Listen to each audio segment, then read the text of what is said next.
This celebrated bestseller offers an understanding of your personal financial problems that will guide you through a lifetime. The Richest Man in Babylon uses success secrets of the ancients to lead you onto the road of happiness and prosperity. And now, The Richest Man in Babylon. Forward. Our prosperity as a nation depends upon the personal financial prosperity of each of us as individuals. This book deals with the personal successes of each of us. Success means accomplishments as the result of our own efforts and abilities. Proper preparation is the key to our success. Our acts can be no wiser than our thoughts. Our thinking can be no wiser than our understanding. This book of cures for lean purses has been termed a guide to financial understanding. That indeed is its purpose, to offer those who are ambitious for financial success an insight which will aid them to acquire money, to keep money, and to make their surpluses earn more money. In the pages which follow, we are taken back to Babylon, the cradle in which was nurtured the basic principles of finance now recognized and used the world over. To new readers, the author is happy to extend the wish that its pages may contain for them the same inspiration for growing bank accounts, greater financial successes, and the solution of difficult personal financial problems so enthusiastically reported by readers from coast to coast. To the business executives who have distributed these tales in such generous quantities to friends, relatives, employees, and associates, the author takes this opportunity to express his gratitude. No endorsement could be higher than that of practical men who appreciate its teachings because they themselves have worked up to important successes by applying the very principles it advocates. Babylon became the wealthiest city of the ancient world because its citizens were the richest people of their time. They appreciated the value of money. They practiced sound financial principles in acquiring money, keeping money, and making their money earn more money. They provided for themselves what we all desire: incomes for the future. GSC. Chapter 1. The Man Who Desired Gold. Banseer, the chariot builder of Babylon, was thoroughly discouraged. From his seat upon the low wall surrounding his property, he gazed sadly at his simple home and the open workshop in which stood a partially completed chariot.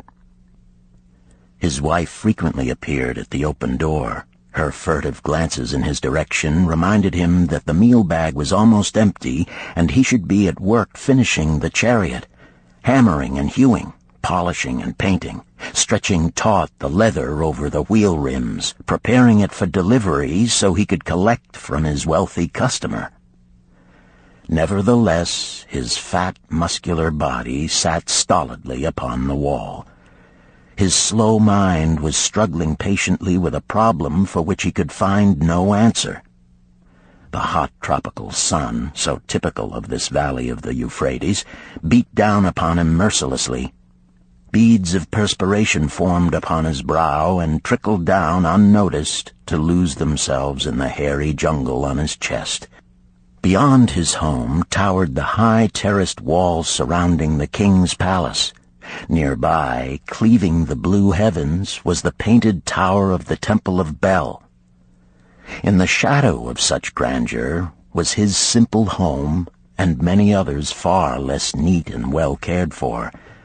Babylon was like this, a mixture of grandeur and squalor, of dazzling wealth and direst poverty, crowded together without plan or system within the protecting walls of the city.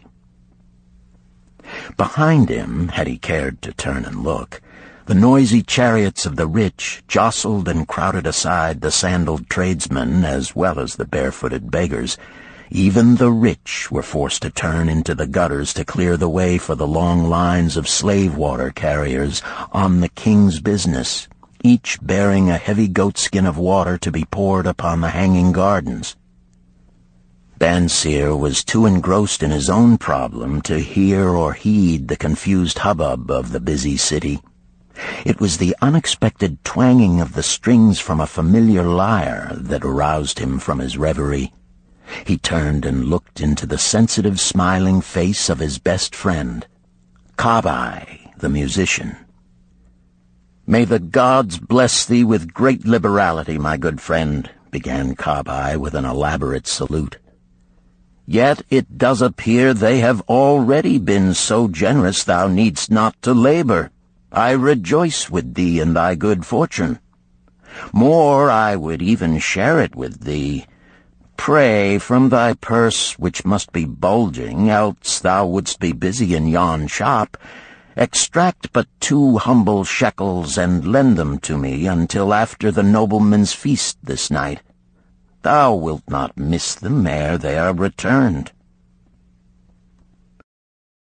"If I did have 2 shekels," Bansir responded gloomily, "to no one could I lend them, not even to you, my best of friends, for they would be my fortune, my entire fortune."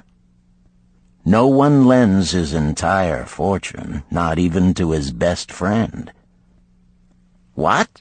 exclaimed Kabai with genuine surprise. "Thou hast not 1 shekel in thy purse, yet sit like a statue upon a wall? Why not complete that chariot? How else canst thou provide for thy noble appetite? 'Tis not like thee, my friend. Where is thy endless energy? Doth something distress thee? Have the gods brought to thee troubles?" "A torment from the gods it must be," Bansir agreed. "It began with a dream, a senseless dream in which I thought I was a man of means. From my belt hung a handsome purse, heavy with coins. There were shekels which I cast with careless freedom to the beggars. There were pieces of silver with which I did buy finery for my wife and whatever I did desire for myself. There were pieces of gold which made me feel assured of the future and unafraid to spend the silver. A glorious feeling of contentment was within me. You would not have known me for thy hard-working friend, nor wouldst have known my wife, so free from wrinkles was her face and shining with happiness. She was again the smiling maiden of our early married days." "A pleasant dream indeed," commented Kabai. "But why should such pleasant feelings as it aroused turn thee into a glum statue upon the wall?" "Why, indeed? Because when I awoke and remembered how empty was my purse, a feeling of rebellion swept over me. Let us talk it over together, for, as the sailors do say, we ride in the same boat, we two. As youngsters we went together to the priests to learn wisdom. As young men we shared each other's pleasures. As grown men we have always been close friends. We have been contented subjects of our kind. We have been satisfied to work long hours and spend our earnings freely. We have earned much coin in the years that have passed, yet to know the joys that come from wealth, we must dream about them. Bah! Are we more than dumb sheep? We live in the richest city in all the world. The travelers do say none equals it in wealth. About us is much display of wealth, but of it we ourselves have not. After half a lifetime of hard labor, thou, my best of friends, hast an empty purse, and sayest to me, may I borrow such a trifle as 2 shekels until after the nobleman's feast this night? Then what do I reply? Do I say, here is my purse, its contents will I gladly share? No, I admit that my purse is as empty as thine. What is the matter? Why cannot we acquire silver and gold, more than enough for food and robes? Consider also our sons, Banseer continued. Are they not following in the footsteps of their fathers? Need they and their families, and their sons' families, live all their lives in the midst of such treasures of gold, and yet, like us, be content to banquet upon sour goat's milk and porridge? Never in all the years of our friendship didst thou talk like this before, Banseer. Kabai was puzzled. Never in all those years did I think like this before.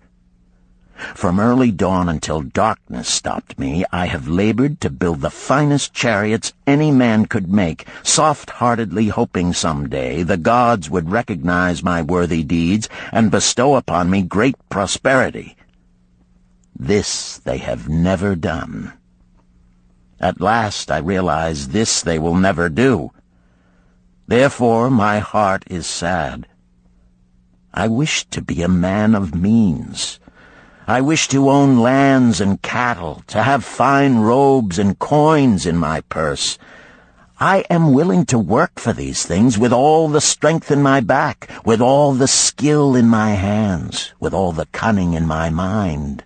But I wish my labors to be fairly rewarded. What is the matter with us? Again, I ask you, why cannot we have our just share of the good things so plentiful for those who have the gold with which to buy them? Would I knew the answer, Kabai replied. No better than thou am I satisfied. My earnings from my lyre are quickly gone. Often must I plan and scheme that my family be not hungry. Also within my breast is a deep longing for a lyre large enough that it may truly sing the strains of music that do surge through my mind. With such an instrument could I make music finer than even the king has ever heard before. Such a lyre thou shouldst have. No man in all Babylon could make it sing more sweetly. Could make it sing so sweetly not only the king, but the gods themselves would be delighted. But how mayest thou secure it while we both of us are as poor as the king's slaves? Listen to the bell. Here they come.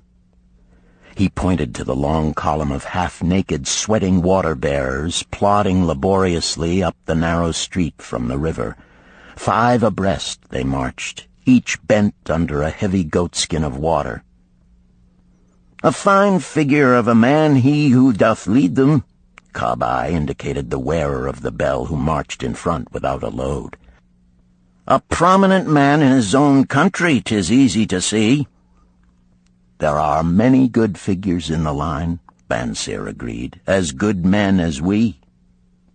Tall, blond men from the north, laughing black men from the south, little brown men from the nearer countries, all marching together from the river to the gardens, back and forth, day after day, year after year, naught of happiness to look forward to, beds of straw upon which to sleep, hard grain porridge to eat. Pity the poor brutes, Kabai. Pity them I do, yet thou dost make me see how little better off are we, free men though we call ourselves. That is truth, Kabai, unpleasant thought though it may be. We do not wish to go on year after year living slavish lives, working, getting nowhere. Might we not find out how others acquire gold and do as they do? Kabai inquired.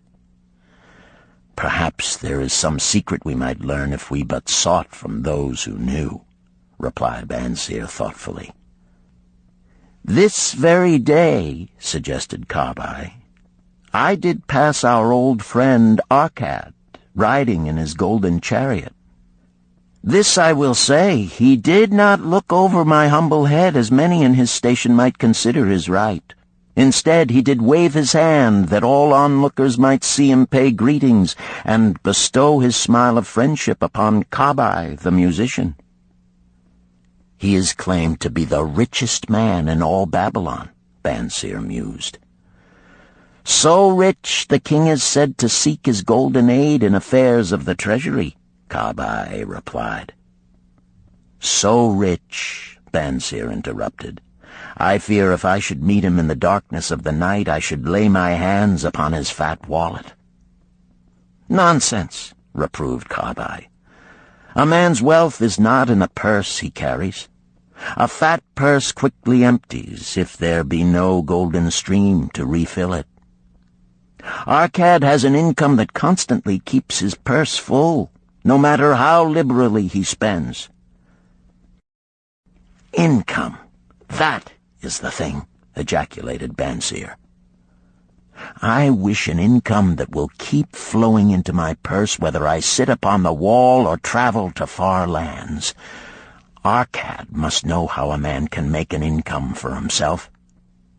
Dost suppose it is something he could make clear to a mind as slow as mine? Methinks he did teach his knowledge to his son, Nomasir, Camel responded. Did he not go to Nineveh and, so it is told at the inn, become, without aid from his father, one of the richest men in that city? Camel, thou bringest to me a rare thought. A new light gleamed in Banseer's eyes. It costs nothing to ask wise advice from a good friend, and Arcad was always that. Never mind though our purses be as empty as the falcon's nest of a year ago. Let that not detain us. We are weary of being without gold in the midst of plenty. We wish to become men of means. Come, let us go to Arcad and ask how we also may acquire incomes for ourselves. Thou speakest with true inspiration, Banseer. Thou bringest to my mind a new understanding. Thou makest me to realize the reason why we have never found any measure of wealth. We never sought it. Thou hast labored patiently to build the staunchest chariots in Babylon. To that purpose was devoted your best endeavors. Therefore, at it thou didst succeed. I strove to become a skillful lyre player, and at it I did succeed. In those things toward which we exerted our best endeavors, we succeeded. The gods were content to let us continue thus. Now at last we see a light, bright like that from the rising sun. It biddeth us to learn more, that we may prosper more. With a new understanding, we shall find honorable ways to accomplish our desires. Let us go to Arcad this very day, Banseer urged. Also let us ask other friends of our boyhood days who have fared no better than ourselves to join us, that they too may share in his wisdom. Thou wert ever thus thoughtful to thy friends, Banseer. Therefore hast thou many friends. It shall be as thou sayest. We go this day and take them with us.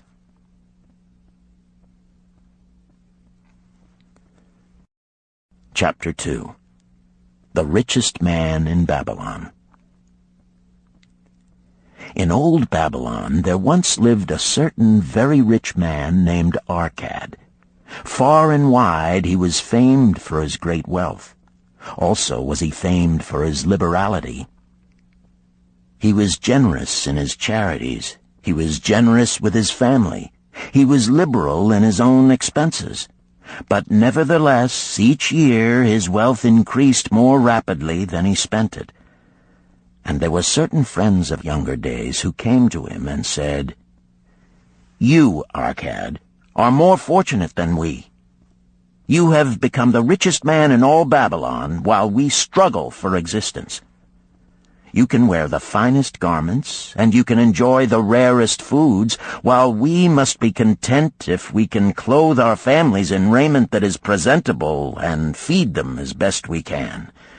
Yet once we were equal. We studied under the same master. We played in the same games, and in neither the studies nor the games did you outshine us. And in the years since, you have been no more an honorable citizen than we.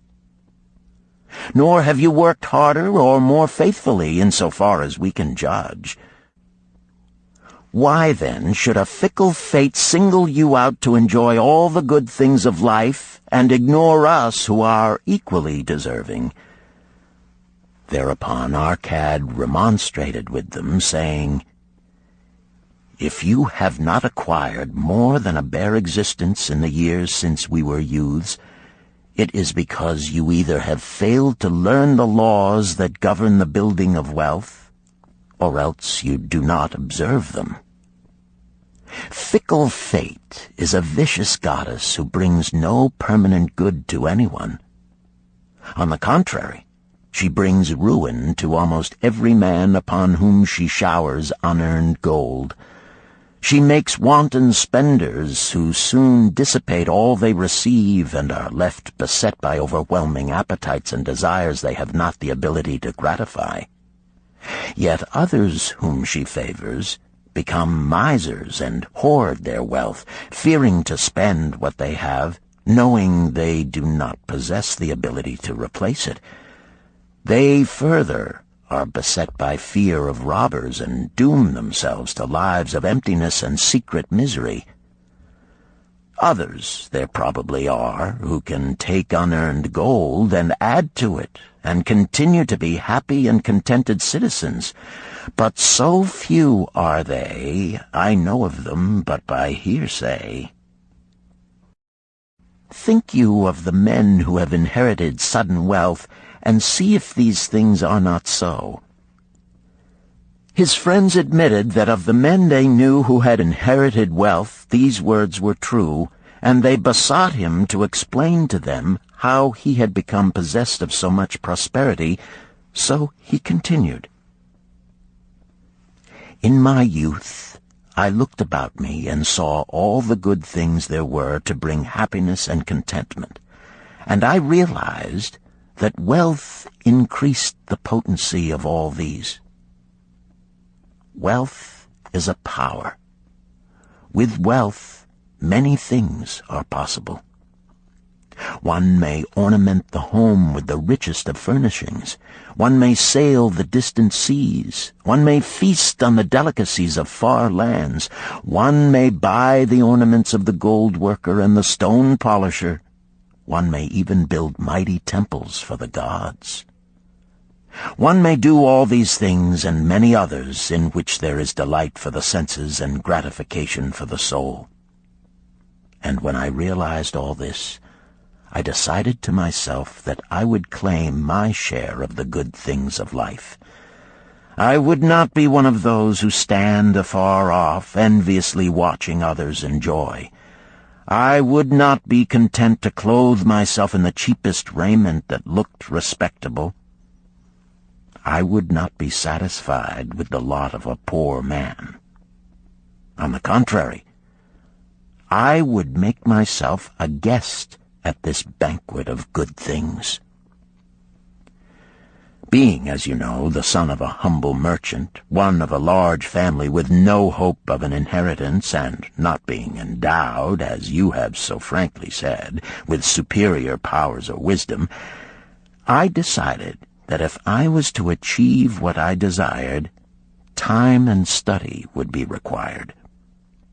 As for time, all men have it in abundance. You, each of you, have let slip by sufficient time to have made yourselves wealthy. Yet you admit you have nothing to show except your good families, of which you can be justly proud. As for study, did not our wise teacher teach us that learning was of two kinds, the one kind being the things we learned and knew, and the other being the training that taught us how to find out what we did not know? Therefore did I decide to find out how one might accumulate wealth, and, when I had found out, to make this my task and do it well. For is it not wise that we should enjoy while we dwell in the brightness of the sunshine? For sorrows enough shall descend upon us when we depart for the darkness of the world of spirit. I found employment as a scribe in the hall of records, and long hours each day I labored upon the clay tablets. Week after week, and month after month I labored, yet for my earnings I had naught to show. Food and clothing and penance to the gods, and other things of which I could remember not what, absorbed all my earnings, but my determination did not leave me. And one day Algamish, the moneylender, came to the house of the city master and ordered a copy of the 9th law, and he said to me, I must have this in 2 days, and if the task is done by that time, 2 coppers will I give to thee. So I labored hard, but the law was long, and when Algamish returned, the task was unfinished. He was angry, and had I been his slave, he would have beaten me. But knowing the city master would not permit him to injure me, I was unafraid. So I said to him, Algamish, you are a very rich man. Tell me how I may also become rich, and all night I will carve upon the clay, and when the sun rises, it shall be completed. He smiled at me and replied, You are a forward knave, but we will call it a bargain. All that night I carved, though my back pained and the smell of the wick made my head ache until my eyes could hardly see. But when he returned at sunup, the tablets were complete. Now, I said, tell me what you promised. You have fulfilled your part of our bargain, my son, he said to me kindly, and I am ready to fulfill mine. I will tell you these things you wish to know, because I am becoming an old man, and an old tongue loves to wag. And when youth comes to age for advice, he receives the wisdom of years.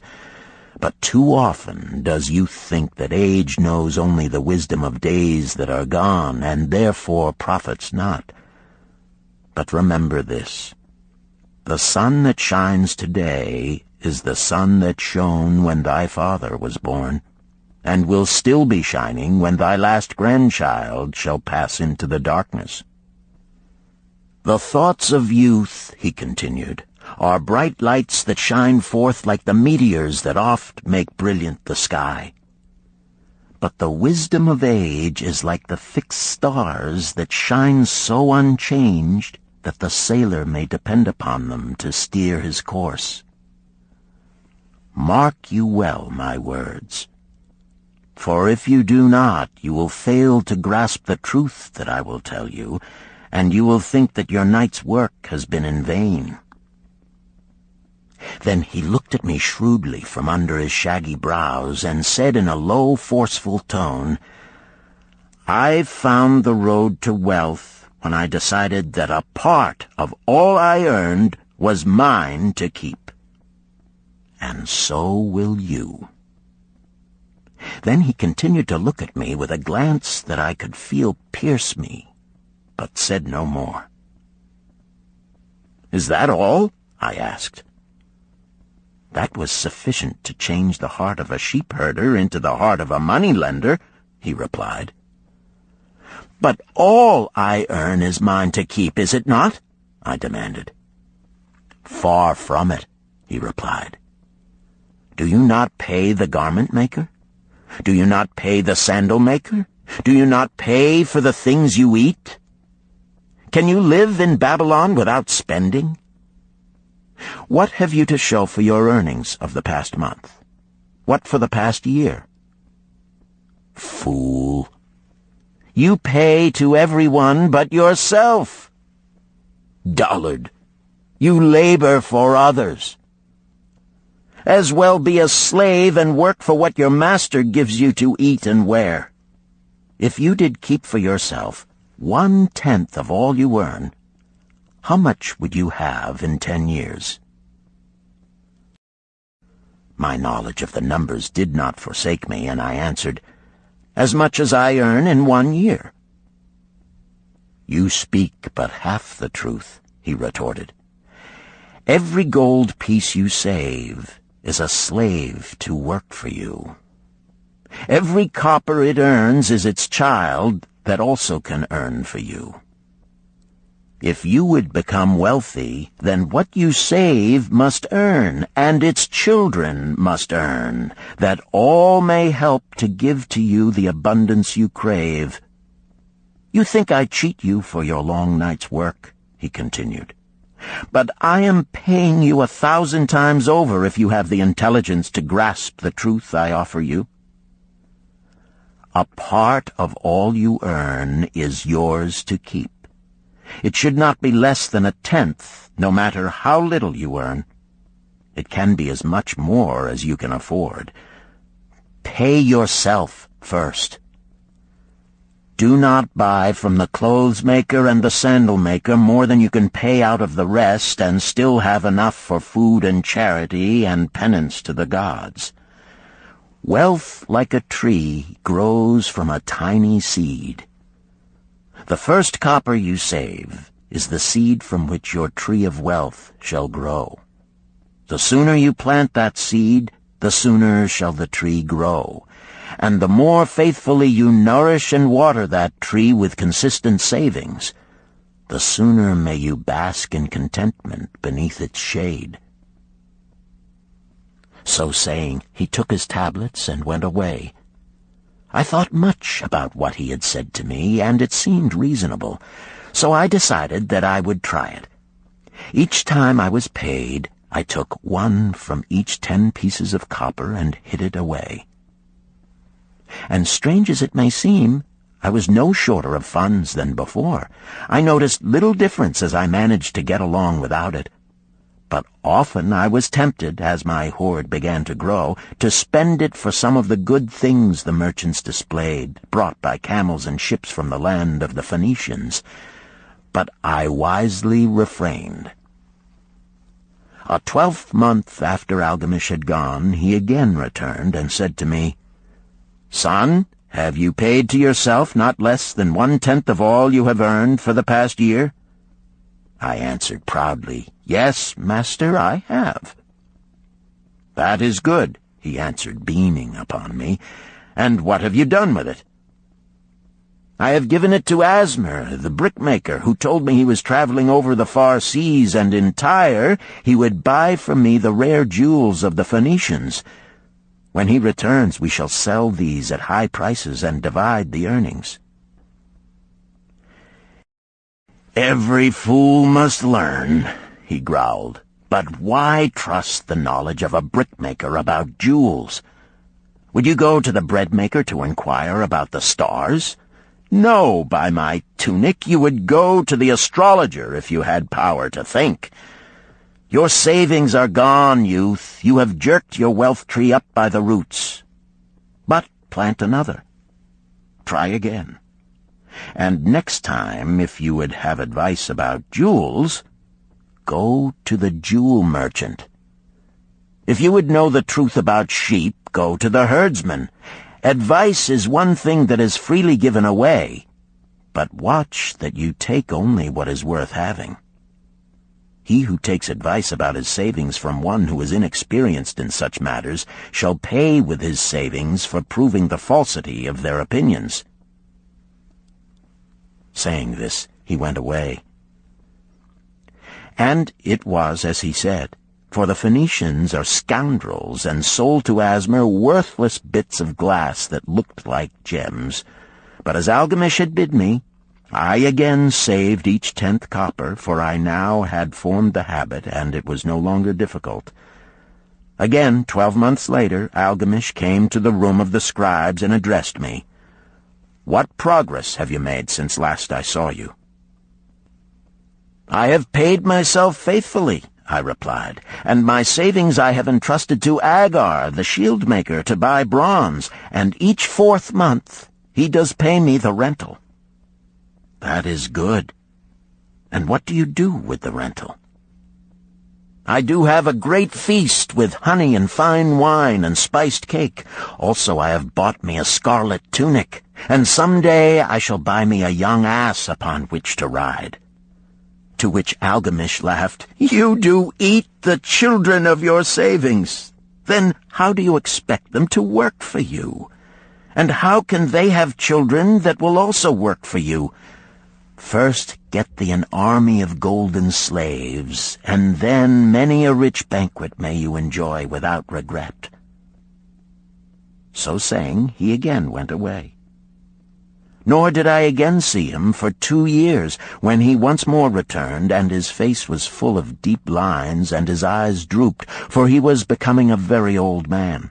And he said to me, "Arcad, hast thou yet achieved the wealth thou dreamed of?" And I answered, "Not yet all that I desire, but some I have, and it earns more, and its earnings earn more." "And do you still take the advice of brickmakers?" "About brickmaking they give me good advice," I retorted. "Arcad," he continued, "you have learned your lessons well. You first learned to live upon less than you could earn. Next, you learned to seek advice from those who were competent through their own experiences to give it. And lastly, you have learned to make gold work for you. You have taught yourself how to acquire money, how to keep it, and how to use it. Therefore, you are competent for a responsible position. I am becoming an old man. My sons think only of spending and give no thought to earning. My interests are great, and I fear too much for me to look after. If you will go to Nippur and look after my lands there, I shall make you my partner, and you shall share in my estate." So I went to Nippur and took charge of his holdings, which were large, and because I was full of ambition and because I had mastered the 3 laws of successfully handling wealth, I was enabled to increase greatly the value of his properties. So I prospered much, and when the spirit of Algamish departed for the sphere of darkness, I did share in his estate as he had arranged under the law. So spake Arcad, and when he had finished his tale, one of his friends said, "You were indeed fortunate that Algamish made you an heir." "Fortunate only in that I had the desire to prosper before I first met him. For 4 years did I not prove my definiteness of purpose by keeping 1/10 of all I earned? Would you call a fisherman lucky who for years so studied the habits of the fish that with each changing wind he could cast his nets about them? Opportunity is a haughty goddess who wastes no time with those who are unprepared. You had strong willpower to keep on after you lost your first year's savings. You are unusual in that way," spoke up another. "Willpower," retorted Arcad. "What nonsense! Do you think willpower gives a man the strength to lift a burden the camel cannot carry, or to draw a load the oxen cannot budge? Willpower is but the unflinching purpose to carry a task you set for yourself to fulfillment. If I set for myself a task, be it ever so trifling, I shall see it through. How else shall I have confidence in myself to do important things? Should I say to myself, for 100 days as I walk across the bridge into the city, I will pick from the road a pebble and cast it into the stream? I would do it. If on the 7th day I passed by without remembering, I would not say to myself, tomorrow I will cast 2 pebbles which will do as well. Instead, I would retrace my steps and cast the pebble. Nor on the 20th day would I say to myself, Arcad, this is useless. What does it avail you to cast a pebble every day? Throw in a handful and be done with it. No, I would not say that, nor do it. When I set a task for myself, I complete it. Therefore, I am careful not to start difficult and impractical tasks, because I love leisure." And then another friend spoke up and said, "If what you tell is true, and it does seem, as you have said, reasonable, then being so simple, if all men did it, there would not be enough wealth to go around." "Wealth grows wherever men exert energy," Arcad replied. "If a rich man builds him a new palace, is the gold he pays out gone? No, the brickmaker has part of it, and the laborer has part of it, and the artist has part of it, and everyone who labors upon the house has part of it. Yet, when the palace is completed, is it not worth all it cost? And is the ground upon which it stands not worth more because it is there? And is the ground that adjoins it not worth more because it is there? Wealth grows in magic ways. No man can prophesy the limit of it. Have not the Phoenicians built great cities on barren coasts with the wealth that comes from their ships of commerce on the seas? What then do you advise us to do that we also may become rich?" asked still another of his friends. "The years have passed, and we are no longer young men, and we have nothing put by." "I advise that you take the wisdom of Algamish and say to yourselves, 'A part of all I earn is mine to keep.' Say it in the morning when you first arise, say it at noon, say it at night. Say it each hour of every day. Say it to yourself until the words stand out like letters of fire across the sky. Impress yourself with the idea. Fill yourself with the thought. Then take whatever portion seems wise. Let it be not less than 1/10, and lay it by. Arrange your other expenditures to do this if necessary, but lay by that portion first. Soon you will realize what a rich feeling it is to own a treasure upon which you alone have claim. As it grows, it will stimulate you. A new joy of life will thrill you. Greater efforts will come to you to earn more. For of your increased earnings, will not the same percentage be also yours to keep? Then learn to make your treasure work for you. Make it your slave. Make its children and its children's children work for you. Ensure an income for thy future. Look thou at the aged, and forget not that in the days to come thou also will be numbered among them. Therefore invest thy treasure with greatest caution that it be not lost. Usurious rates of return are deceitful sirens that sing but to lure the unwary upon the rocks of loss and remorse. Provide also that thy family may not want should the gods call thee to their realms. For such protection it is always possible to make provision with small payments at regular intervals. Therefore the provident man delays not in expectation of a large sum becoming available for such a wise purpose. Counsel with wise men. Seek the advice of men whose daily work is handling money.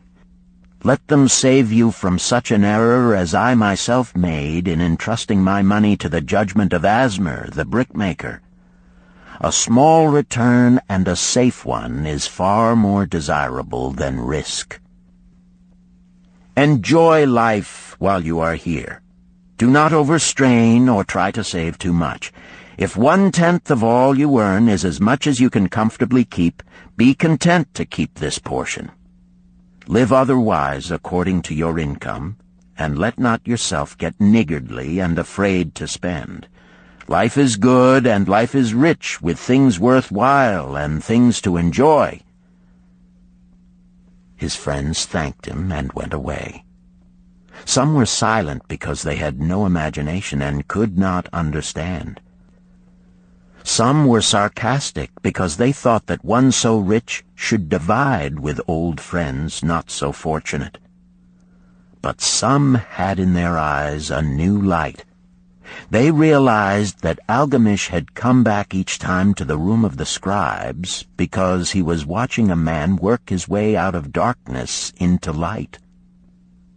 When that man had found the light, a place awaited him. No one could fill that place until he had for himself worked out his own understanding, until he was ready for opportunity. These latter were the ones who, in the following years, frequently revisited Arcad, who received them gladly. He counseled with them and gave them freely of his wisdom, as men of broad experience are always glad to do, and he assisted them in so investing their savings that it would bring in a good interest with safety and would neither be lost nor entangled in investments that paid no dividends. The turning point in these men's lives came upon that day when they realized the truth that had come from Algamish to Arcad, and from Arcad to them. A part of all you earn is yours to keep.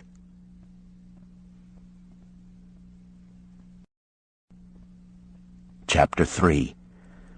7 Cures for a Lean Purse. The glory of Babylon endures. Down through the ages, its reputation comes to us as the richest of cities, its treasures as fabulous. Yet it was not always so. The riches of Babylon were the results of the wisdom of its people. They first had to learn how to become wealthy. When the good King Sargon returned to Babylon after defeating his enemies, the Elamites, he was confronted with a serious situation. The royal chancellor explained it to the king thus: "After many years of great prosperity brought to our people because your majesty built the great irrigation canals and the mighty temples of the gods, now that these works are completed, the people seem unable to support themselves. The laborers are without employment. The merchants have few customers. The farmers are unable to sell their produce. The people have not enough gold to buy food." "But where has all the gold gone that we spent for these great improvements?" demanded the king. "It has found its way, I fear," responded the chancellor, "into the possession of a few very rich men of our city. It filtered through the fingers of most of our people as quickly as the goat's milk goes through the strainer. Now that the stream of gold has ceased to flow, most of our people have nothing to show for their earnings." The king was thoughtful for some time. Then he asked, "Why should so few men be able to acquire all the gold?" "Because they know how," replied the chancellor. "One may not condemn a man for succeeding because he knows how. Neither may one with justice take away from a man what he has fairly earned, to give to men of less ability." "But why," demanded the king, "should not all the people learn how to accumulate gold and therefore become themselves rich and prosperous?" "Quite possible, Your Excellency. But who can teach them? Certainly not the priests, because they know naught of money-making." "Who knows best in all our city how to become wealthy, Chancellor?" asked the king. "Thy question answers itself, Your Majesty. Who has amassed the greatest wealth in Babylon?" "Well said, my able Chancellor. It is Arcad. He is the richest man in Babylon. Bring him before me on the morrow." Upon the following day, as the king had decreed, Arcad appeared before him, straight and sprightly, despite his 80 years and 10. "Arcad," spoke the king, "is it true thou art the richest man in Babylon?" "So it is reported, Your Majesty, and no man disputes it." "How becamest thou so wealthy?" "By taking advantage of opportunities available to all citizens of our good city." thou hadst nothing to start with? Only a great desire for wealth. Besides this, nothing.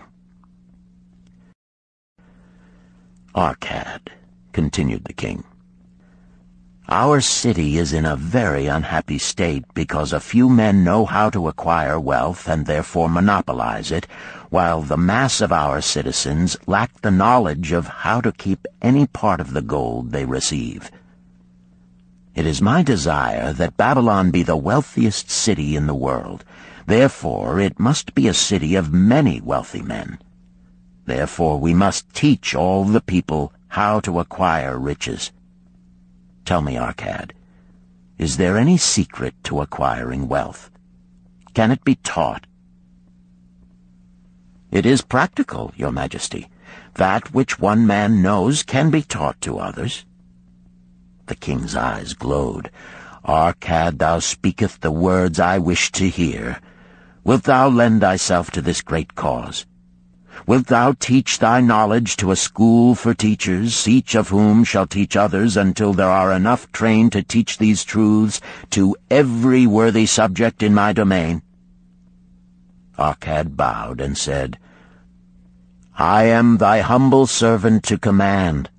Whatever knowledge I possess will I gladly give for the betterment of my fellow men and the glory of my king. Let your good chancellor arrange for me a class of 100 men, and I will teach them those 7 cures which did fatten my purse, than which there was none leaner in all Babylon. A fortnight later, in compliance with the king's command, the chosen 100 assembled in the great hall of the Temple of Learning, seated upon colorful rings in a semicircle. Arcad sat beside a small tabaret upon which smoked a sacred lamp sending forth a strange and pleasing odor. "Behold the richest man in Babylon," whispered a student, nudging his neighbor as Arcad arose. "He is but a man, even as the rest of us." "As a dutiful subject of our great king," Arcad began, "I stand before you in his service. Because once I was a poor youth who did greatly desire gold, and because I found knowledge that enabled me to acquire it, he asks that I impart unto you my knowledge. I started my fortune in the humblest way. I had no advantage not enjoyed as fully by you and every citizen in Babylon. The first storehouse of my treasure was a well-worn purse. I loathed its useless emptiness. I desired that it be round and full, clinking with the sound of gold. Therefore I sought every remedy for a lean purse. I found 7. To you who are assembled before me shall I explain the 7 cures for a lean purse, which I do recommend to all men who desire much gold. Each day for 7 days will I explain to you one of the 7 remedies. Listen attentively to the knowledge that I will impart.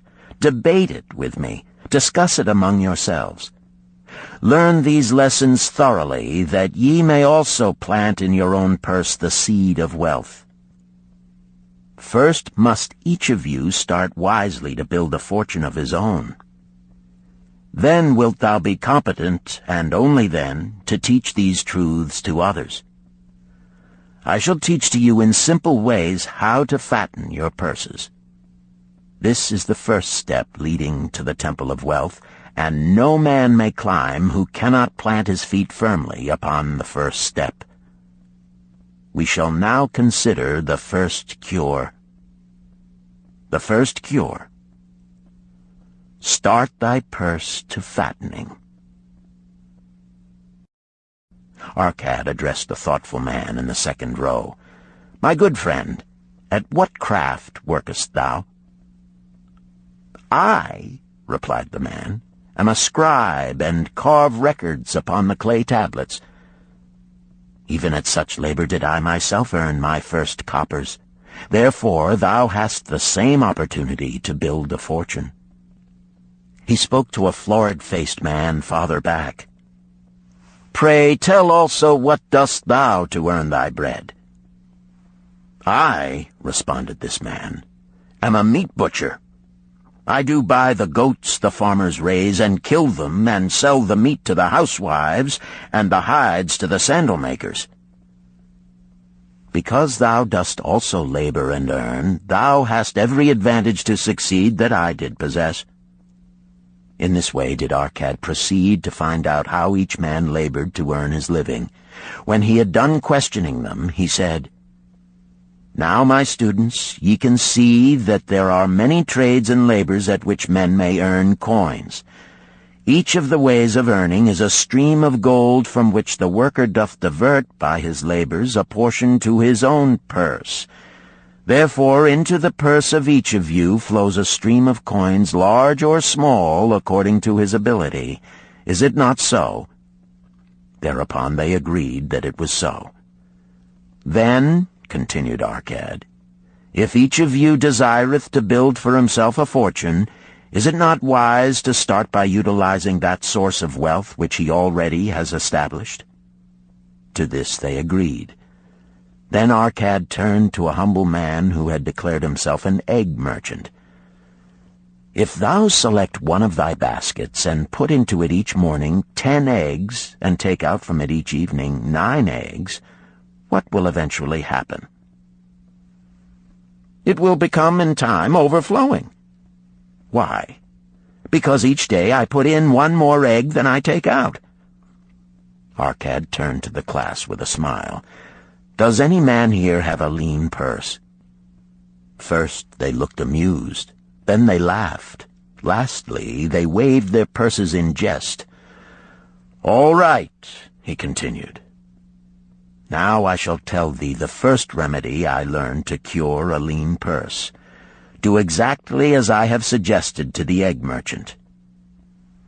For every 10 coins thou placest within thy purse, take out for use but 9.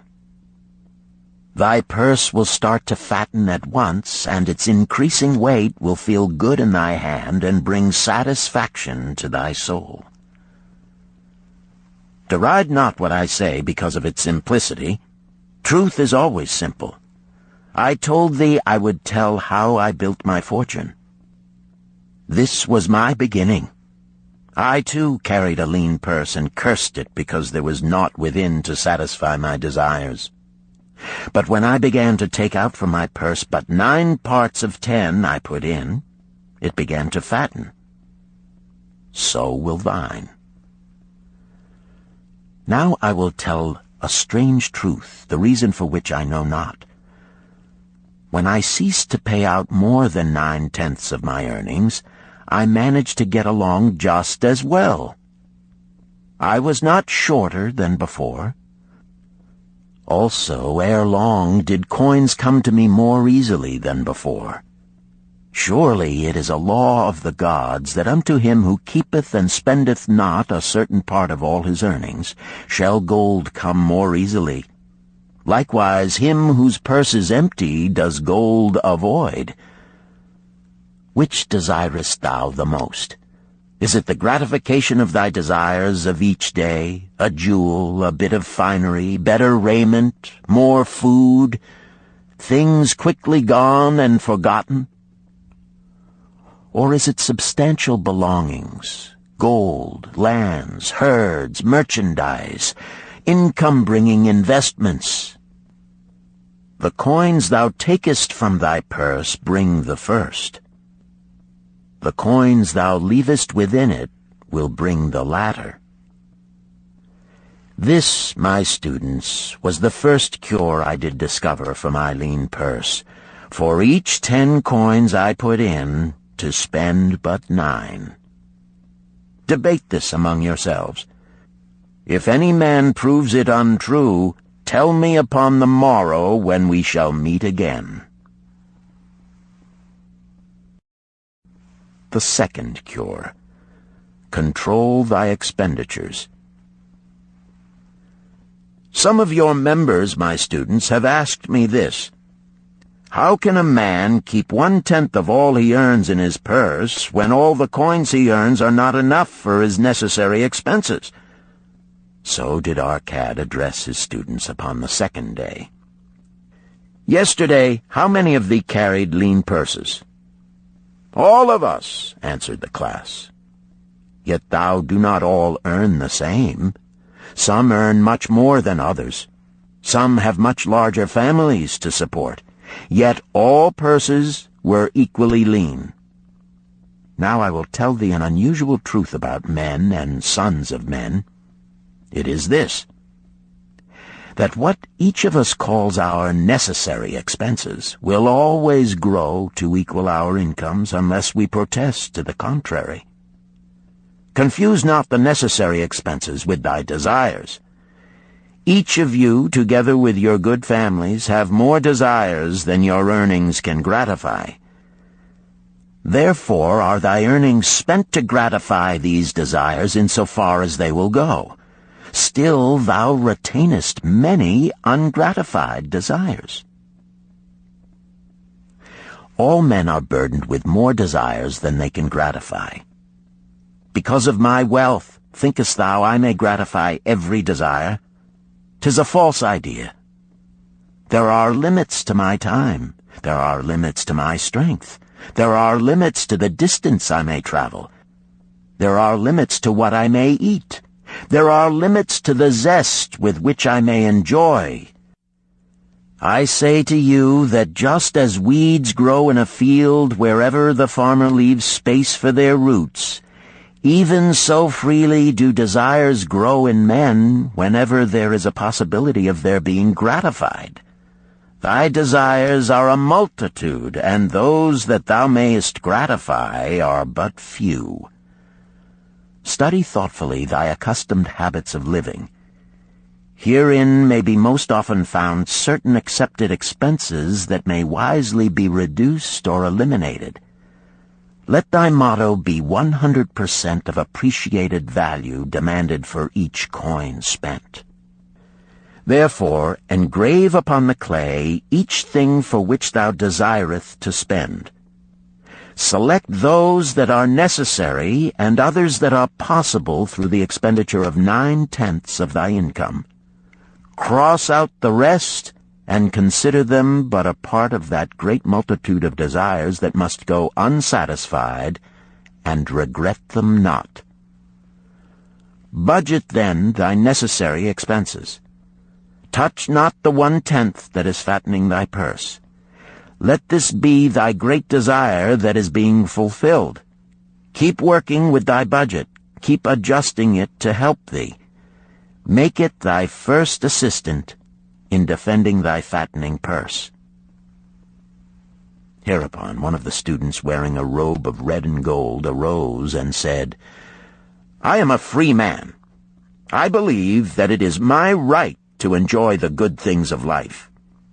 Therefore do I rebel against the slavery of a budget which determines just how much I may spend and for what. I feel it would take much pleasure from my life and make me little more than a pack-ass to carry a burden." To him Arcad replied, "Who, my friend, would determine thy budget?" "I would make it for myself," responded the protesting one. "In that case, were a pack-ass to budget his burden, would he include therein jewels and rugs and heavy bars of gold? Not so. He would include hay and grain and a bag of water for the desert trail. The purpose of a budget is to help thy purse to fatten. It is to assist thee to have thy necessities and, insofar as attainable, thy other desires. It is to enable thee to realize thy most cherished desires by defending them from thy casual wishes. Like a bright light in a dark cave, thy budget shows up the leaks from thy purse and enables thee to stop them and control thy expenditures for definite and gratifying purposes. This, then, is the second cure for a lean purse. Budget thy expenses, that thou mayest have coins to pay for thy necessities, to pay for thy enjoyments, and to gratify thy worthwhile desires without spending more than 9/10 of thy earnings. The third cure. Make thy gold multiply. Behold, thy lean purse is fattening. Thou hast disciplined thyself to leave therein 1/10 of all thou earnest. Thou hast controlled thy expenditures to protect thy growing treasure. Next, we will consider means to put thy treasure to labor and to increase. Gold in a purse is gratifying to own, and satisfieth a miserly soul, but earns nothing. The gold we may retain from our earnings is but the start. The earnings it will make shall build our fortunes. So spoke our cat upon the third day to his class. How, therefore, may we put our gold to work? My first investment was unfortunate, for I lost all. Its tale I will relate later. My first profitable investment was a loan I made to a man named Agar, a shield maker. Once each year did he buy large shipments of bronze brought from across the sea to use in his trade. Lacking sufficient capital to pay the merchants, he would borrow from those who had extra coins. He was an honorable man. His borrowing he would repay, together with a liberal rental as he sold his shields. Each time I loaned to him, I loaned back also the rental he had paid to me. Therefore not only did my capital increase, but its earnings likewise increased. Most gratifying was it to have these sums returned to my purse. I tell you, my students, a man's wealth is not in the coins he carries in his purse. It is the income he buildeth, the golden stream that continually floweth into his purse and keepeth it always bulging. That is what every man desireth. That is what thou, each one of thee, desireth. An income that continueth to come whether thou work or travel. Great income I have acquired, so great that I am called a very rich man. My loans to Agar were my first training in profitable investment. Gaining wisdom from this experience, I extended my loans and investments as my capital increased. From a few sources at first, from many sources later, flowed into my purse a golden stream of wealth available for such wise uses as I should decide. Behold, from my humble earnings, I had begotten a horde of golden slaves, each laboring and earning more gold. As they labored for me, so their children also labored, and their children's children, until great was the income from their combined efforts. Gold increaseth rapidly when making reasonable earnings, as thou wilt see from the following. A farmer, when his first son was born, took 10 pieces of silver to a moneylender and asked him to keep it on rental for his son until he became 20 years of age. This the moneylender did, and agreed the rental should be 1/4 of its value each 4 years. The farmer asked, because this sum he had set aside as belonging to his son, that the rental be added to the principal. When the boy had reached the age of 20 years, the farmer again went to the moneylender to inquire about the silver. The moneylender explained that because this sum had been increased by compound interest, the original 10 pieces of silver had now grown to 30½ pieces. The farmer was well pleased, and because the son did not need the coins, he left them with the moneylender. When the son became 50 years of age, the father meantime having passed to the other world, the moneylender paid the son in settlement 167 pieces of silver. Thus, in 50 years, had the investment multiplied itself at rental almost 17 times. This, then, is the third cure for a lean purse.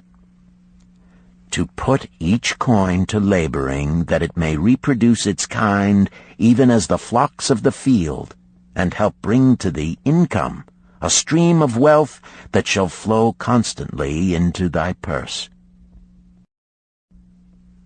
The fourth cure. Guard thy treasures from loss. Misfortune loves a shining mark. Gold in a man's purse must be guarded with firmness, else it be lost. Thus it is wise that we must first secure small amounts and learn to protect them before the gods entrust us with larger. So spoke Arcad upon the fourth day to his class. Every owner of gold is tempted by opportunities whereby it would seem that he could make large sums by its investment in most plausible projects. Often friends and relatives are eagerly entering such investment and urge him to follow. The first sound principle of investment is security for thy principal. Is it wise to be intrigued by larger earnings when thy principal may be lost? I say not. The penalty of risk is probable loss. Study carefully, before parting with thy treasure, each assurance that it may be safely reclaimed. Be not misled by thine own romantic desires to make wealth rapidly. Before thou loan it to any man, assure thyself of his ability to repay and his reputation for doing so, that thou mayest not unwittingly be making him a present of thy hard-earned treasure. Before thou entrust it as an investment in any field, acquaint thyself with the dangers which may beset it. My own first investment was a tragedy to me at the time. The guarded savings of a year I did entrust to a brickmaker named Asmer, who was traveling over the far seas, and in Tyre agreed to buy for me the rare jewels of the Phoenicians. These we would sell upon his return and divide the profits. The Phoenicians were scoundrels and sold him bits of glass. My treasure was lost. Today, my training would show to me at once the folly of entrusting a brickmaker to buy jewels. Therefore do I advise thee from the wisdom of my experiences, be not too confident of thine own wisdom in entrusting thy treasures to the possible pitfalls of investments. Better by far to consult the wisdom of those experienced in handling money for profit. Such advice is freely given for the asking, and may readily possess a value equal in gold to the sum thou considerest investing. In truth, such is its actual value if it save thee from loss.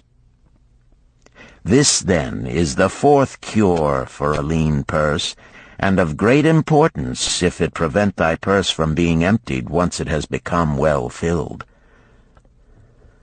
Guard thy treasure from loss by investing only where thy principal is safe, where it may be reclaimed if desirable, and where thou wilt not fail to collect a fair rental. Consult with wise men. Secure the advice of those experienced in the profitable handling of gold. Let their wisdom protect thy treasure from unsafe investments. This ends Disc 1. The Richest Man in Babylon, Disc 2.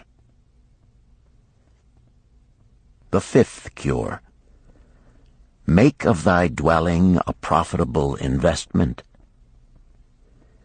If a man setteth aside 9 parts of his earnings upon which to live and enjoy life, and if any part of this 9 parts he can turn into a profitable investment without detriment to his well-being, then so much faster will his treasures grow.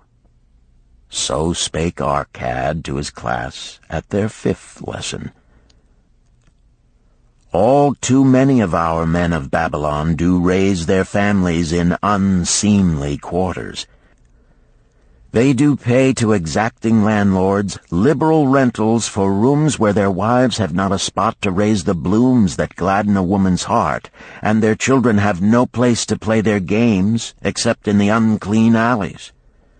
No man's family can fully enjoy life unless they do have a plot of ground wherein children can play in the clean earth, and where the wife may raise not only blossoms but good rich herbs to feed her family. To a man's heart it brings gladness to eat the figs from his own trees and the grapes of his own vines, to own his own domicile and to have it a place he is proud to care for, putteth confidence in his heart and greater effort behind all his endeavors.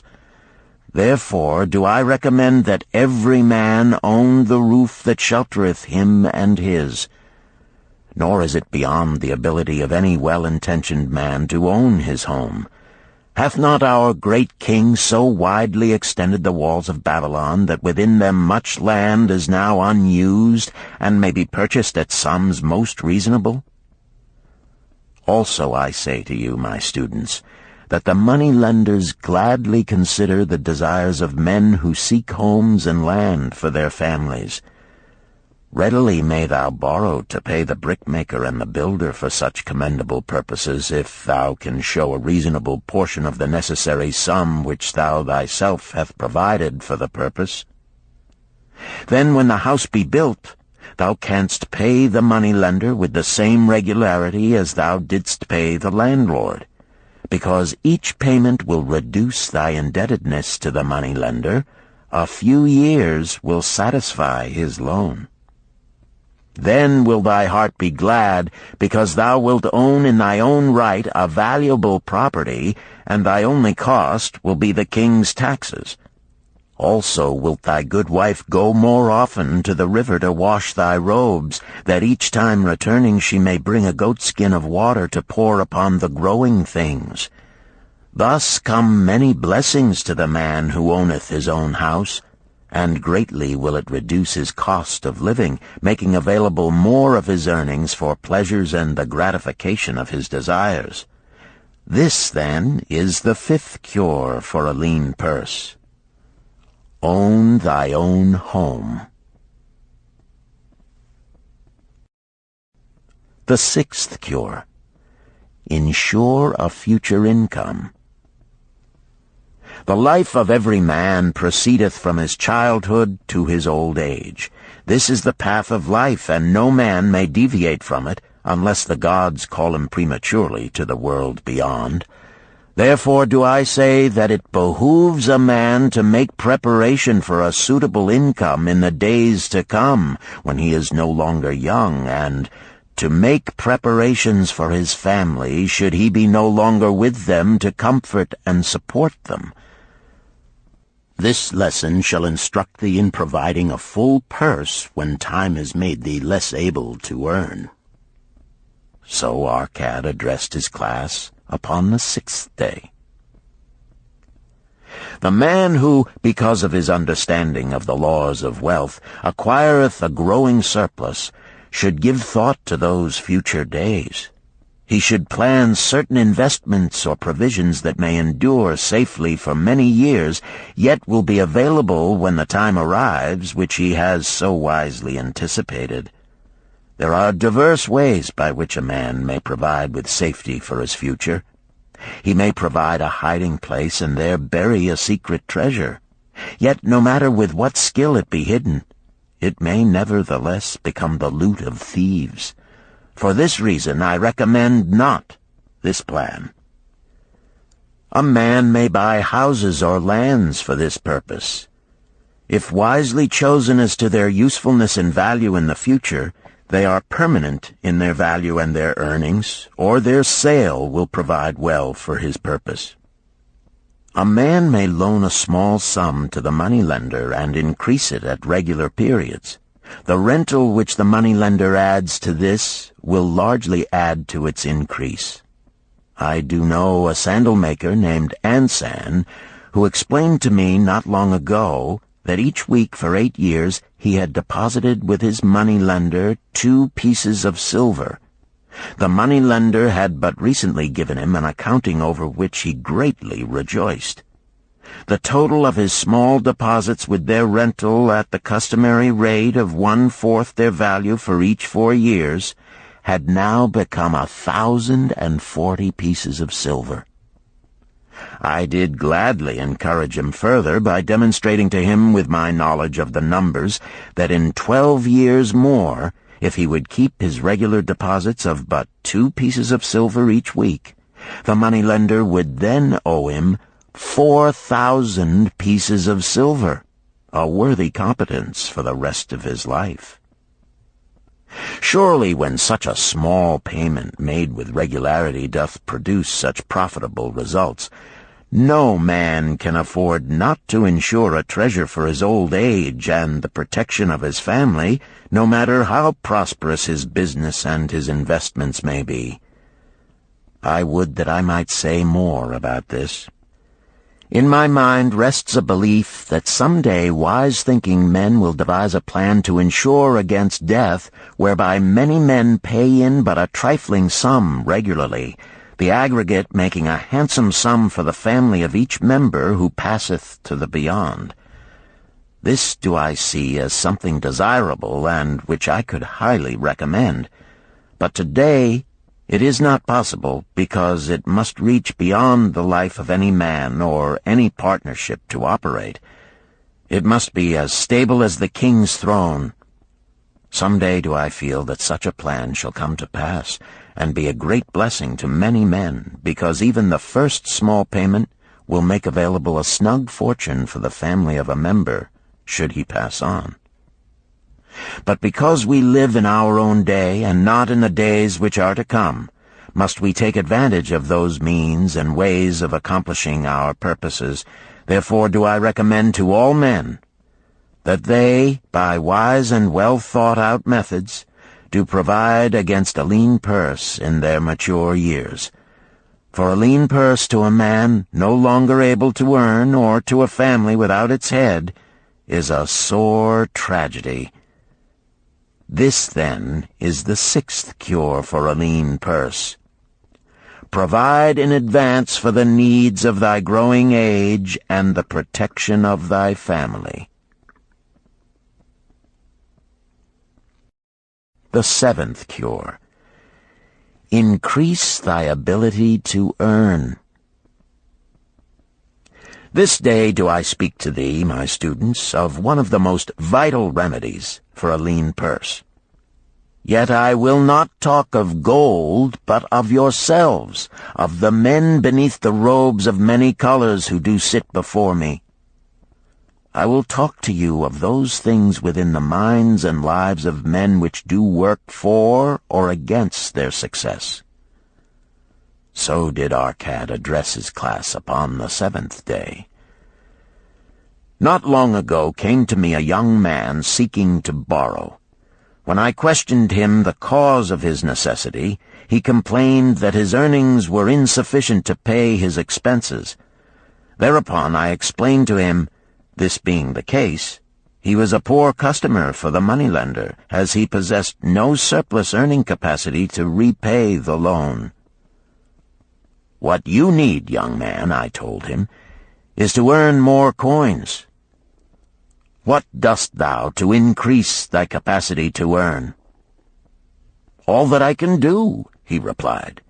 6 times within 2 moons have I approached my master to request my pay be increased, but without success. No man can go oftener than that. We may smile at his simplicity, yet he did possess one of the vital requirements to increase his earnings. Within him was a strong desire to earn more, a proper and commendable desire. Preceding accomplishment must be desire. Thy desires must be strong and definite. General desires are but weak longings. For a man to wish to be rich is of little purpose. For a man to desire 5 pieces of gold is a tangible desire which he can press to fulfillment. After he has backed his desire for 5 pieces of gold with strength of purpose to secure it, next he can find similar ways to obtain 10 pieces, and then 20 pieces, and later 1,000 pieces, and, behold, he has become wealthy. In learning to secure his one definite small desire, he hath trained himself to secure a larger one. This is the process by which wealth is accumulated, first in small sums, then in larger ones as a man learns and becomes more capable. Desires must be simple and definite. They defeat their own purpose should they be too many, too confusing, or beyond a man's training to accomplish. As a man perfecteth himself in his calling, even so doth his ability to earn increase. In those days when I was a humble scribe carving upon the clay for a few coppers each day, I observed that other workers did more than I, and were paid more. Therefore did I determine that I would be exceeded by none. Nor did it take long for me to discover the reason for their greater success. More interest in my work, more concentration upon my task, more persistence in my effort, and, behold, few men could carve more tablets in a day than I. With reasonable promptness my increased skill was rewarded, nor was it necessary for me to go 6 times to my master to request recognition. The more of wisdom we know, the more we may earn. That man who seeks to learn more of his craft shall be richly rewarded. If he is an artisan, he may seek to learn the methods and the tools of those most skillful in the same line. If he laboreth at the law or at healing, he may consult and exchange knowledge with others of his calling. If he be a merchant, he may continually seek better goods that can be purchased at lower prices. Always do the affairs of men change and improve, because keen-minded men seek greater skill that they may better serve those upon whose patronage they depend. Therefore, I urge all men to be in the front rank of progress and not to stand still, lest they be left behind. Many things come to make a man's life rich with gainful experiences. Such things as the following a man must do if he respects himself. He must pay his debts with all the promptness within his power, not purchasing that for which he is unable to pay. He must take care of his family, that they may think and speak well of him.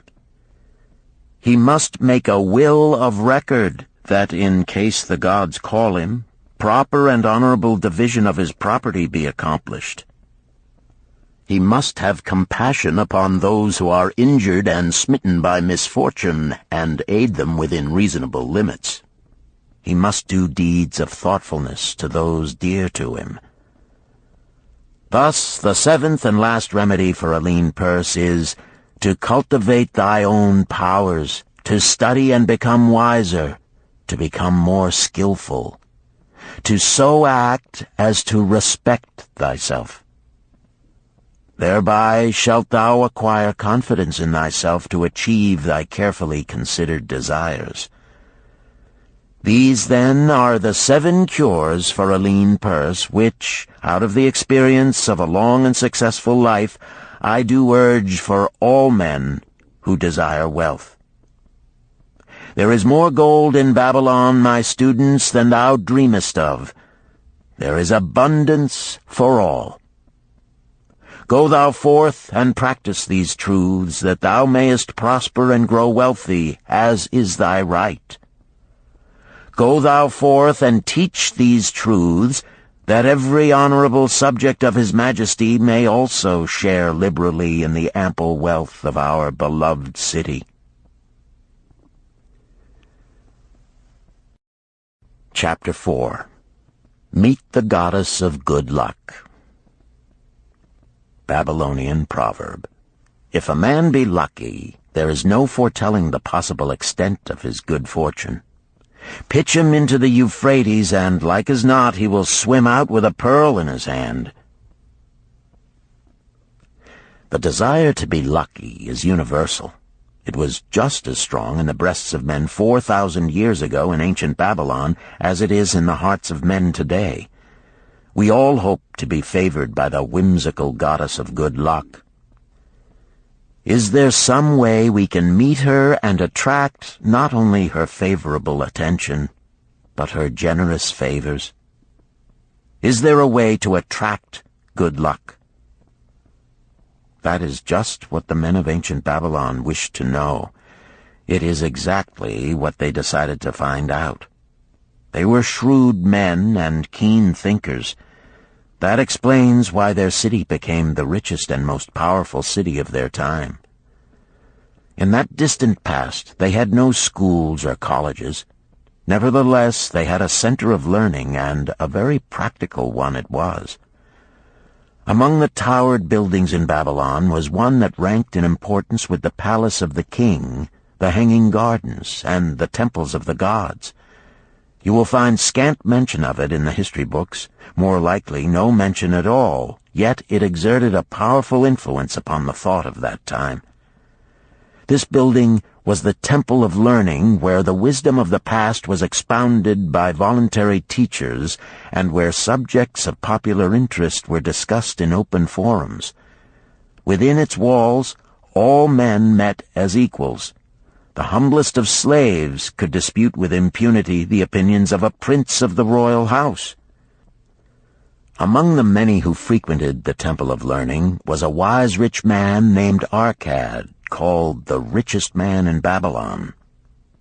He had his own special hall where almost any evening a large group of men, some old, some very young, but mostly middle-aged, gathered to discuss and argue interesting subjects.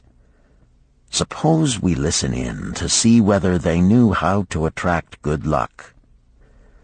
The sun had just set like a great red ball of fire shining through the haze of desert dust when Arcad strolled to his accustomed platform. Already full 80 men were awaiting his arrival, reclining on their small rugs spread upon the floor. More were still arriving. "What shall we discuss this night?" Arcad inquired. After a brief hesitation, a tall cloth weaver addressed him, arising as was the custom.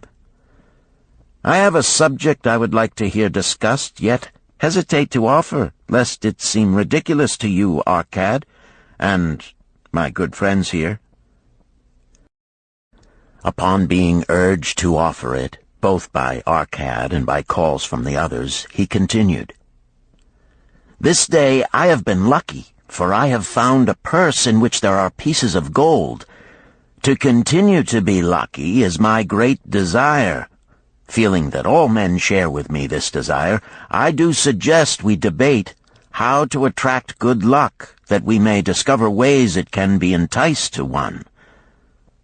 "A most interesting subject has been offered," Arcad commented. "One most worthy of our discussion.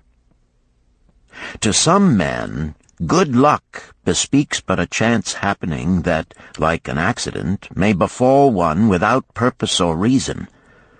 Others do believe that the instigator of all good fortune is our most bounteous goddess Ashtar, ever anxious to reward with generous gifts those who please her. Speak up, my friends, what say you? Shall we seek to find if there be means by which good luck may be enticed to visit each and all of us?" "Yea, and much of it," responded the growing group of eager listeners. Thereupon Arcad continued, "To start our discussion, let us first hear from those among us who have enjoyed experiences similar to that of the cloth weaver in finding or receiving, without effort upon their part, valuable treasures or jewels." There was a pause in which all looked about, expecting someone to reply, but no one did. "What? No one?" Arcad asked. then rare indeed must be this kind of good luck.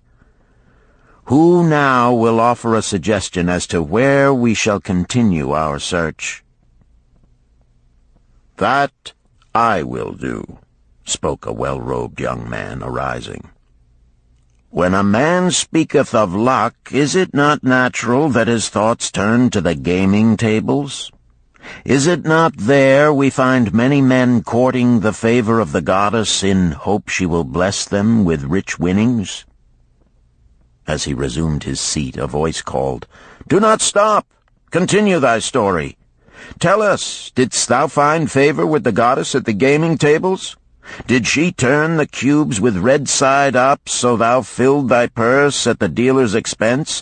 Or did she permit the blue sides to come up, so the dealer raked in thy hard-earned pieces of silver?" The young man joined the good-natured laughter, then replied, "I am not averse to admitting she seemed not to know I was even there. But how about the rest of you? Have you found her waiting about such places to roll the cubes in your favor? We are eager to hear as well as to learn." "A wise start," broke in Arcad. "We meet here to consider all sides of each question. To ignore the gaming table would be to overlook an instinct common to most men, the love of taking a chance with a small amount of silver in the hope of winning much gold." "That doth remind me of the races but yesterday," called out another listener. "If the goddess frequents the gaming tables, certainly she does not overlook the races where the gilded chariots and the foaming horses offer far more excitement.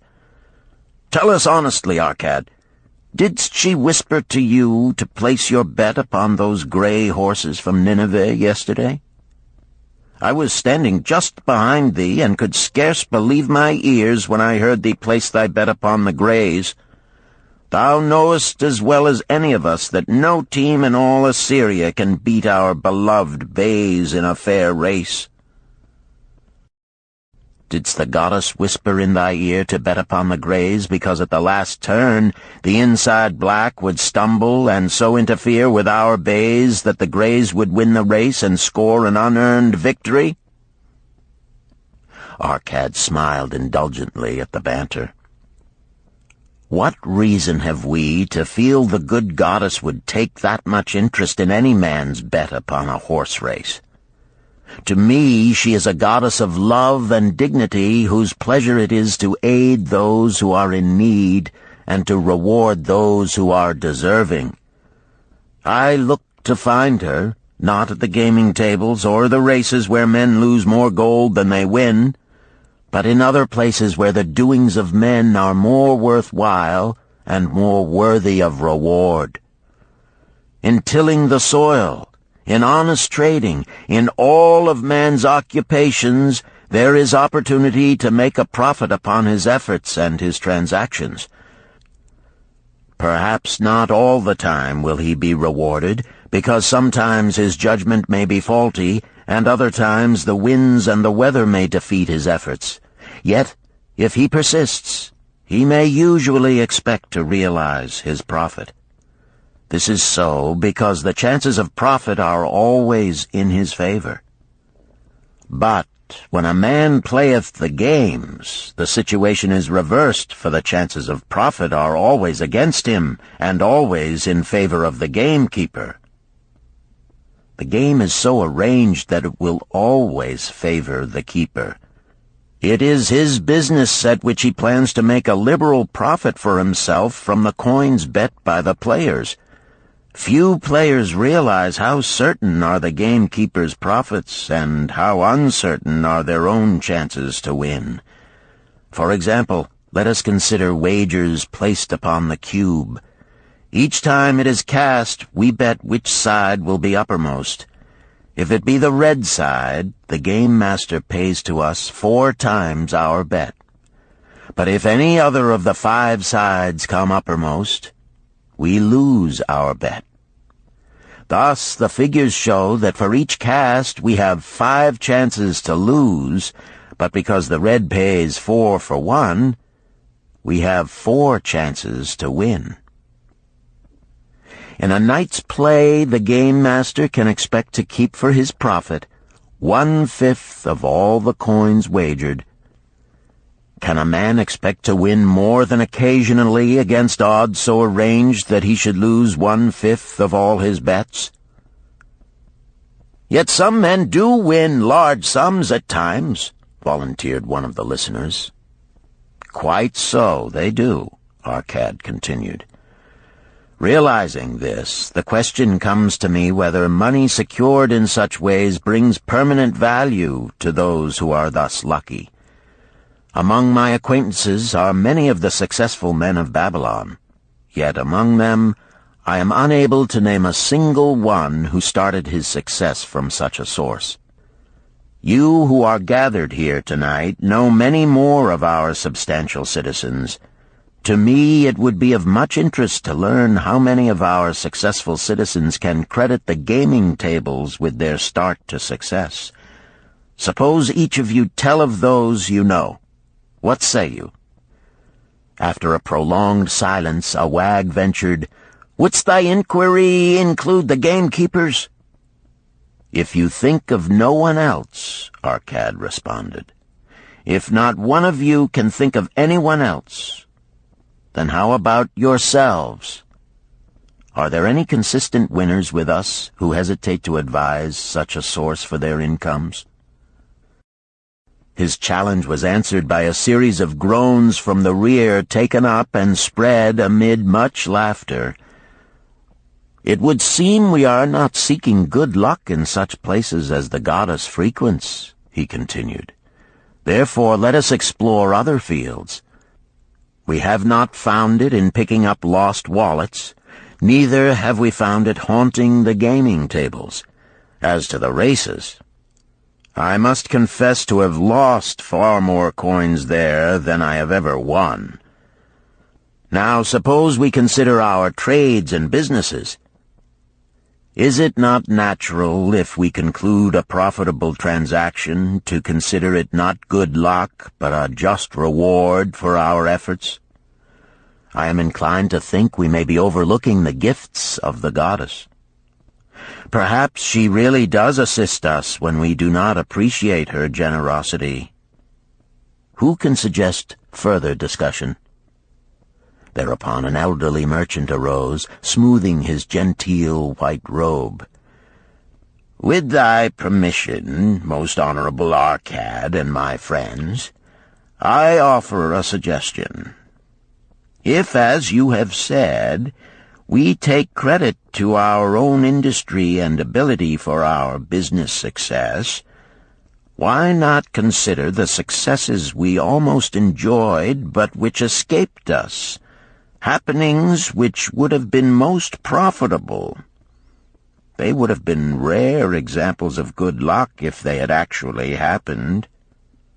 Because they were not brought to fulfillment, we cannot consider them as our just rewards. Surely many men here have such experiences to relate." "Here is a wise approach," Arcad approved. "Who among you have had good luck within your grasp only to see it escape?" Many hands were raised, among them that of the merchant. Arcad motioned to him to speak. "As you suggested this approach, we should like to hear first from you." "I will gladly relate a tale," he resumed, "that doth illustrate how closely unto a man good luck may approach, and how blindly he may permit it to escape, much to his loss and later regret. Many years ago, when I was a young man, just married and well started to earning, my father did come one day and urge most strongly that I enter upon an investment. The son of one of his good friends had taken notice of a barren tract of land not far beyond the outer walls of our city. It lay high above the canal where no water could reach it. The son of my father's friend devised a plan to purchase this land, build 3 large water wheels that could be operated by oxen, and thereby raise the life-giving waters to the fertile soil. This accomplished, he planned to divide it into small tracts and sell to the residents of the city for herb patches. The son of my father's friend did not possess sufficient gold to complete such an undertaking. Like myself, he was a young man earning a fair sum. His father, like mine, was a man of large family and small means. He therefore decided to interest a group of men to enter the enterprise with him. The group was to comprise 12, each of whom must be a money earner and agree to pay 1/10 of his earnings into the enterprise until the land was made ready for sale. All would then share justly in the profits in proportion to their investment. "Thou, my son," bespoke my father unto me, "art now in thy young manhood. It is my deep desire that thou begin the building of a valuable estate for thyself, that thou mayest become respected among men. I desire to see thou profit from a knowledge of the thoughtless mistakes of thy father." "This do I most ardently desire, my father," I replied. "Then this do I advise. Do what I should have done at thy age. From thy earnings keep out 1/10 to put into favorable investments. With this 1/10 of thy earnings, and what it will also earn, thou canst, before thou art my age, accumulate for thyself a valuable estate." "Thy words are words of wisdom, my father. Greatly do I desire riches.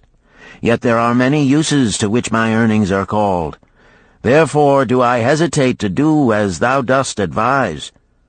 I am young. There is plenty of time."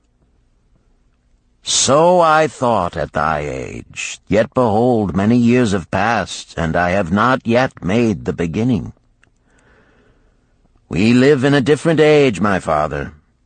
I shall avoid thy mistakes." "Opportunity stands before thee, my son.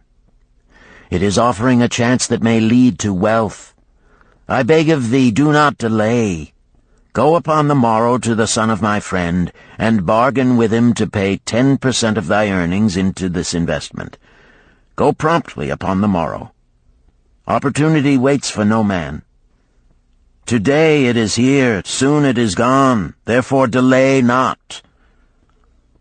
In spite of the advice of my father, I did hesitate. There were beautiful new robes just brought by the tradesmen from the East, robes of such richness and beauty my good wife and I felt we must each possess one. Should I agree to pay 1/10 of my earnings into the enterprise, we must deprive ourselves of these and other pleasures we dearly desired. I delayed making a decision until it was too late, much to my subsequent regret. The enterprise did prove to be more profitable than any man had prophesied. This is my tale, showing how I did permit good luck to escape. In this tale, we see how good luck waits to come to that man who accepts opportunity, commented a swarthy man of the desert. To the building of an estate, there must always be the beginning. That start may be a few pieces of gold or silver which a man diverts from his earnings to his first investment. I, myself, am the owner of many herds. The start of my herds I did begin when I was a mere boy, and did purchase with 1 piece of silver a young calf. This, being the beginning of my wealth, was of great importance to me. To take his first start to building an estate is as good luck as can come to any man. With all men, that first step, which changes them from men who earn from their own labor to men who draw dividends from the earnings of their gold, is important. Some fortunately take it when young and thereby outstrip in financial success those who do take it later, or those unfortunate men, like the father of this merchant, who never take it. Had our friend the merchant taken this step in his early manhood when this opportunity came to him, this day he would be blessed with much more of this world's goods. Should the good luck of our friend the cloth weaver cause him to take such a step at this time, it will indeed be but the beginning of much greater good fortune. "Thank you. I like to speak also," a stranger from another country arose. "I am a Syrian. Not so well do I speak your tongue. I wish to call this friend, the merchant, a name. Maybe you think it not polite, this name. Yet I wish to call him that. But, alas, I not know your word for it. If I do call it in Syrian, you will not understand. Therefore, please, some good gentleman, tell me that right name you call man who puts off doing those things that mighty good for him." "Procrastinator!" called a voice. "That's him!" shouted the Syrian, waving his hands excitedly. "He accepts not opportunity when she comes. He waits. He says, I have much business right now. By and by I talk to you. Opportunity she will not wait for such slow fellow. She thinks if a man desires to be lucky he will step quick. Any man who not step quick when opportunity comes. He, big procrastinator like our friend, this merchant." The merchant arose and bowed good-naturedly in response to the laughter. "My admiration to the stranger within our gates who hesitates not to speak the truth." And now let us hear another tale of opportunity. Who has for us another experience? Demanded Arcad. "I have," responded a red-robed man of middle age. "I am a buyer of animals, mostly camels and horses. Sometimes I do also buy the sheep and goats. The tale I am about to relate will tell truthfully how opportunity came one night when I did least expect it. Perhaps for this reason I did let it escape. Of this you shall be the judge. Returning to the city one evening after a disheartening 10 days' journey in search of camels, I was much angered to find the gates of the city closed and locked. While my slaves spread our tent for the night, which we looked to spend with little food and no water, I was approached by an elderly farmer who, like ourselves, found himself locked outside. "Honored sir," he addressed me, "from thy appearance I do judge thee to be a buyer. If this be so, much would I like to sell to thee the most excellent flock of sheep just driven up. Alas, my good wife lies very sick with the fever. I must return with all haste. Buy thou my sheep, that I and my slaves may mount our camels and travel back without delay." So dark it was that I could not see his flock, but from the bleating I did know it must be large. Having wasted 10 days searching for camels I could not find, I was glad to bargain with him. In his anxiety he did set a most reasonable price. I accepted, well knowing my slaves could drive the flock through the city gates in the morning and sell at a substantial profit. The bargain concluded, I called my slaves to bring torches that we might count the flock which the farmer declared to contain 900. I shall not burden you, my friends, with a description of our difficulty in attempting to count so many thirsty, restless, milling sheep. It proved to be an impossible task. Therefore, I bluntly informed the farmer I would count them at daylight and pay him then. "Please, most honorable sir," he pleaded, Pay me but 2/3 of the price tonight, that I may be on my way. I will leave my most intelligent and educated slave to assist to make the count in the morning. He is trustworthy, and to him thou canst pay the balance." But I was stubborn and refused to make payment that night. Next morning, before I awoke, the city gates opened, and 4 buyers rushed out in search of flocks.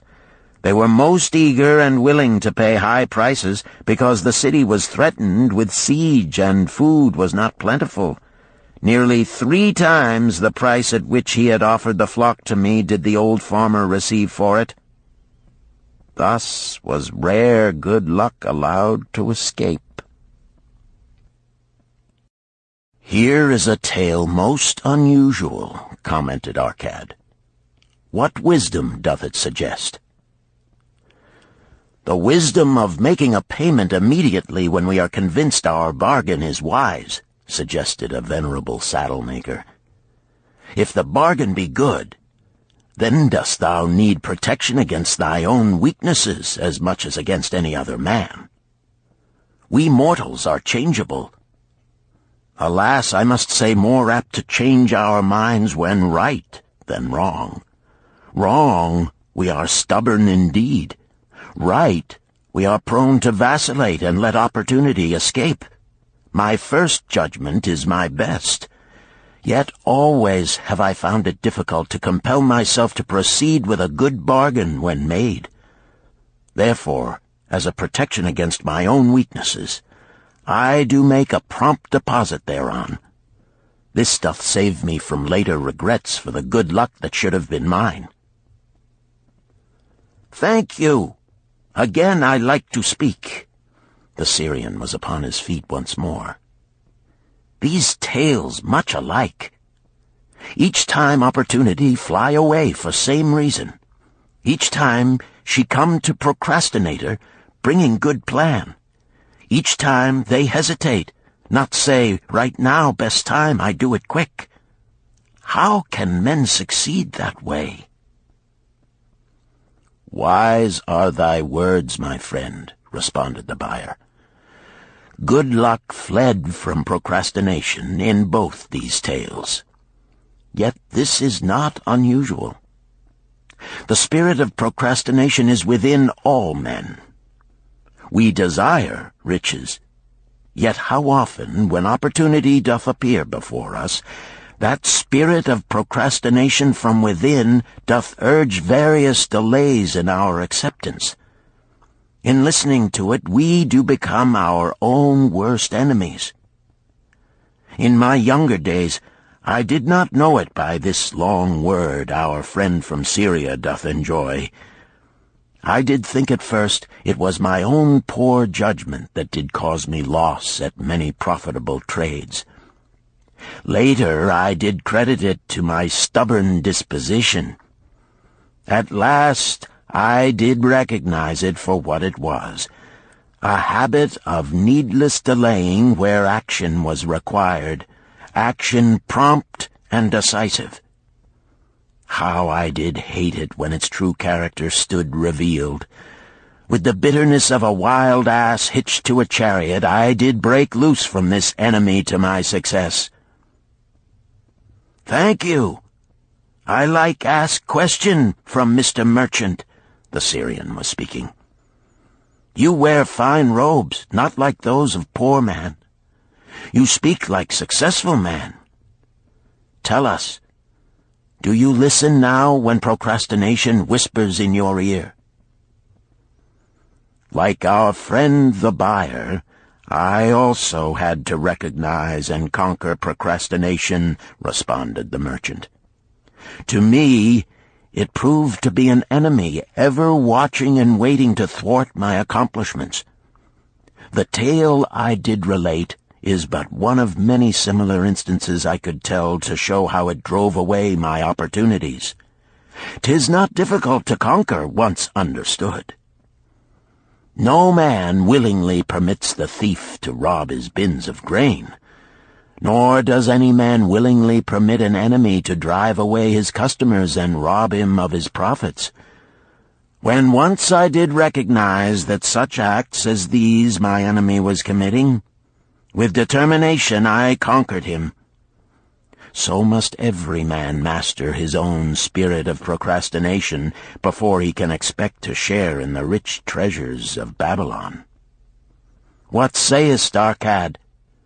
Because thou art the richest man in Babylon, many do proclaim thee to be the luckiest. Dost agree with me that no man can arrive at a full measure of success until he hath completely crushed the spirit of procrastination within him? It is even as thou sayest, Arcad admitted. During my long life, I have watched generation following generation, marching forward along those avenues of trade, science, and learning that lead to success in life. Opportunities came to all these men. Some grasped theirs and moved steadily to the gratification of their deepest desires, but the majority hesitated, faltered, and fell behind. Arcad turned to the cloth weaver. Thou didst suggest that we debate good luck. Let us hear what thou now thinkest upon the subject. I do see good luck in a different light. I had thought of it as something most desirable that might happen to a man without effort upon his part. Now I do realize such happenings are not the sort of thing one may attract to himself. From our discussion have I learned that to attract good luck to oneself, it is necessary to take advantage of opportunities. Therefore, in the future, I shall endeavor to make the best of such opportunities as do come to me. Thou hast well grasped the truths brought forth in our discussion, Arcad replied. Good luck, we do find, often follows opportunity, but seldom comes otherwise. Our merchant friend would have found great good luck had he accepted the opportunity the good goddess did present to him. Our friend the buyer likewise would have enjoyed good luck had he completed the purchase of the flock and sold at such a handsome profit. We did pursue this discussion to find a means by which good luck could be enticed to us. I feel that we have found the way. Both the tales did illustrate how good luck follows opportunity. Herein lies a truth that many similar tales of good luck, won or lost, could not change. The truth is this: good luck can be enticed by accepting opportunity.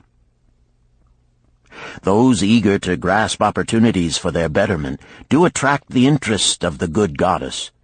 She is ever anxious to aid those who please her. Men of action please her best. Action will lead thee forward to the successes thou dost desire.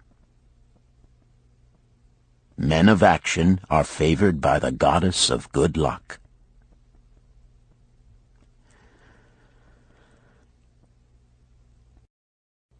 Chapter 5. The 5 Laws of Gold. A bag heavy with gold, or a clay tablet carved with words of wisdom. If thou hadst thy choice, which wouldst thou choose? By the flickering light from the fire of desert shrubs, the sun-tanned faces of the listeners gleamed with interest. "The gold! The gold!" chorused the 27. Old Calibab smiled knowingly.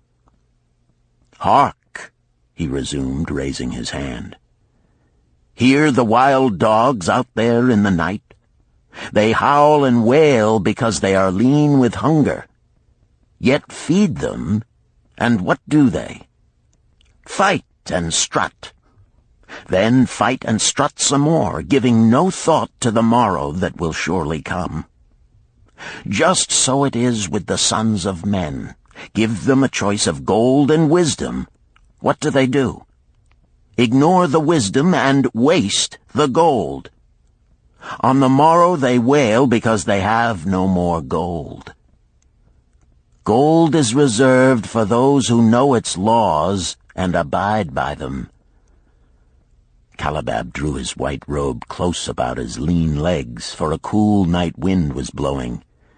"Because thou hast served me faithfully upon our long journey, because thou cared well for my camels, because thou toiled uncomplainingly across the hot sands of the desert, because thou fought bravely the robbers that sought to despoil my merchandise, I will tell thee this night the tale of the 5 laws of gold, such a tale as thou never hast heard before.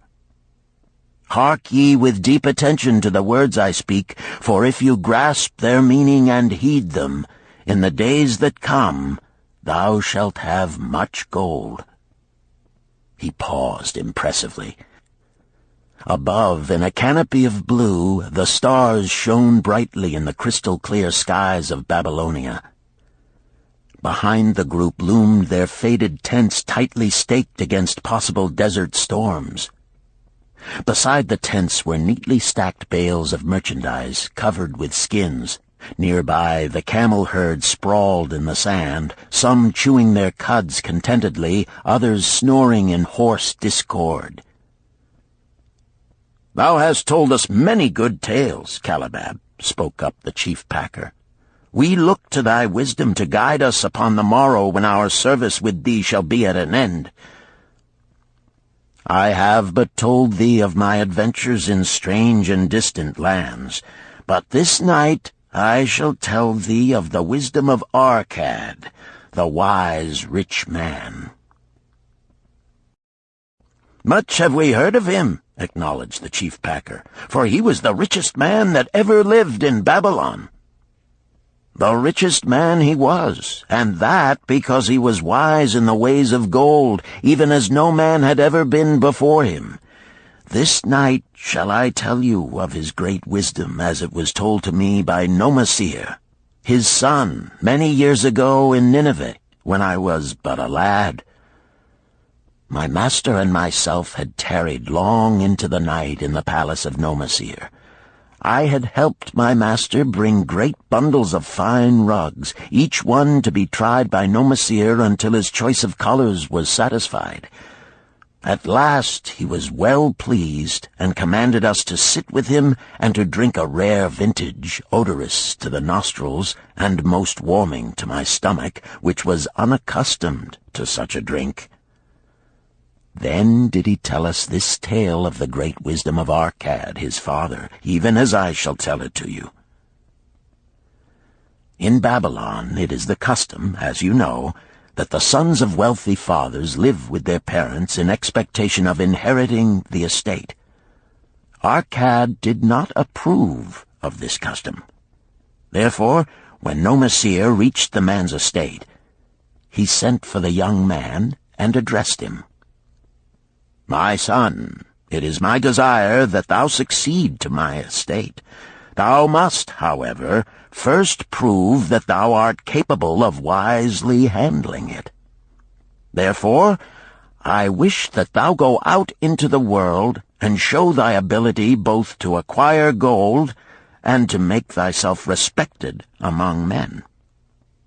To start thee well, I will give thee 2 things of which I myself was denied when I started as a poor youth to build up a fortune. First, I give thee this bag of gold. If thou use it wisely, it will be the basis of thy future success. Second, I give thee this clay tablet upon which is carved the 5 laws of gold. If thou dost but interpret them in thy own acts, they shall bring thee competence and security. 10 years from this day come thou back to the house of thy father and give account of thyself. If thou prove worthy, I will then make thee the heir to my estate. Otherwise I will give it to the priests that they may barter for my soul the kind consideration of the gods." So Nomasir went forth to make his own way, taking his bag of gold the clay tablet carefully wrapped in silken cloth, his slave, and the horses upon which they rode. The 10 years passed, and Nomasir, as he had agreed, returned to the house of his father, who provided a great feast in his honor, to which he invited many friends and relatives. After the feast was over, the father and mother mounted their throne-like seats at one side of the great hall, and Nomasir stood before them to give an account of himself as he had promised his father. It was evening. The room was hazy with smoke from the wicks of the oil lamps that but dimly lighted it. Slaves in white woven jackets and tunics fanned the humid air rhythmically with long-stemmed palm leaves. A stately dignity colored the scene. The wife of Nomasir and his 2 young sons, with friends and other members of the family, sat upon rugs behind him, eager listeners. "My father," he began deferentially, "I bow before thy wisdom. 10 years ago, when I stood at the gates of manhood, thou bade me go forth and become a man among men, instead of remaining a vassal to thy fortune. Thou gave me liberally of thy gold. Thou gave me liberally of thy wisdom. Of the gold, alas, I must admit of a disastrous handling. It fled indeed from my inexperienced hands, even as a wild hare flees at the first opportunity from the youth who captures it." The father smiled indulgently. "Continue, my son. Thy tale interests me in all its details." I decided to go to Nineveh, as it was a growing city, believing that I might find there opportunities. I joined a caravan, and among its members made numerous friends. 2 well-spoken men who had a most beautiful white horse, as fleet as the wind, were among these. As we journeyed, they told me in confidence that in Nineveh was a wealthy man who owned a horse so swift that it had never been beaten. Its owner believed that no horse living could run with greater speed. Therefore would he wager any sum, however large, that his horse could outspeed any horse in all Babylonia. Compared to their horse, so my friend said, it was but a lumbering ass that could be beaten with ease. They offered, as a great favor, to permit me to join them in a wager. I was quite carried away with the plan. Our horse was badly beaten, and I lost much of my gold. The father laughed. Later, I discovered that this was a deceitful plan of these men, and they constantly journeyed with caravans seeking victims. You see, the man in Nineveh was their partner and shared with them the bets he won. This shrewd deceit taught me my first lesson in looking out for myself. I was soon to learn another, equally bitter. In the caravan was another young man with whom I became quite friendly. He was the son of wealthy parents and, like myself, journeying to Nineveh to find a suitable location. Not long after our arrival, he told me that a merchant had died, and his shop with its rich merchandise and patronage could be secured at a paltry price. Saying that we would be equal partners, but first he must return to Babylon to secure his gold, he prevailed upon me to purchase the stock with my gold, agreeing that his would be used later to carry on our venture. He long delayed the trip to Babylon, proving in the meantime to be an unwise buyer and a foolish spender. I finally put him out, but not before the business had deteriorated to where we had only unsaleable goods and no gold to buy other goods. I sacrificed what was left to an Israelite for a pitiful sum. Soon there followed, I tell you, my father, bitter days. I sought employment and found it not, for I was without trade or training that would enable me to earn. I sold my horses, I sold my slave. I sold my extra robes that I might have food and a place to sleep, but each day grim want crouched closer. But in those bitter days, I remembered thy confidence in me, my father. Thou hadst sent me forth to become a man, and this I was determined to accomplish. The mother buried her face and wept softly.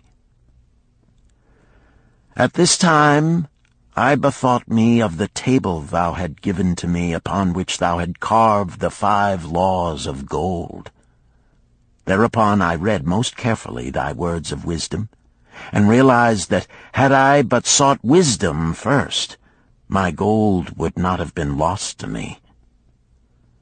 I learned by heart each law, and determined that when once more the goddess of good fortune smiled upon me, I would be guided by the wisdom of age, and not by the inexperience of youth. For the benefit of you who are seated here this night, I will read the wisdom of my father as engraved upon the clay tablet which he gave to me 10 years ago. The 5 laws of gold. 1.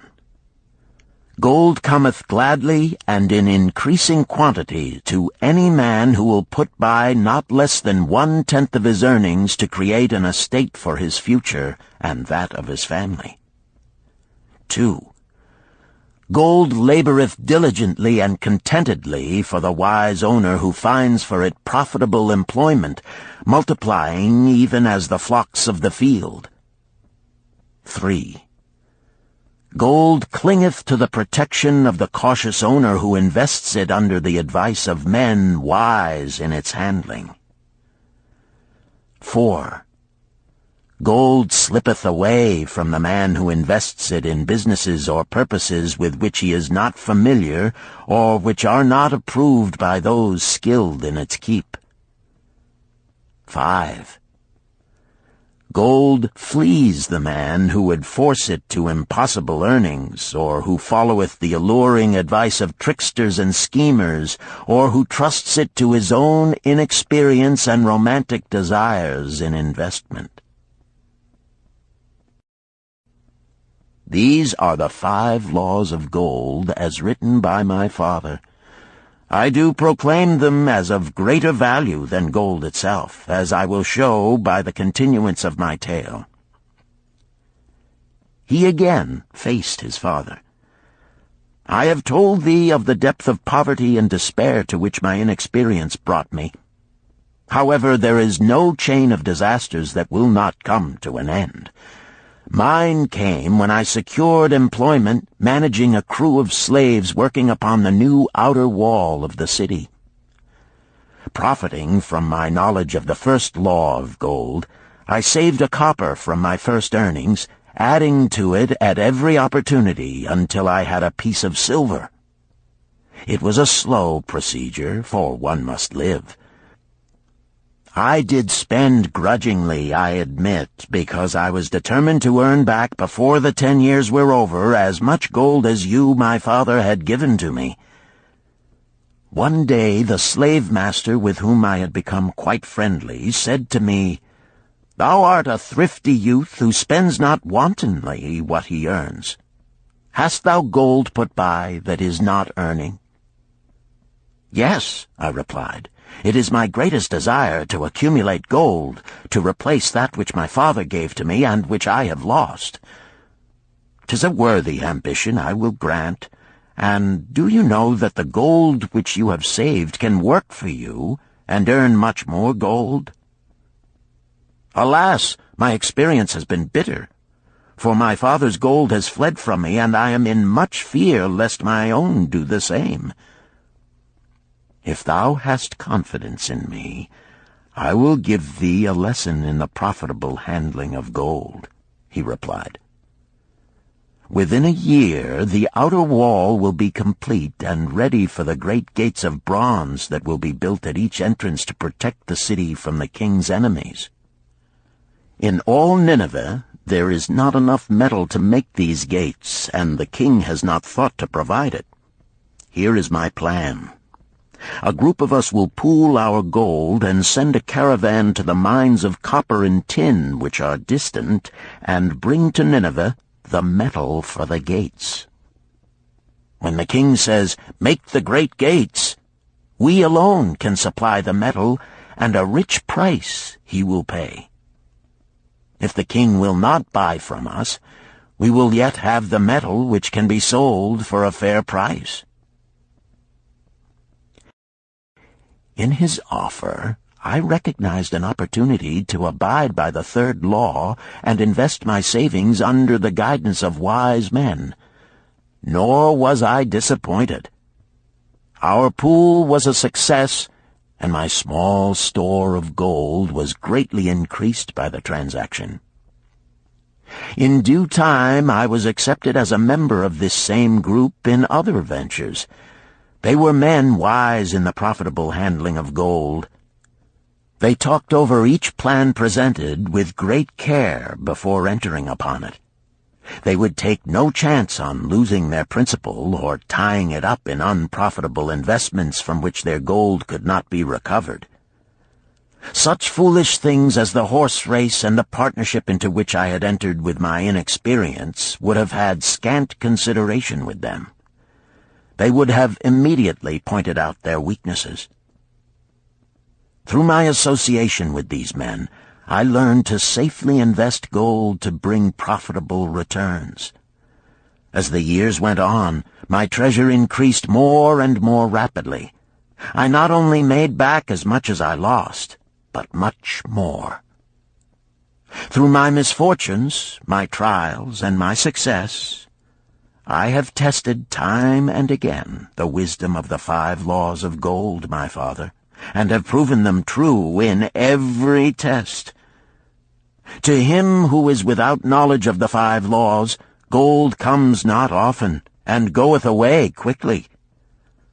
But to him who abide by the 5 laws, gold comes and works as his dutiful slave. Nomasir ceased speaking and motioned to a slave in the back of the room. The slave brought forward one at a time 3 heavy leather bags. One of these Nomasir took and placed upon the floor before his father, addressing him again. "Thou didst give to me a bag of gold, Babylon gold. Behold, in its place I do return to thee a bag of Nineveh gold of equal weight, an equal exchange, as all will agree. Thou didst give to me a clay tablet inscribed with wisdom. Behold, in its stead I do return 2 bags of gold." So saying, he took from the slave the other 2 bags, and likewise placed them upon the floor before his father.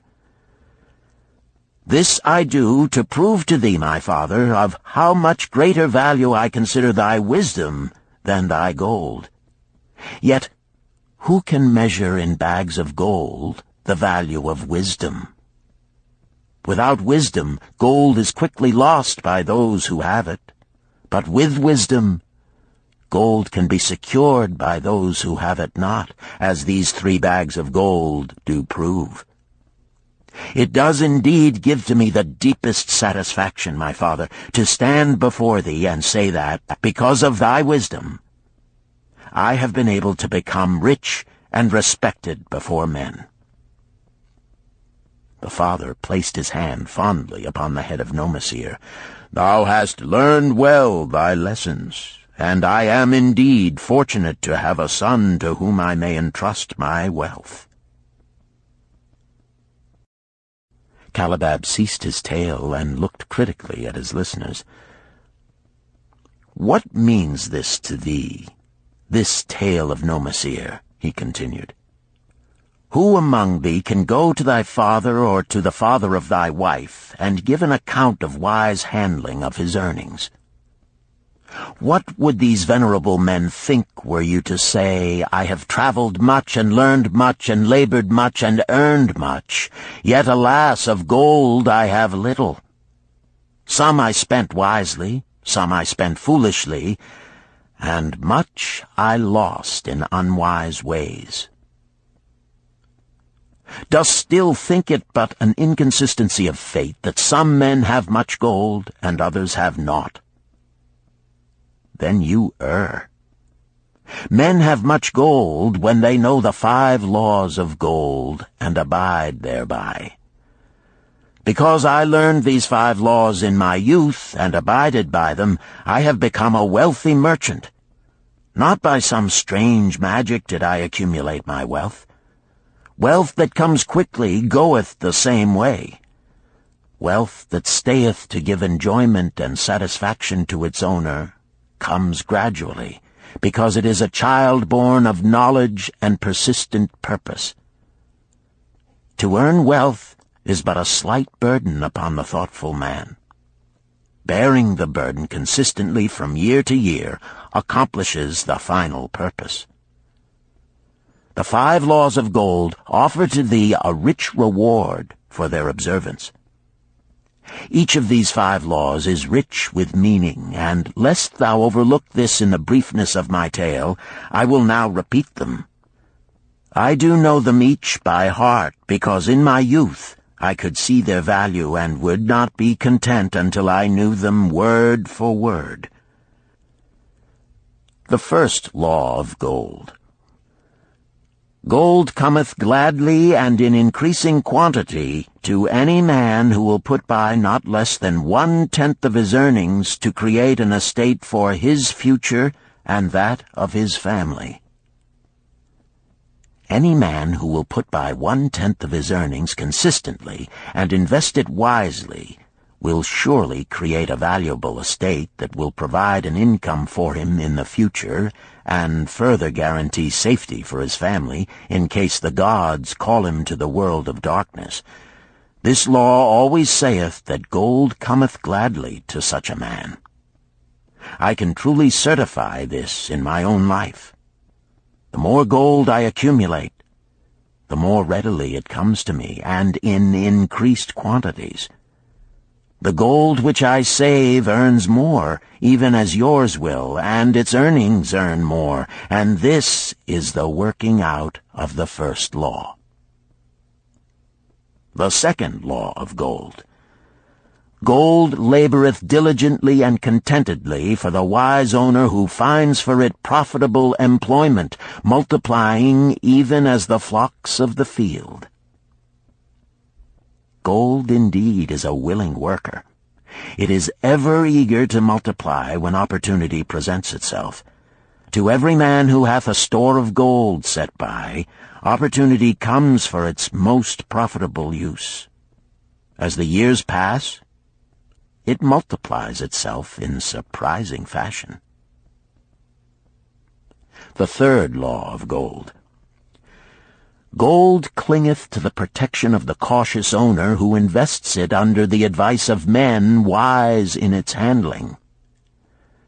Gold indeed clingeth to the cautious owner, even as it flees the careless owner. The man who seeks the advice of men wise in handling gold soon learneth not to jeopardize his treasure, but to preserve in safety and to enjoy in contentment its consistent increase. This ends Disc 2. The Richest Man in Babylon, Disc 3. The fourth law of gold. Gold slippeth away from the man who invests it in businesses or purposes with which he is not familiar or which are not approved by those skilled in its keep. To the man who hath gold yet is not skilled in its handling, many uses for it appear most profitable. Too often these are fraught with danger of loss, and if properly analyzed by wise men, show small possibility of profit. Therefore, the inexperienced owner of gold who trusts to his own judgment and invests it in businesses or purposes with which he is not familiar, too often finds his judgment imperfect and pays with his treasure for his inexperience. Wise indeed is he who investeth his treasures under the advice of men skilled in the ways of gold. the fifth law of gold. Gold flees the man who would force it to impossible earnings, or who followeth the alluring advice of tricksters and schemers, or who trusts it to his own inexperience and romantic desires in investment. Fanciful propositions that thrill like adventure tales always come to the new owner of gold. These appear to endow his treasure with magic powers that will enable it to make impossible earnings. Yet heed ye the wise men, for verily they know the risks that lurk behind every plan to make great wealth suddenly. Forget not the rich men of Nineveh, who would take no chance of losing their principal or tying it up in unprofitable investments. This ends my tale of the 5 laws of gold. In telling it to thee, I have told the secrets of my own success. Yet they are not secrets, but truths which every man must first learn and then follow, who wishes to step out of the multitude that, like yon wild dogs, must worry each day for food to eat. Tomorrow we enter Babylon. Look, see the fire that burns eternal above the temple of Bel? We are already in sight of the golden city. Tomorrow each of thee shall have gold, the gold thou hast so well earned by thy faithful services. 10 years from this night, what can you tell about this gold? If there be men among you who, like Nomasir, will use a portion of their gold to start for themselves an estate and be thenceforth wisely guided by the wisdom of Arkad, 10 years from now, 'tis a safe wager, like the son of Arkad, they will be rich and respected among men. Our wise acts accompany us through life to please us and to help us. Just as surely our unwise acts follow us to plague and torment us. Alas, they cannot be forgotten. In the front rank of the torments that do follow us are the memories of the things we should have done, of the opportunities which came to us, and we took not. Rich are the treasures of Babylon, so rich no man can count their value in pieces of gold. Each year they grow richer and more valuable. Like the treasures of every land, they are a reward, a rich reward, awaiting those men of purpose who determine to secure their just share. In the strength of thine own desires is a magic power. Guide this power with thy knowledge of the 5 laws of gold, and thou shalt share the treasures of Babylon.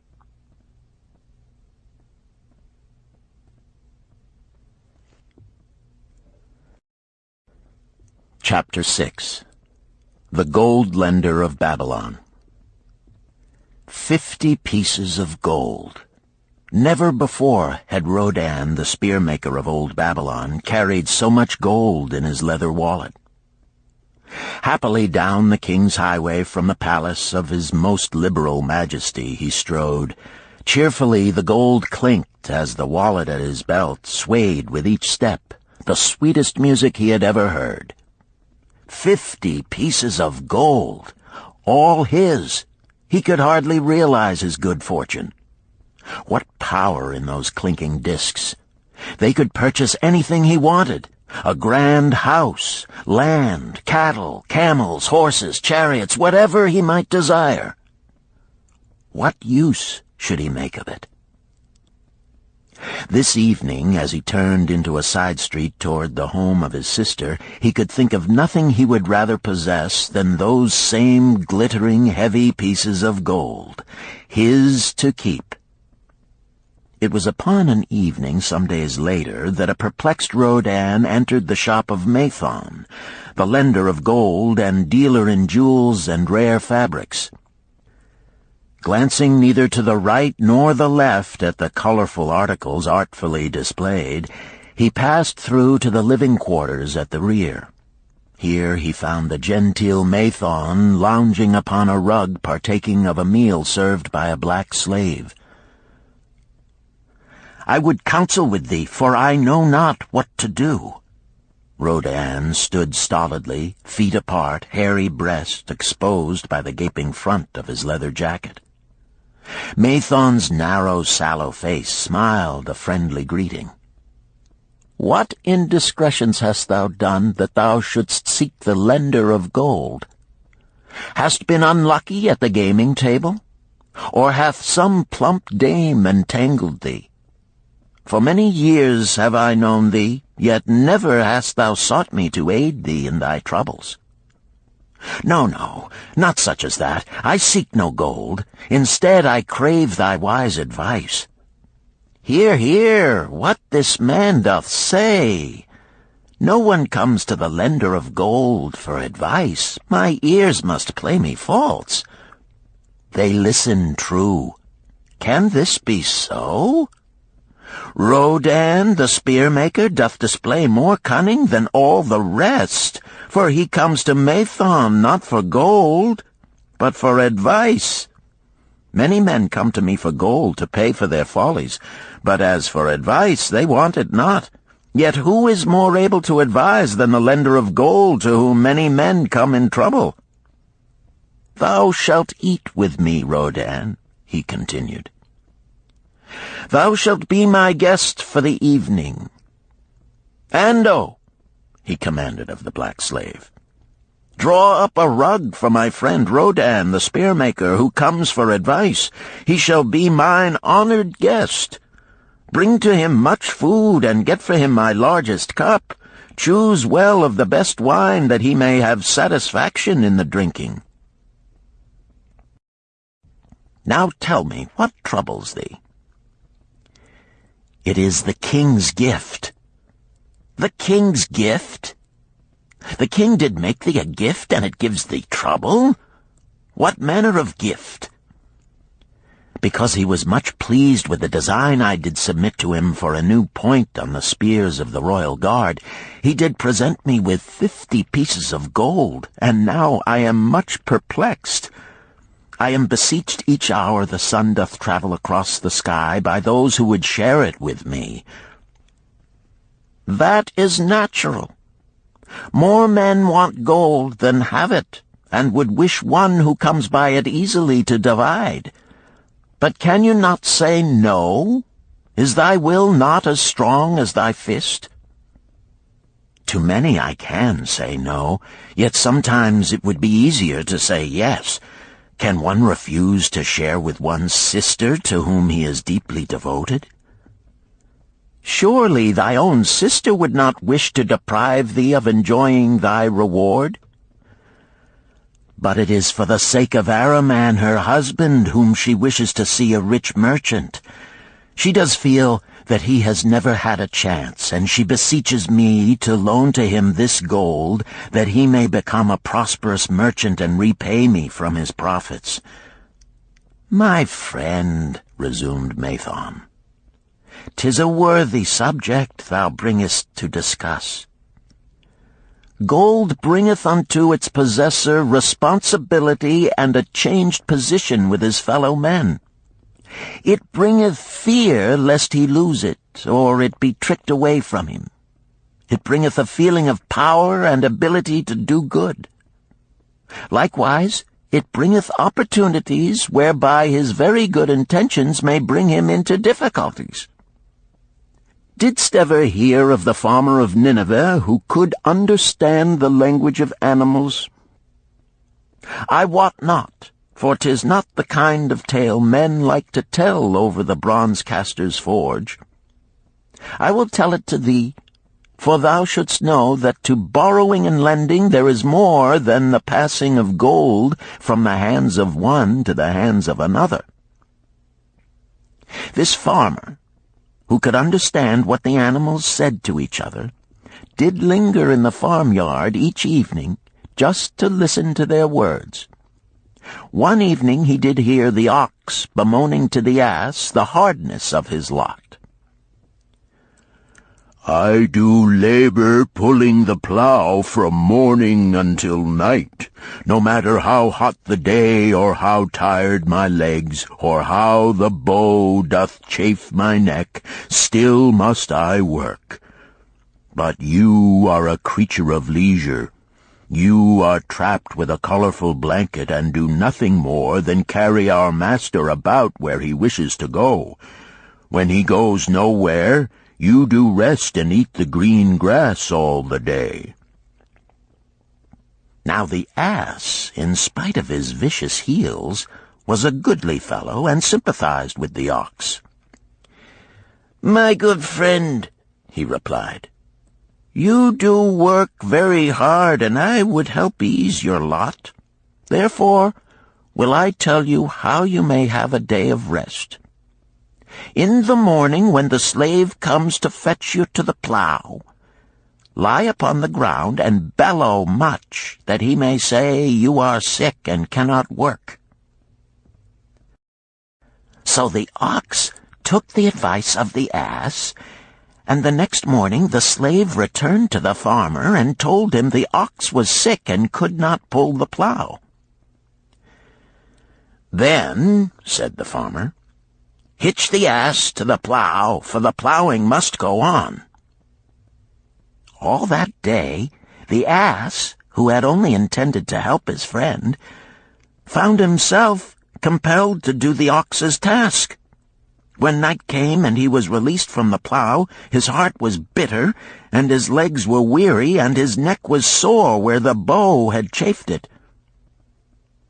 The farmer lingered in the barnyard to listen. The ox began first. "You are my good friend. Because of your wise advice, I have enjoyed a day of rest." "And I," retorted the ass, "am like many another simple-hearted one who starts to help a friend and ends up by doing his task for him. Hereafter you draw your own plow, for I did hear the master tell the slave to send for the butcher were you sick again. I wish he would, for you are a lazy fellow." Thereafter they spoke to each other no more. This ended their friendship. Canst thou tell the moral to this tale, Rodan? "'Tis a good tale," responded Rodan, "but I see not the moral." "I thought not that you would, but it is there, and simple too. Just this: if you desire to help thy friend, do so in a way that will not bring thy friend's burdens upon thyself." "I had not thought of that. It is a wise moral. I wish not to assume the burdens of my sister's husband. But tell me, you lend to many. Do not the borrowers repay?" Mathon smiled the smile of one whose soul is rich with much experience. "Could a loan be well made if the borrower cannot repay? Must not the lender be wise and judge carefully whether his gold can perform a useful purpose to the borrower and return to him once more? Or whether it will be wasted by one unable to use it wisely and leave him without his treasure, and leave the borrower with a debt he cannot repay? I will show to thee the tokens in my token chest, and let them tell thee some of their stories."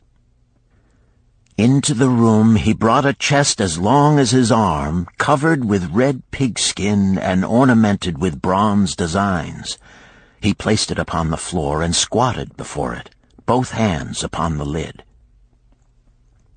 "From each person to whom I lend, I do exact a token for my token chest, to remain there until the loan is repaid. When they repay, I give it back. But if they never repay, it will always remind me of one who was not faithful to my confidence. The safest loans, my token box tells me, are to those whose possessions are of more value than the one they desire. They own lands or jewels or camels or other things which could be sold to repay the loan. Some of the tokens given to me are jewels of more value than the loan. Others are promises that if the loan be not repaid as agreed, they will deliver to me certain property settlement. On loans like those I am assured that my gold will be returned with the rental thereon, for the loan is based on property. In another class are those who have the capacity to earn. They are such as you, who labor or serve and are paid. They have income. And if they are honest and suffer no misfortune, I know that they also can repay the gold I loan them and the rental to which I am entitled. Such loans are based on human effort. Others are those who have neither property nor assured earning capacity. Life is hard, and there will always be some who cannot adjust themselves to it. Alas for the loans I make them! Even though they be no larger than a pence, my token box may censure me in the years to come unless they be guaranteed by good friends of the borrower who know him honorable. Mathon released the clasp and opened the lid. Rodan leaned forward eagerly. At the top of the chest a bronze neckpiece lay upon a scarlet cloth. Mathon picked up the piece and patted it affectionately. "This shall always remain in my token chest, because the owner has passed on into the great darkness. I treasure it, his token, and I treasure his memory, for he was my good friend. We traded together with much success until out of the East he brought a woman to wed, beautiful but not like our women, a dazzling creature. He spent his gold lavishly to gratify her desires. He came to me in distress when his gold was gone. I counseled with him. I told him I would help him to once more master his own affairs. He swore by the sign of the great bull that he would. But it was not to be. In a quarrel she thrust a knife into the heart he dared her to pierce." "And she?" questioned Rodan. "Yes, of course. This was hers." He picked up the scarlet cloth. "In bitter remorse she threw herself into the Euphrates. These 2 loans will never be repaid. The chest tells you, Rodan, that humans in the throes of great emotions are not safe risks for the gold lender. Here, now, this is different." He reached for a ring carved of oxbone. "This belongs to a farmer. I buy the rugs of his women. The locusts came, and they had not food. I helped him, and when the new crop came, he repaid me. Later he came again and told of strange goats in a distant land, as described by a traveler. They had long hair so fine and soft it would weave into rugs more beautiful than any ever seen in Babylon. He wanted a herd, but he had no money. So I did lend him gold to make the journey and bring back goats. Now his herd is begun, and next year I shall surprise the lords of Babylon with the most expensive rugs it has been their good fortune to buy. Soon I must return his ring. He doth insist on repaying promptly." "Some borrowers do that?" queried Rodan. "If they borrow for purposes that bring money back to them, I find it so. But if they borrow because of their indiscretions, I warn thee to be cautious if thou wouldst ever have thy gold back in hand again." "Tell me about this," requested Rodan, picking up a heavy gold bracelet inset with jewels in rare designs. "The women do appeal to my good friend," bantered Mathon. "I am still much younger than you," retorted Rodin. "I grant that, but this time thou doth suspicion romance where it is not. The owner of this is fat and wrinkled, and doth talk so much and say so little, she drives me mad. Once they had much money and were good customers, but ill times came upon them. She has a son of whom she would make a merchant. So she came to me and borrowed gold that he might become a partner of a caravan owner who travels with his camels, bartering in one city what he buys in another. This man proved a rascal, for he left the poor boy in a distant city without money and without friends, pulling out early while the youth slept. Perhaps when this youth has grown to manhood he will repay. Until then I get no rental for the loan, only much talk. But I do admit the jewels are worthy of the loan." "Did this lady ask thy advice as to the wisdom of the loan?" "Quite otherwise. She had pictured to herself this son of hers as a wealthy and powerful man of Babylon. To suggest the contrary was to infuriate her. A fair rebuke I had. I knew the risk for this inexperienced boy, but as she offered security, I could not refuse her."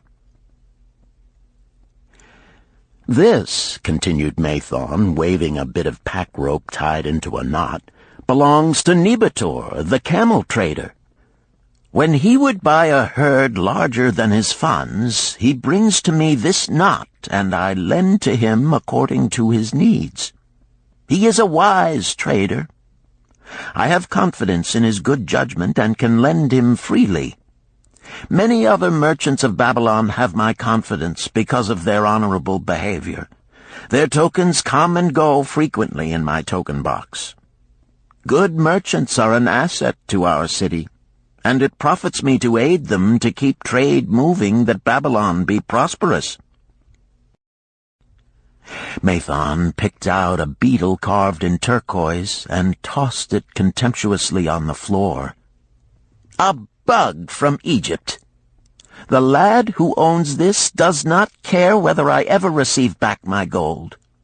When I reproach him, he replies, 'How can I repay when ill fate pursues me? You have plenty more.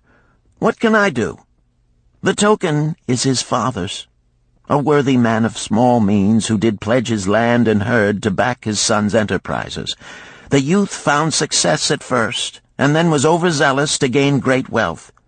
His knowledge was immature. His enterprises collapsed. Youth is ambitious.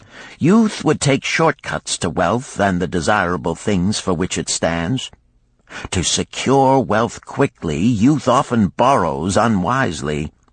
Youth, never having had experience, cannot realize that hopeless debt is like a deep pit into which one may descend quickly, and where one may struggle vainly for many days. It is a pit of sorrow and regrets, where the brightness of the sun is overcast, and night is made unhappy by restless sleeping. Yet I do not discourage borrowing gold. I encourage it. I recommend it if it be for a wise purpose. I myself made my first real success as a merchant with borrowed gold. Yet what should the lender do in such a case? The youth is in despair and accomplishes nothing. He is discouraged. He makes no effort to repay. My heart turns against depriving the father of his land and cattle." "You tell me much that I am interested to hear," ventured Rodin, "but I hear no answer to my question. Should I lend my 50 pieces of gold to my sister's husband? They mean much to me." "Thy sister is a sterling woman whom I do much esteem. Should her husband come to me and ask to borrow 50 pieces of gold, I should ask him for what purpose he would use it. If he answered that he desired to become a merchant like myself and deal in jewels and rich furnishings, I would say, 'What knowledge have you of the ways of trade? Do you know where you can buy at lowest cost? Do you know where you can sell at a fair price? Could he say yes to these questions?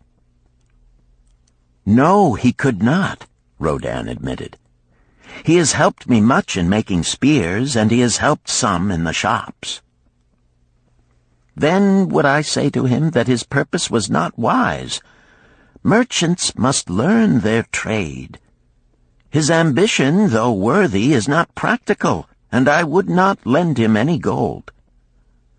But supposing he could say, yes, I have helped merchants much.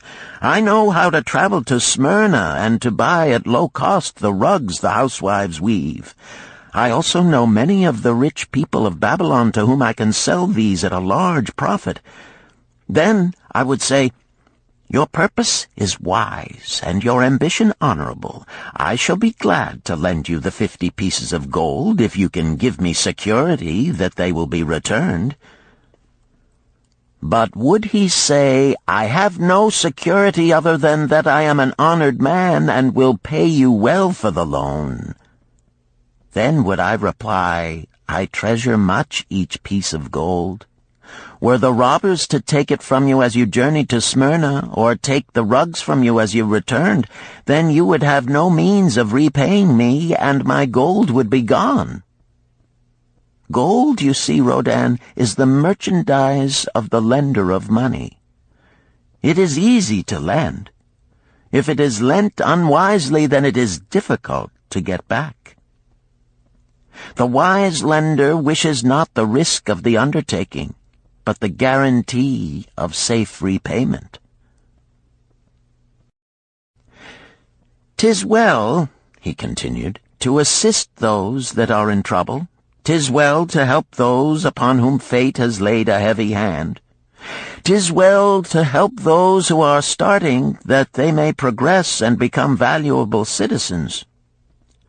But help must be given wisely, lest, like the farmer's ass, in our desire to help, we but take upon ourselves the burden that belongs to another." Again I wandered from thy question, Rodin, but hear my answer. Keep thy 50 pieces of gold. What thy labor earns for thee and what is given thee for reward is thine own, and no man can put an obligation upon thee to part with it unless it do be thy wish. If thee wouldst lend it so that it may earn thee more gold, then lend with caution and in many places. I like not idle gold, even less I like too much of risk. How many years hast thou labored as a spear-maker? Fully 3. How much besides the king's gift hast saved? 3 gold pieces. Each year that thou hast labored, thou hast denied thyself good things to save from thine earnings 1 piece of gold? 'Tis as you say. Then mightest save in 50 years of labor 50 pieces of gold by thy self-denial? A lifetime of labor it would be. Thinkest thou thy sister would wish to jeopardize the savings of 50 years of labor over the bronze melting pot, that her husband might experiment on being a merchant? Not if I spoke in your words. Then go to her and say, 3 years I have labored each day except fast days, from morning until night, and I have denied myself many things that my heart craved. For each year of labor and self-denial, I have to show 1 piece of gold. Thou art my favored sister, and I wish that thy husband may engage in business in which he will prosper greatly. If he will submit to me a plan that seems wise and possible to my friend Mathon, then will I gladly lend to him my savings of an entire year, that he may have an opportunity to prove that he can succeed. Do that, I say, and if he has within him the soul to succeed, he can prove it. If he fails, he will not owe thee more than he can hope some day to repay. I am a gold lender because I own more gold than I can use in my own trade. I desire my surplus gold to labor for others and thereby earn more gold. I do not wish to take risk of losing my gold, for I have labored much and denied myself much to secure it. Therefore I will no longer lend any of it where I am not confident that it is safe and will be returned to me. Neither will I lend it where I am not convinced that its earnings will be promptly paid to me. I have told to thee, Rodan, a few of the secrets of my token chest.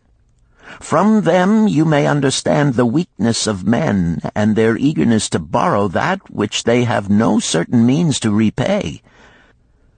From this you can see how often their high hopes of the great earnings they could make if they but had gold are but false hopes they have not the ability or training to fulfill. Thou, Rodan, now have gold which thou shouldst put to earning more gold for thee. Thou art about to become, even as I, a gold lender. If thou dost safely preserve thy treasure, it will produce liberal earnings for thee, and be a rich source of pleasure and profit during all thy days. But if thou dost let it escape from thee, it will be a source of constant sorrow and regret as long as thy memory doth last. What desirest thou most of this gold in thy wallet? To keep it safe. Wisely spoken, replied Mathon approvingly. Thy first desire is for safety. Thinkest thou that in the custody of thy sister's husband it would be truly safe from possible loss? I fear not, for he is not wise in guarding gold. Then be not swayed by foolish sentiments of obligation to trust thy treasure to any person. If thou wouldst help thy family or thy friends, find other ways than risking the loss of thy treasure. Forget not that gold slippeth away in unexpected ways from those unskilled in guarding it. As well waste thy treasure in extravagance as let others lose it for thee. What next after safety dost desire of this treasure of thine? That it earn more gold. Again thou speakest with wisdom. It should be made to earn and grow larger. Gold wisely lent may even double itself with its earnings before a man like you groweth old. If you risk losing it, you risk losing all that it would earn as well. Therefore be not swayed by the fantastic plans of impractical men who think they see ways to force thy gold to make earnings unusually large. Such plans are the creations of dreamers unskilled in the safe and dependable laws of trade. Be conservative in what thou expectest to earn, that thou mayest keep and enjoy thy treasure. To hire it out with a promise of usurious returns is to invite loss.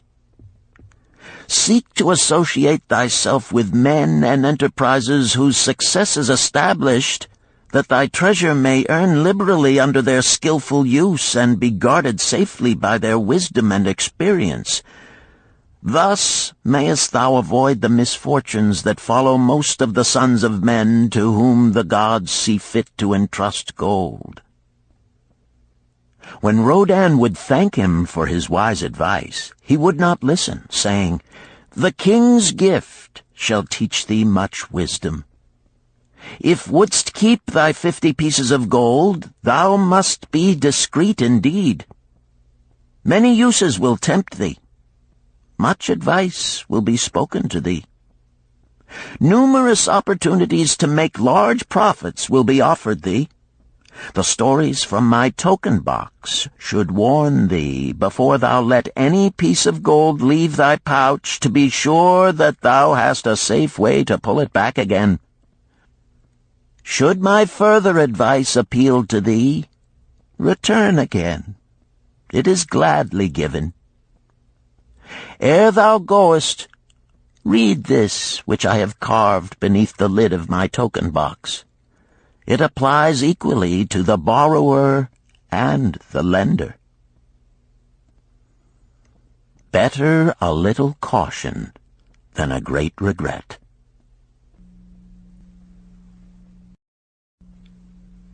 Chapter 7.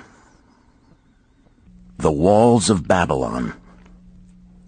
Old Banzar, grim warrior of another day, stood guard at the passageway leading to the top of the ancient walls of Babylon. Up above, valiant defenders were battling to hold the walls. Upon them depended the future existence of this great city with its hundreds of thousands of citizens. Over the walls came the roar of the attacking armies, the yelling of many men, the trampling of thousands of horses, the deafening boom of the battering rams pounding the bronzed gates.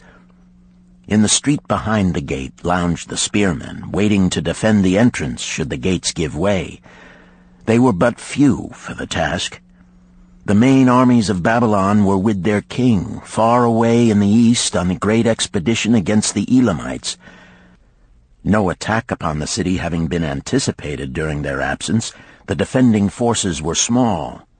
Unexpectedly from the north bore down the mighty armies of the Assyrians, and now the walls must hold or Babylon was doomed. About Banzar were great crowds of citizens, white-faced and terrified, eagerly seeking news of the battle. With hushed awe they viewed the stream of wounded and dead being carried or led out of the passageway.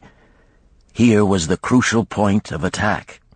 After 3 days of circling about the city, the enemy had suddenly thrown his great strength against this section and this gate.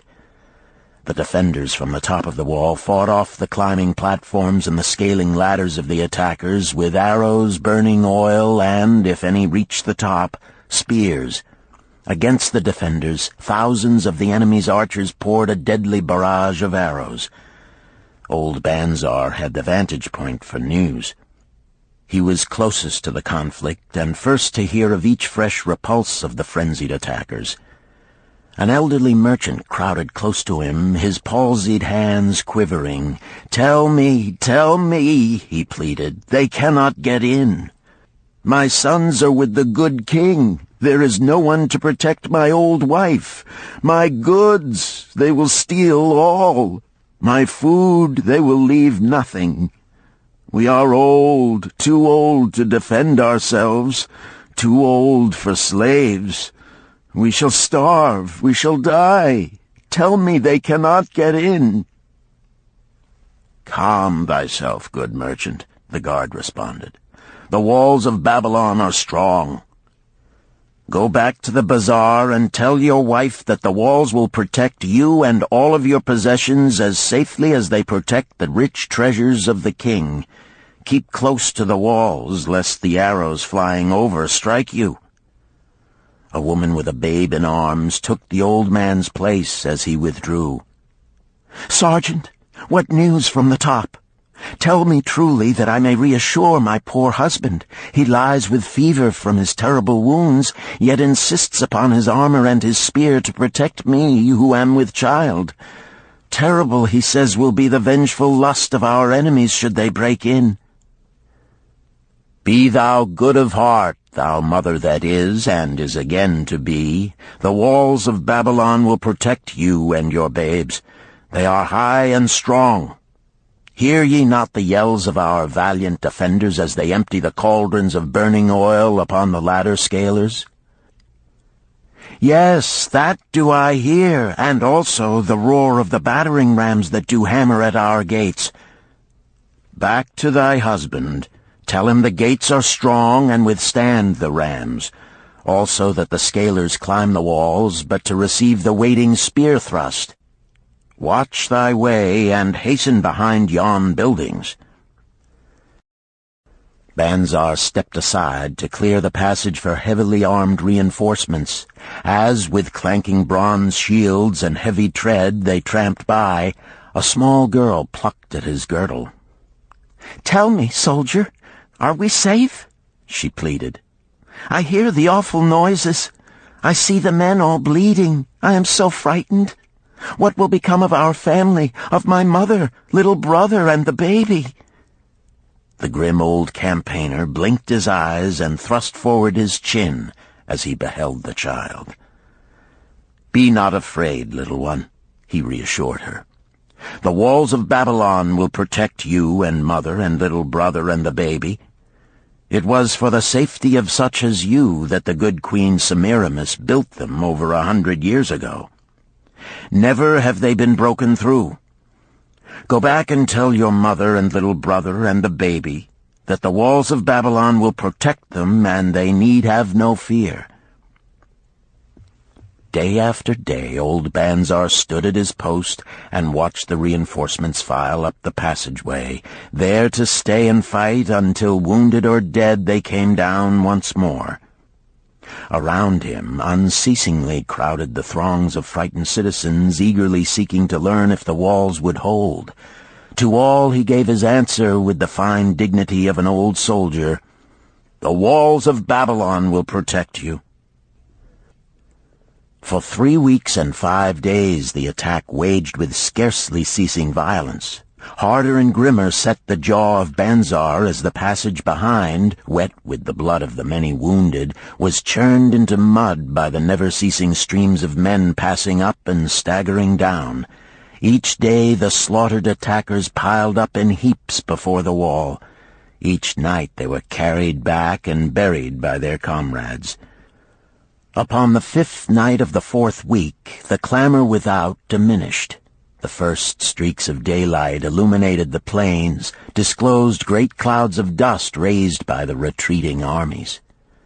A mighty shout went up from the defenders. There was no mistaking its meaning.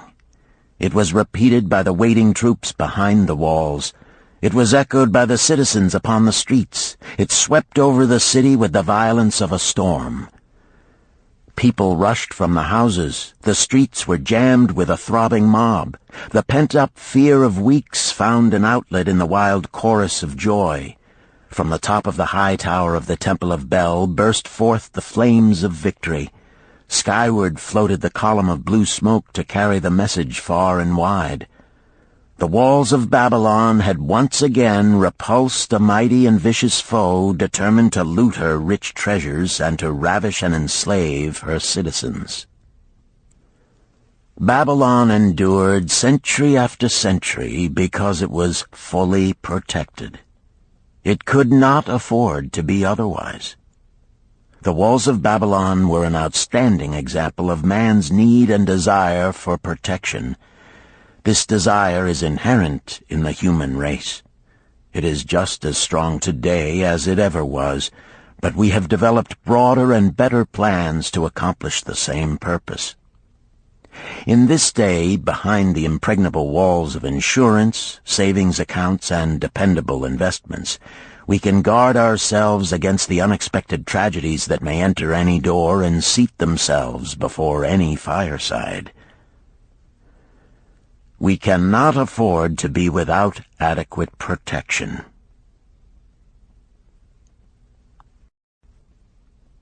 Chapter 8. The Camel Trader of Babylon. The hungrier one becomes, the clearer one's mind works.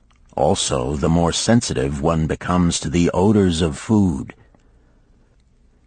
Tarkad, the son of Azure, certainly thought so. For 2 whole days he had tasted no food except 2 small figs purloined from over the wall of a garden. Not another could he grab before the angry woman rushed forth and chased him down the street. Her shrill cries were still ringing in his ears as he walked through the marketplace. They helped him to restrain his restless fingers from snatching the tempting fruits from the baskets of the market women. Never before had he realized how much food was brought to the markets of Babylon and how good it smelled. Leaving the market, he walked across to the inn and paced back and forth in front of the eating house. Perhaps here he might meet someone he knew, someone from whom he could borrow a copper that would gain him a smile from the unfriendly keeper of the inn and, with it, a liberal helping. Without the copper, he knew all too well how unwelcome he would be. In his abstraction, he unexpectedly found himself face to face with the one man he wished most to avoid, the tall, bony figure of Dabasir, the camel trader. Of all the friends and others from whom he had borrowed small sums, Dabasir made him feel the most uncomfortable because of his failure to keep his promises to repay promptly. Dabasir's face lighted up at the sight of him. "Ha! 'Tis Tarkad, just the one I have been seeking, that he might repay the 2 pieces of copper which I lent him a moon ago. Also the piece of silver which I lent to him before that. We are well met. I can make good use of the coins this very day. What say, boy, what say?" Tarkad stuttered, and his face flushed. He had naught in his empty stomach to nerve him to argue with the outspoken Dabasir. "I am sorry, very sorry," he mumbled weakly. "But this day I have neither the copper nor the silver with which I could repay." "Then get it," Dabasir insisted. "Surely thou canst get hold of a few coppers and a piece of silver to repay the generosity of an old friend of thy father, who aided thee whence thou wast in need." "'Tis because ill fortune does pursue me that I cannot pay." "Ill fortune? Wouldst blame the gods for thine own weakness? Ill fortune pursues every man who thinks more of borrowing than of repaying. Come with me, boy, while I eat. I am hungry, and I would tell thee a tale." Tarkad flinched from the brutal frankness of Dabasir, but here at least was an invitation to enter the coveted doorway of the eating-house. Dabasir pushed him to a far corner of the room where they seated themselves upon small rugs. When Koskor, the proprietor, appeared smiling, Dabasir addressed him with his usual freedom. "Fat lizard of the desert, bring to me a leg of the goat, very brown, with much juice, and bread and all of the vegetables, for I am hungry and want much food. Do not forget my friend here. Bring to him a jug of water. Have it cooled, for the day is hot." Tarkad's heart sank. Must he sit here and drink water while he watched this man devour an entire goat leg? He said nothing. He thought of nothing he could say. Dabasir, however, knew no such thing as silence. Smiling and waving his hand good-naturedly to the other customers, all of whom knew him, he continued. "I did hear from a traveler just returned from Urfa of a certain rich man who has a piece of stone cut so thin that one can look through it. He put it in the window of his house to keep out the rains. It is yellow, so this traveler does relate, and he was permitted to look through it, and all the outside world looks strange and not like it really is. What say you to that, Tarkad?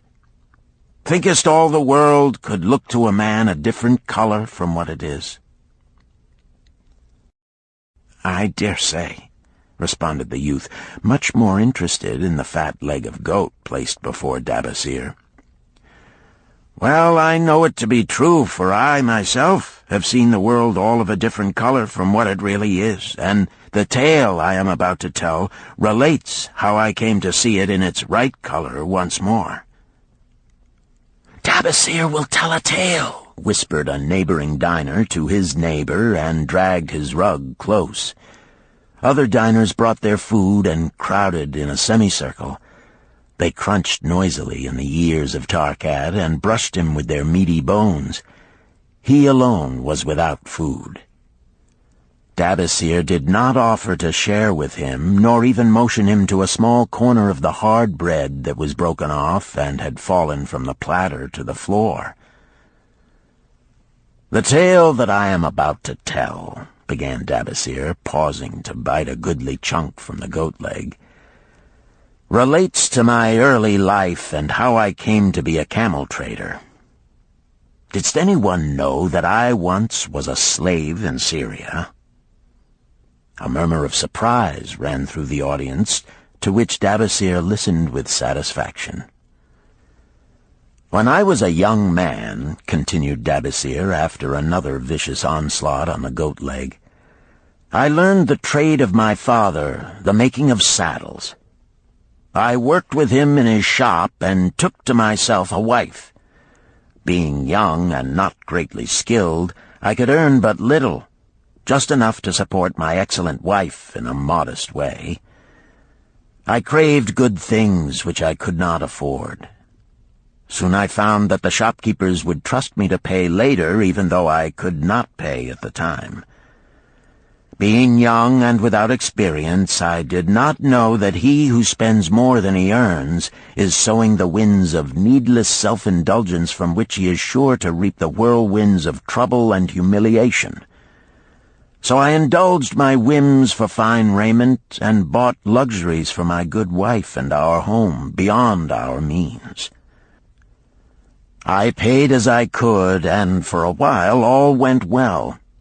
But in time I discovered I could not use my earnings both to live upon and to pay my debts. Creditors began to pursue me to pay for my extravagant purchases, and my life became miserable. I borrowed from my friends, but could not repay them either. Things went from bad to worse. My wife returned to her father, and I decided to leave Babylon and seek another city where a young man might have better chances. For 2 years I had a restless and unsuccessful life working for caravan traders. From this I fell in with a set of likable robbers who scoured the desert for unarmed caravans. Such deeds were unworthy of the son of my father, but I was seeing the world through a colored stone and did not realize to what degradation I had fallen. We met with success on our first trip, capturing a rich haul of gold and silks and valuable merchandise. This loot we took to Ganir and squandered. The second time we were not so fortunate. Just after we had made our capture, we were attacked by the spearsmen of a native chief to whom the caravans paid for protection. Our 2 leaders were killed, and the rest of us were taken to Damascus, where we were stripped of our clothing and sold as slaves. I was purchased for 2 pieces of silver by a Syrian desert chief. With my hair shorn and but a loincloth to wear, I was not so different from the other slaves. Being a reckless youth, I thought it merely an adventure until my master took me before his 4 wives and told them they could have me for a eunuch. Then, indeed, did I realize the hopelessness of my situation. These men of the desert were fierce and warlike.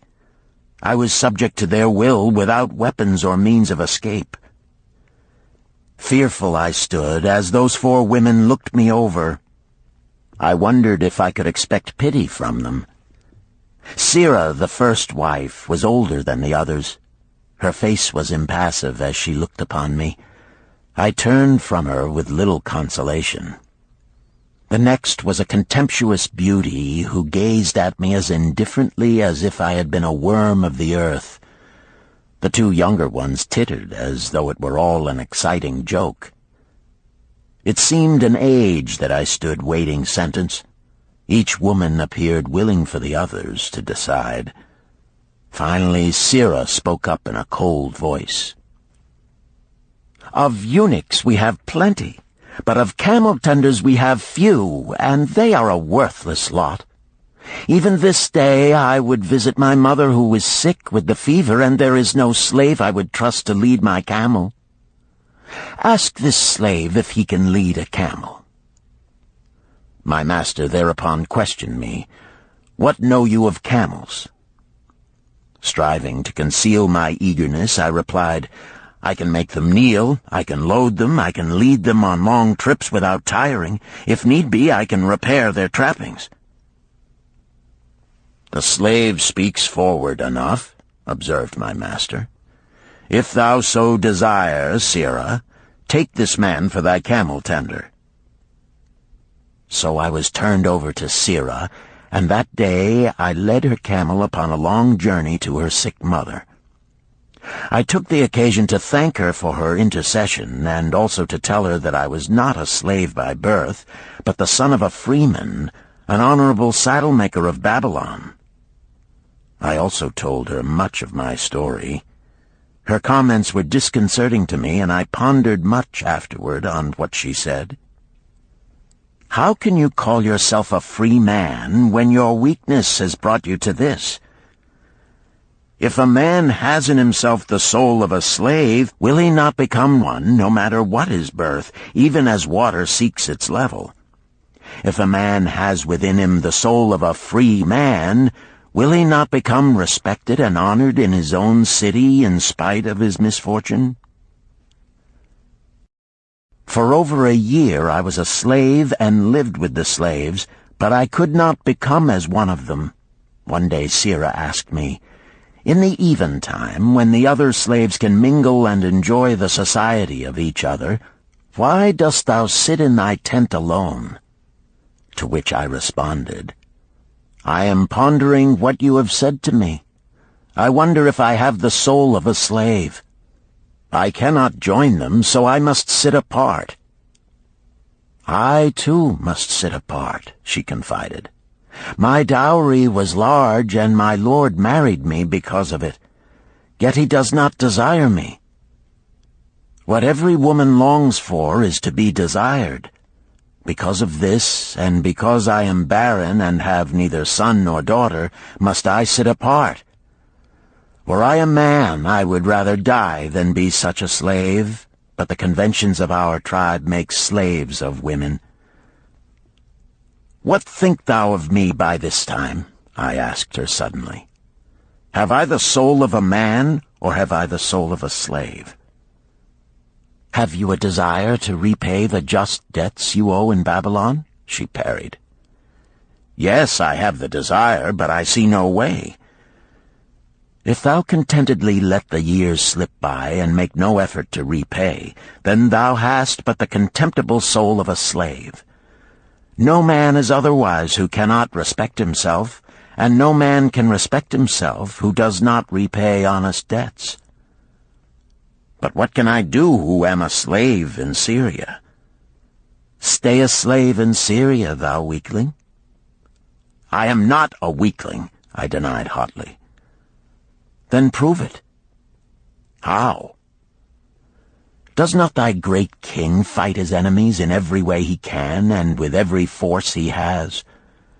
Thy debts are thy enemies. They ran thee out of Babylon. You left them alone, and they grew too strong for thee. Hadst fought them as a man, thou couldst have conquered them and been one honored among the townspeople. But thou had not the soul to fight them, and behold, thy pride hast gone down until thou art a slave in Syria." Much I thought over her unkind accusations, and many defensive phrases I worded to prove myself not a slave at heart. But I was not to have the chance to use them. 3 days later, the maid of Sira took me to her mistress. "My mother is again very sick," she said. "Saddle the 2 best camels in my husband's herd. Tie on waterskins and saddlebags for a long journey. The maid will give thee food at the kitchen tent." I packed the camels, wondering much at the quantity of provisions the maid provided, for the mother dwelt less than a day's journey away. The maid rode the rear camel which followed, and I led the camel of my mistress. When we reached her mother's house, it was just dark. Sira dismissed the maid and said to me, "Tabasir, hast thou the soul of a free man, or the soul of a slave?" "The soul of a free man," I insisted. "Now is thy chance to prove it. Thy master hath imbibed deeply, and his chiefs are in a stupor. Take then these camels and make thy escape. Here in this bag is raiment of thy master's to disguise thee. I will say thou stole the camels and ran away while I visited my sick mother." "Thou hast the soul of a queen," I told her. "Much do I wish that I might lead thee to happiness." "Happiness," she responded, "awaits not the runaway wife who seeks it in far lands among strange people. Go thy own way, and may the gods of the desert protect thee, for the way is far and barren of food or water." I needed no further urging, but thanked her warmly and was away into the night. I knew not this strange country, and had only a dim idea of the direction in which lay Babylon, but struck out bravely across the desert toward the hills. One camel I rode, and the other I led. All that night I traveled, and all the next day, urged on by the knowledge of the terrible fate that was meted out to slaves who stole their master's property and tried to escape. Late that afternoon I reached a rough country as uninhabitable as the desert. The sharp rocks bruised the feet of my faithful camels, and soon they were picking their way slowly and painfully along. I met neither man nor beast, and could well understand why they shunned this inhospitable land. It was such a journey from then on as few men lived to tell of. Day after day we plodded along. Food and water gave out. The heat of the sun was merciless. At the end of the 9th day I slid from the back of my mount with the feeling that I was too weak to ever remount, and I would surely die, lost in this abandoned country. I stretched out upon the ground and slept, not waking until the first gleam of daylight. I sat up and looked about me. There was a coolness in the morning air. My camels lay dejected not far away. About me was a vast waste of broken country covered with rock and sand and thorny things. No sign of water, not to eat for man or camel. Could it be that in this peaceful quiet I faced my end? My mind was clearer than it had ever been before. My body now seemed of little importance. My parched and bleeding lips, my dry and swollen tongue, my empty stomach, all had lost their supreme agonies of the day before. I looked across into the uninviting distance, and once again came to me the question, have I the soul of a slave or the soul of a free man?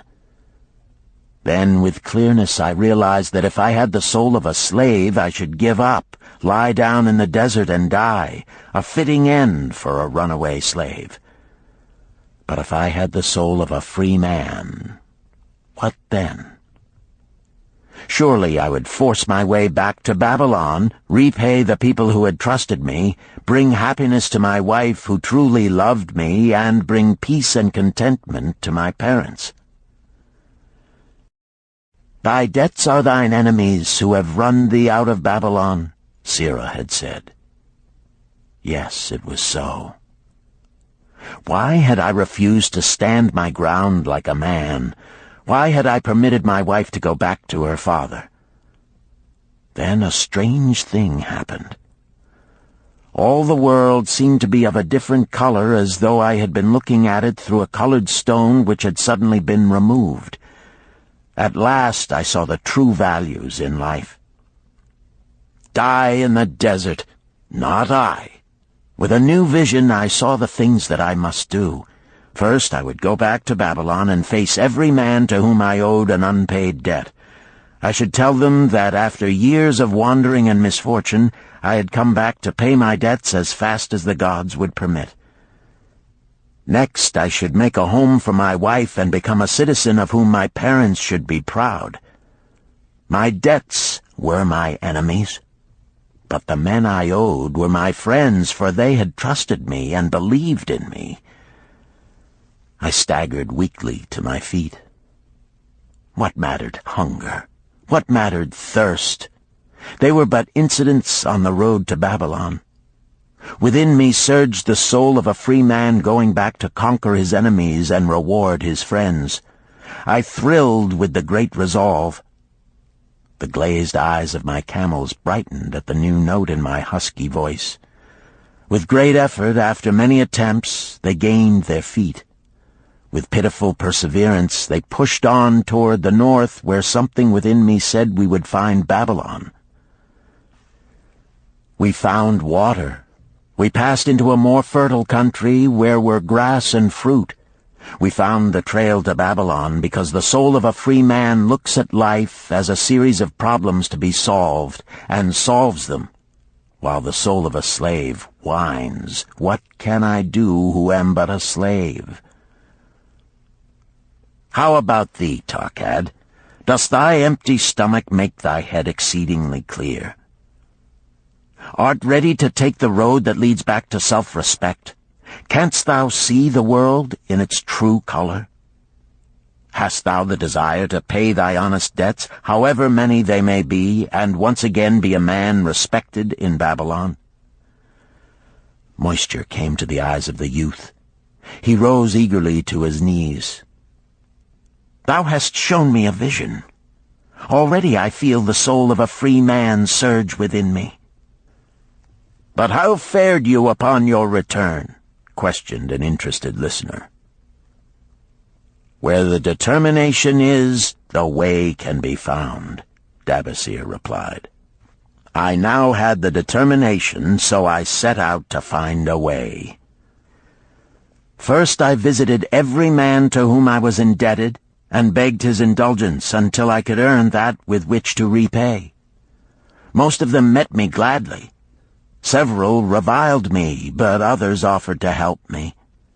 One indeed did give me the very help I needed. It was Mathon, the gold lender.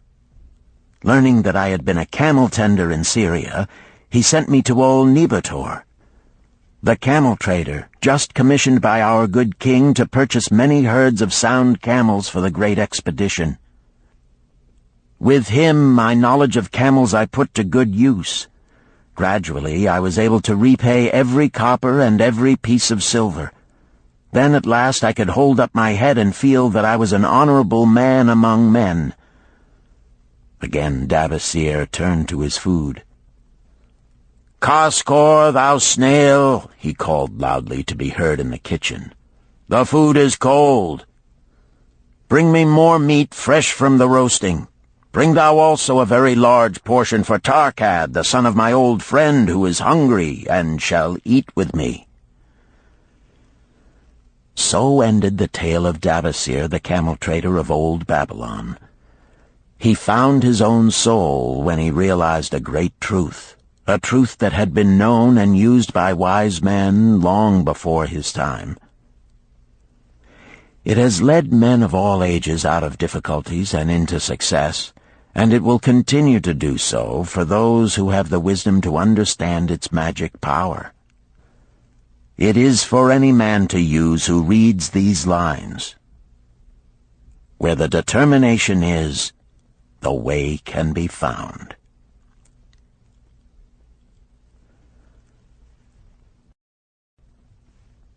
Chapter 9. The Clay Tablets from Babylon. St. Swithin's College, Nottingham University, Newark-on-Trent, Nottingham. October 21st, 1934. Professor Franklin Caldwell, care of British Scientific Expedition, Hilla, Mesopotamia. My dear Professor, the 5 clay tablets from your recent excavation in the ruins of Babylon arrived on the same boat with your letter. I have been fascinated no end and have spent many pleasant hours translating their inscriptions. I should have answered your letter at once, but delayed until I could complete the translations which are attached. The tablets arrived without damage thanks to your careful use of preservatives and excellent packing.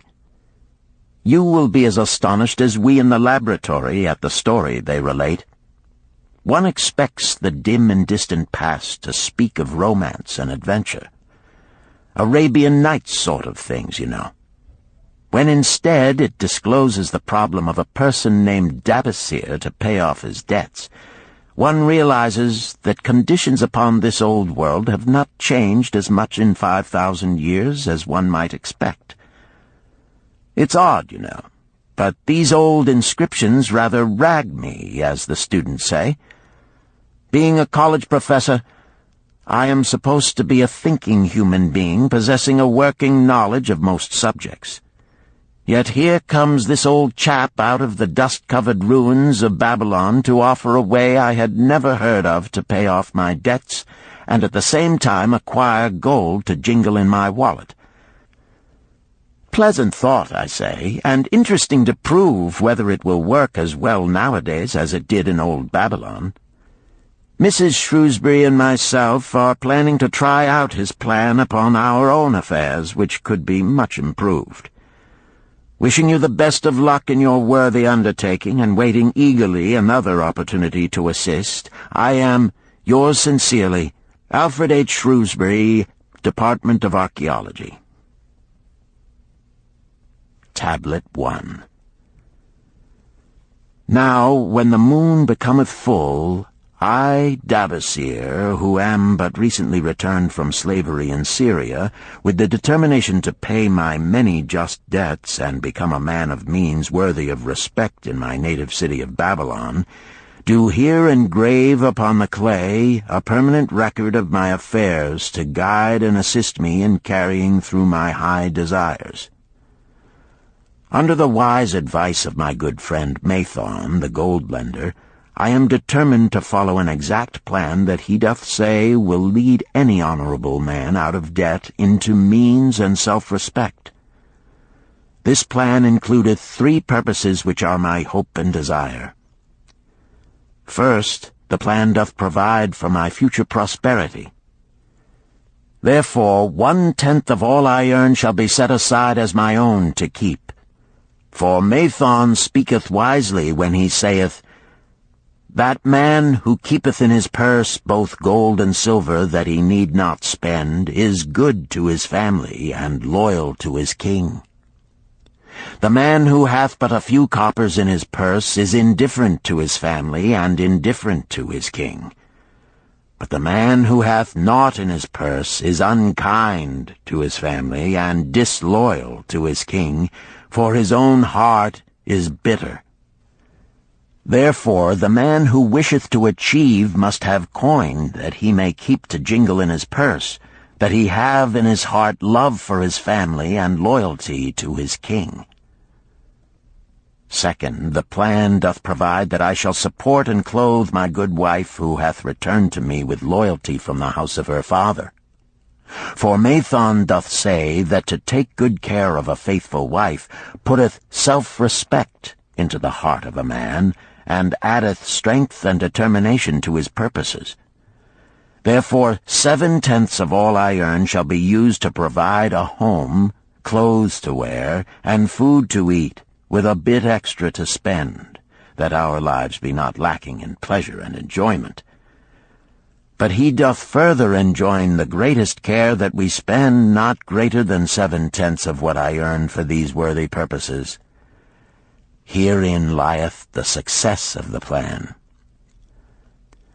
I must live upon this portion, and never use more, nor buy what I may not pay for out of this portion. This ends Disc 3. The Richest Man in Babylon, Disc 4. Tablet 2. Third, the plan doth provide that out of my earnings my debts shall be paid. Therefore each time the moon is full, 2/10 of all I have earned shall be divided honorably and fairly among those who have trusted me and to whom I am indebted. Thus in due time will all my indebtedness be surely paid. Therefore do I here engrave the name of every man to whom I am indebted, and the honest amount of my debt. Faru the cloth weaver, 2 silver, 6 copper. Sinjar the couch maker, 1 silver. Amar my friend, 3 silver, 1 copper. Zantkar my friend, 4 silver, 7 copper. Askamir my friend, 1 silver, 3 copper. Haransir the jewel maker, 6 silver, 2 copper. Diarbekir, my father's friend, 4 silver, 1 copper. Alkahad, the house owner, 14 silver. Mathon, the gold lender, 9 silver. Birajik, the farmer, 1 silver, 7 copper. From here on, disintegrated, cannot be deciphered. Tablet 3. To these creditors do I owe in total 119 pieces of silver and 141 pieces of copper. Because I did owe these sums and saw no way to repay, in my folly I did permit my wife to return to her father, and didst leave my native city and seek easy wealth elsewhere, only to find disaster and to see myself sold into the degradation of slavery. Now that Mathon doth show me how I can repay my debts in small sums of my earnings, do I realize the great extent of my folly in running away from the results of my extravagances. Therefore have I visited my creditors and explained to them that I have no resources with which to pay except my ability to earn, and that I intend to apply 2/10 of all I earn upon my indebtedness evenly and honestly. This much can I pay, but no more. Therefore, if they be patient, in time my obligations will be paid in full. Amar, whom I thought my best friend, reviled me bitterly, and I left him in humiliation. Birajik, the farmer, pleaded that I pay him first, as he didst badly need help. Alcahad, the house owner, was indeed disagreeable, and insisted that he would make me trouble unless I didst soon settle in full with him. All the rest willingly accepted my proposal. Therefore am I more determined than ever to carry through, being convinced that it is easier to pay one's just debts than to avoid them. Even though I cannot meet the needs and demands of a few of my creditors, I will deal impartially with all. Tablet 4. Again the moon shines full. I have worked hard with a free mind. My good wife hath supported my intentions to pay my creditors. Because of our wise determination, I have earned during the past moon, buying camels of sound wind and good legs for Nebertor, the sum of 19 pieces of silver. This I have divided according to the plan. 1/10 have I set aside to keep as my own, 7/10 have I divided with my good wife to pay for our living, 2/10 have I divided among my creditors as evenly as could be done in coppers. I did not see Amar, but left it with his wife. Birajik was so pleased that he would kiss my hand. Old Alcahad alone was grouchy and said I must pay faster. To which I replied that if I were permitted to be well fed and not worried, that alone would enable me to pay faster. All the others thanked me and spoke well of my efforts. Therefore, at the end of one moon, my indebtedness is reduced by almost 4 pieces of silver, and I possess almost 2 pieces of silver besides, upon which no man hath claim. My heart is lighter than it hath been for a long time. Again the moon shines full. I have worked hard, but with poor success. Few camels have I been able to buy. Only 11 pieces of silver have I earned.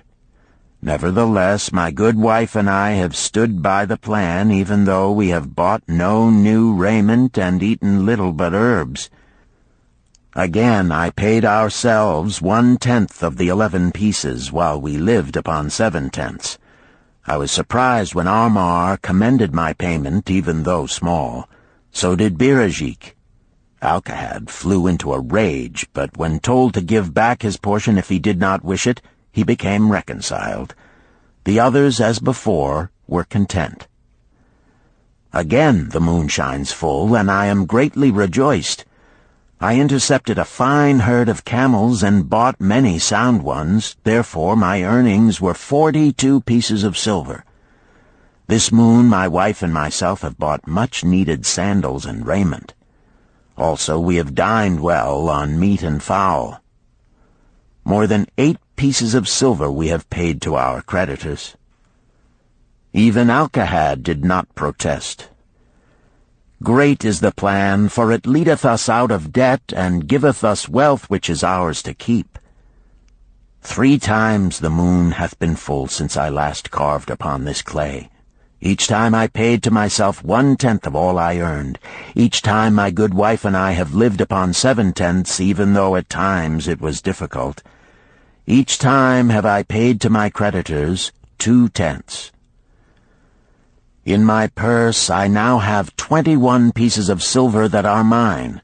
It maketh my head to stand straight upon my shoulders, and maketh me proud to walk among my friends.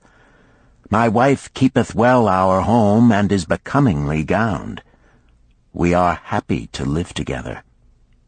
The plan is of untold value. Hath it not made an honorable man of an ex-slave? Tablet 5. Again the moon shines full, and I remember that it is long since I carved upon the clay. 12 moons in truth have come and gone. But this day I will not neglect my record, because upon this day I have paid the last of my debts. This is the day upon which my good wife and my thankful self celebrate with great feasting that our determination hath been achieved. Many things occurred upon my final visit to my creditors that I shall long remember. Amar begged my forgiveness for his unkind words, and said that I was one of all others he most desired for a friend. Old Alcahad is not so bad after all, for he said, "Thou wert once a piece of soft clay to be pressed and molded by any hand that touched thee.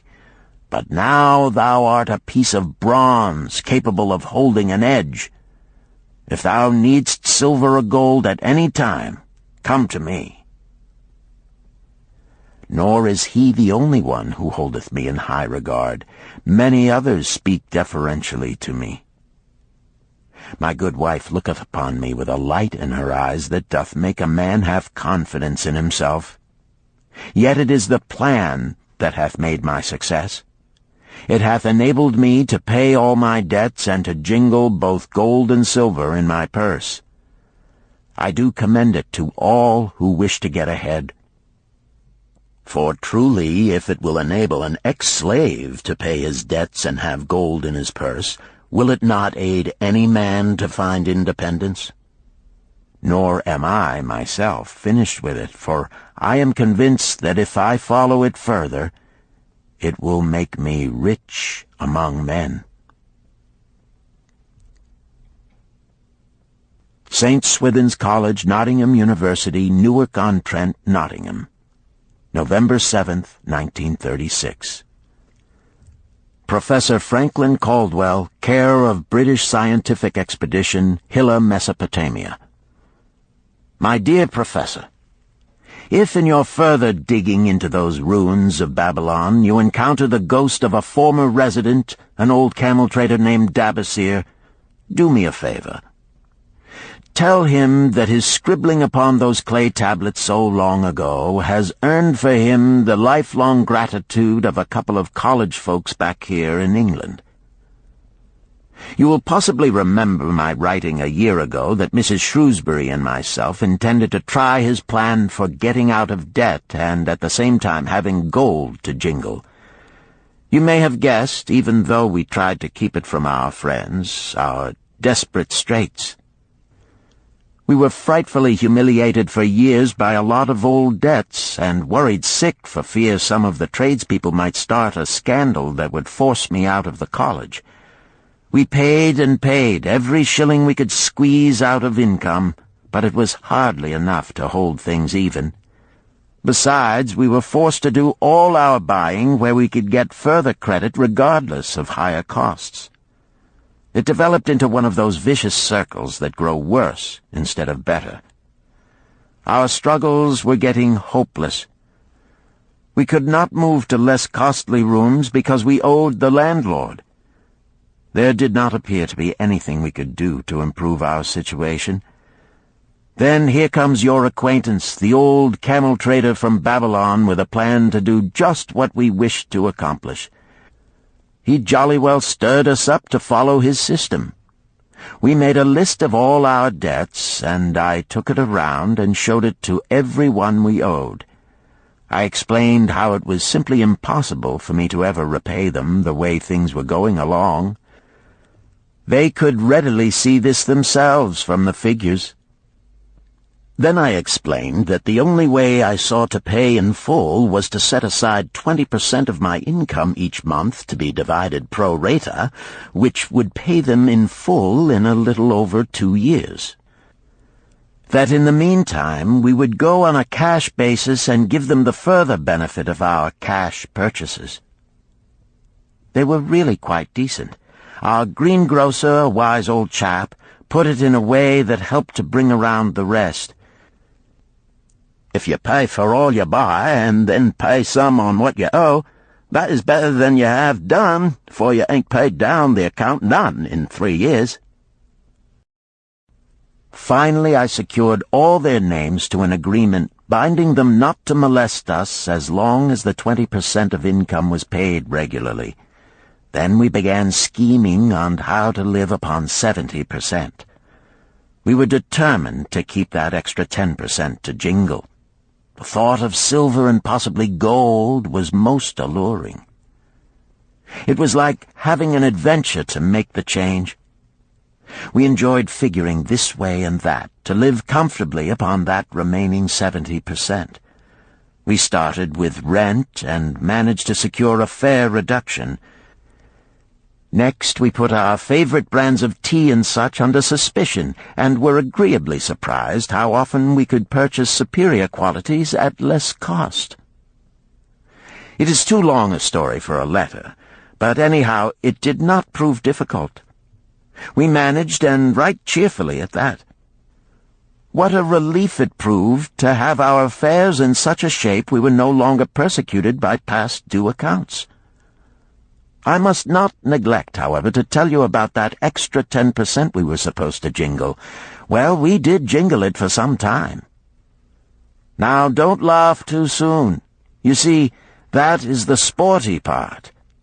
It is the real fun to start accumulating money that you do not want to spend.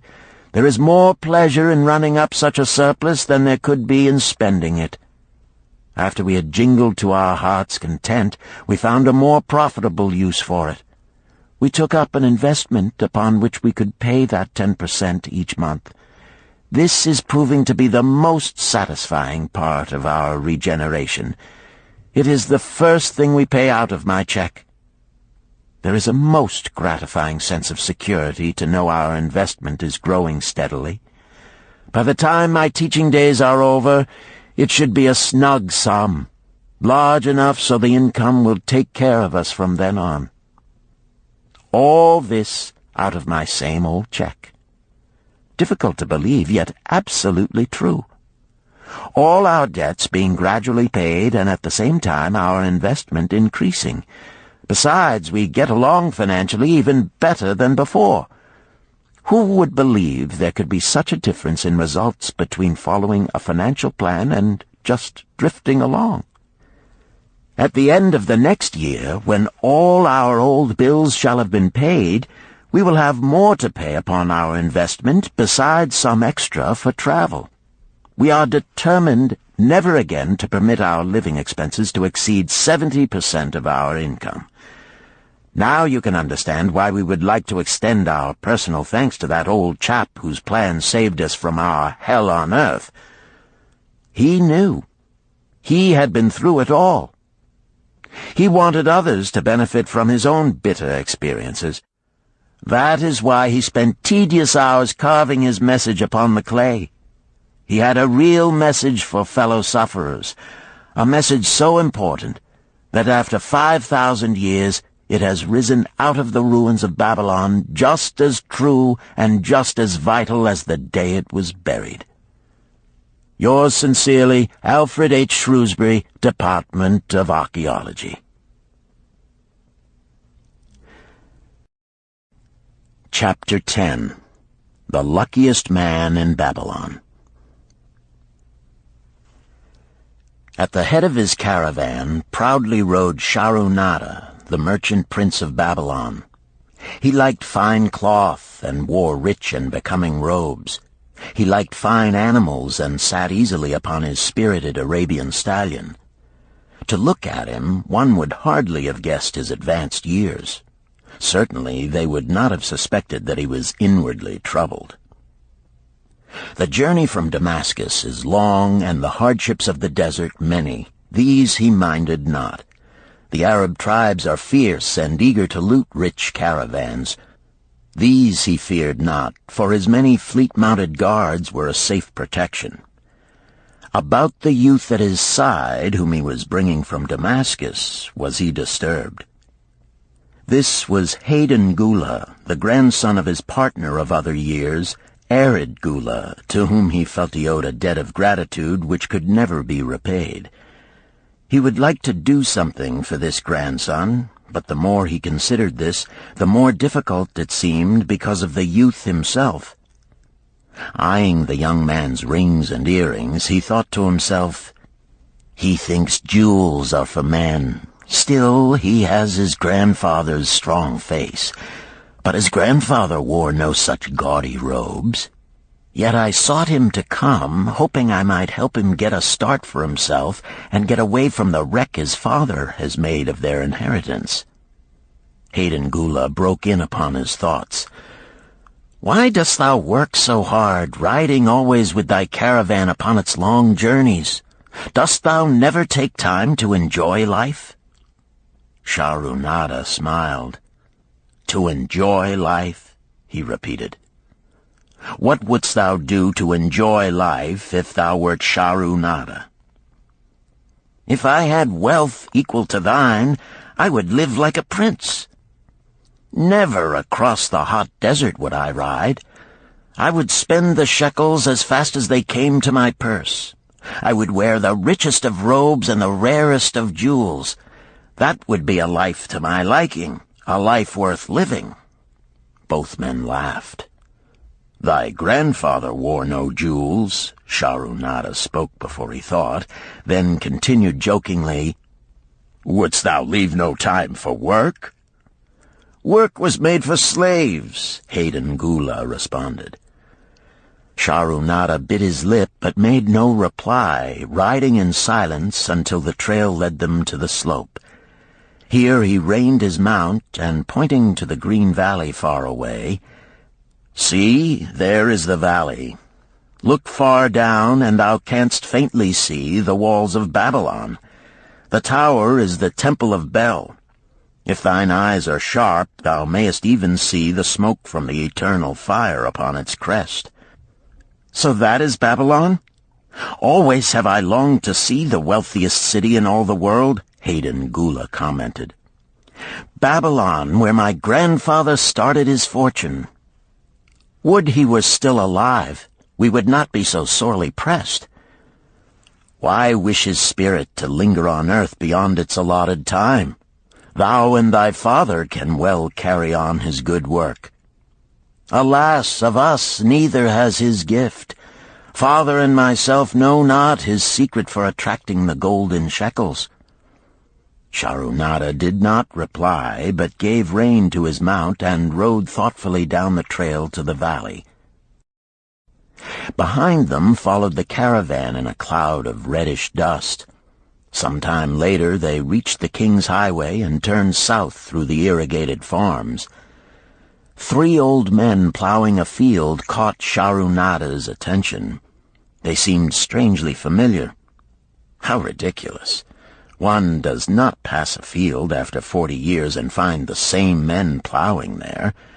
Yet something within him said they were the same. One, with an uncertain grip, held the plow. The others laboriously plodded beside the oxen, ineffectually beating them with their barrel staves to keep them pulling. 40 years ago, he had envied these men. How gladly he would have exchanged places.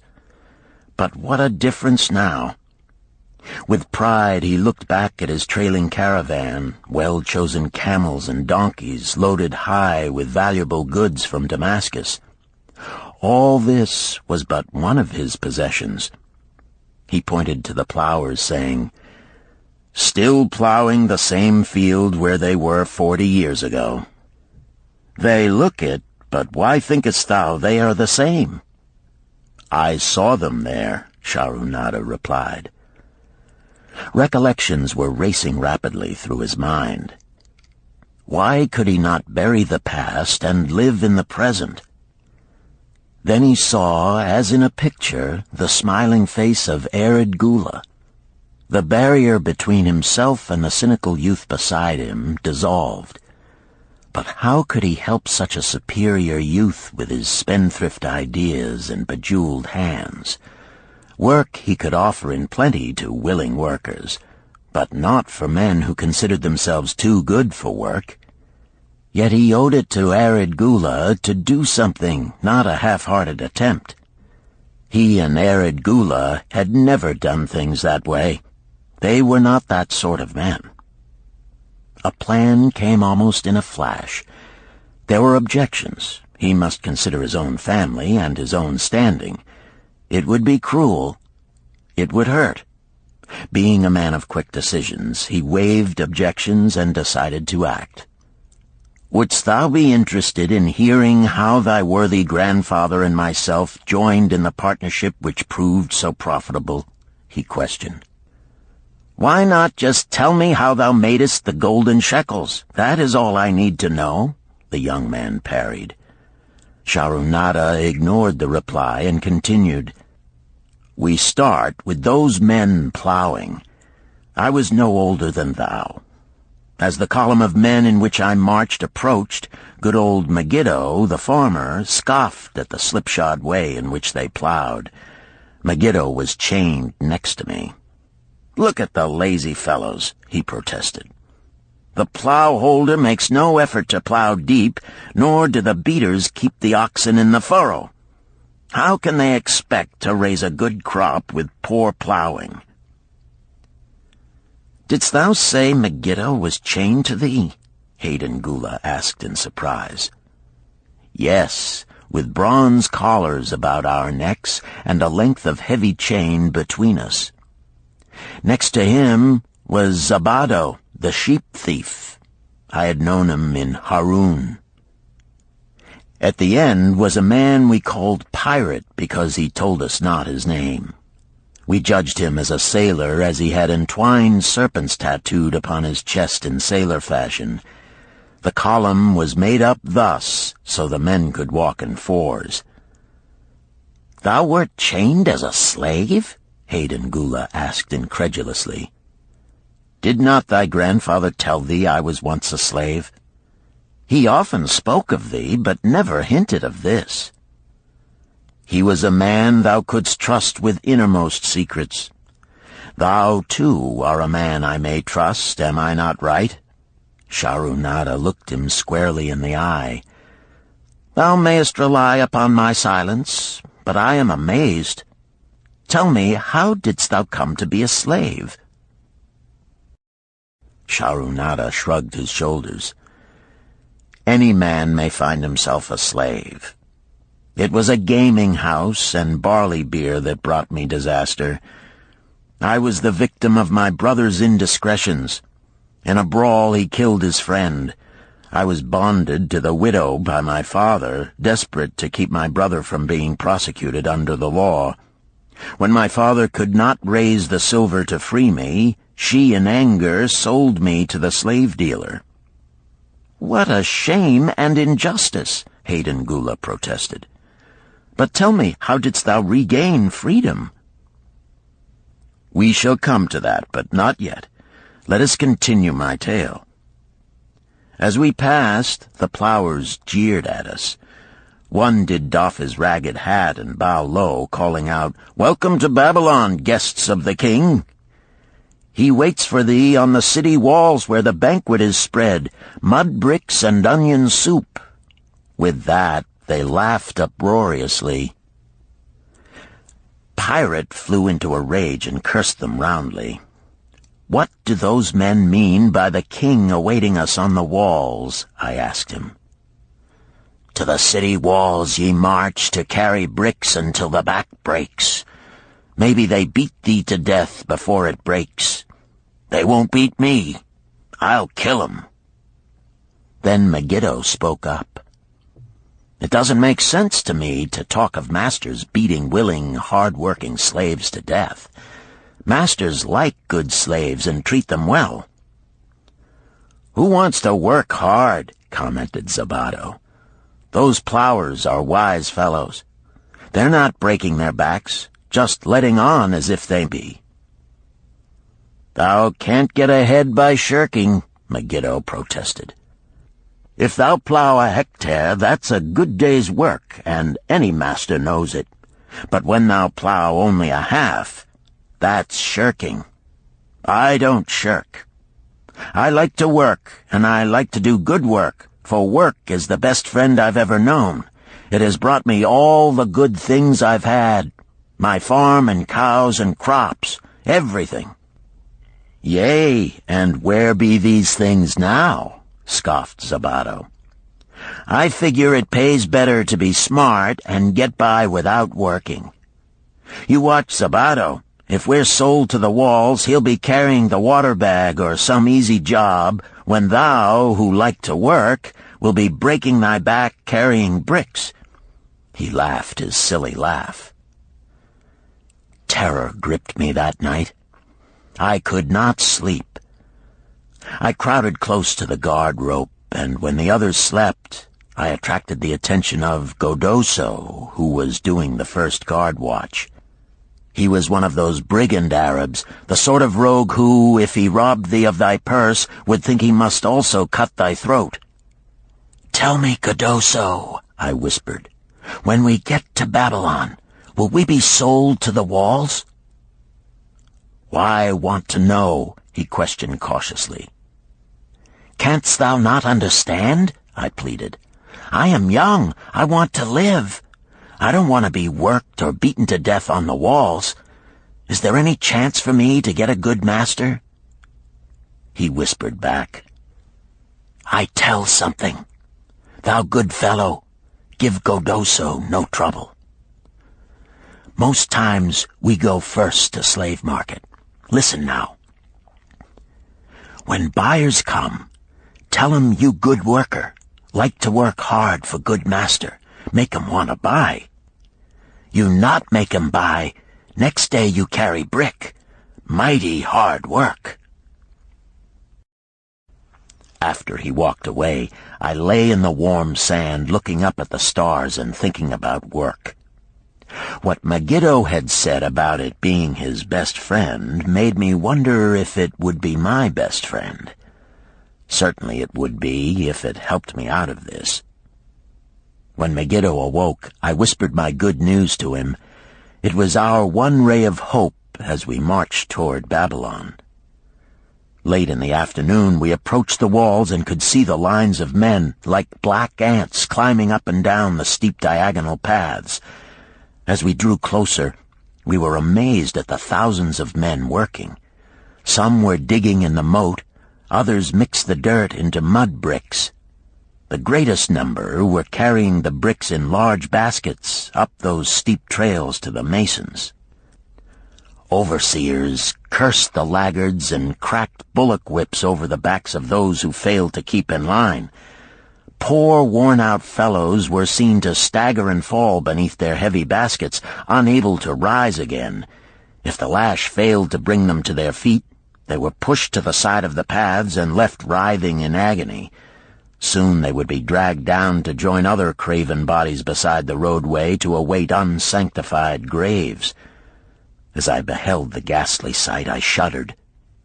So this was what awaited my father's son if he failed at the slave market. Godoso had been right. We were taken through the gates of the city to the slave prison, and next morning marched to the pens in the market.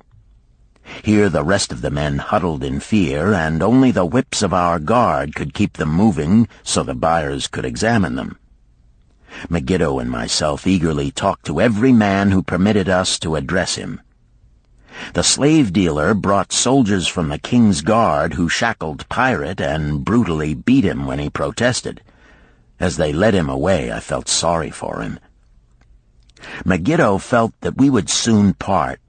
When no buyers were near, he talked to me earnestly to impress upon me how valuable work would be to me in the future. Some men hate it. They make it their enemy.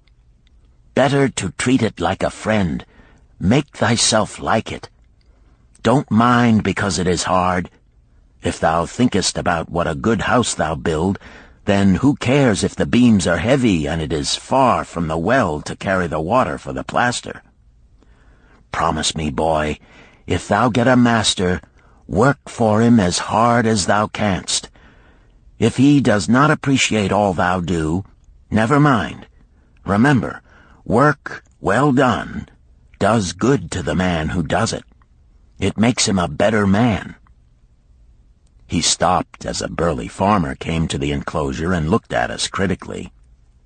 Megiddo asked about his farm and crops, soon convincing him that he would be a valuable man.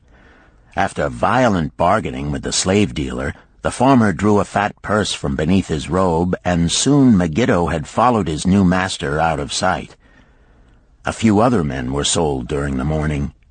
At noon, Godoso confided to me that the dealer was disgusted and would not stay over another night, but would take all who remained at sundown to the king's buyer.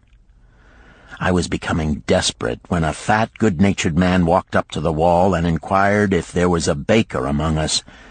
I approached him, saying, "Why should a good baker like thyself seek another baker of inferior ways? Would it not be easier to teach a willing man like myself thy skilled ways? Look at me. I am young, strong, and like to work. Give me a chance, and I will do my best to earn gold and silver for thy purse." He was impressed by my willingness, and began bargaining with the dealer who had never noticed me since he had bought me, but now waxed eloquent on my abilities, good health, and good disposition. I felt like a fat ox being sold to a butcher. At last, much to my joy, the deal was closed. I followed my new master away, thinking I was the luckiest man in Babylon. My new home was much to my liking. Nananeid, my master, taught me how to grind the barley in the stone bowl that stood in the courtyard, how to build the fire in the oven, and then how to grind very fine the sesame flour for the honey cakes. I had a couch in the shed where his grain was stored. The old slave housekeeper, Swasti, fed me well and was pleased at the way I helped her with the heavy tasks.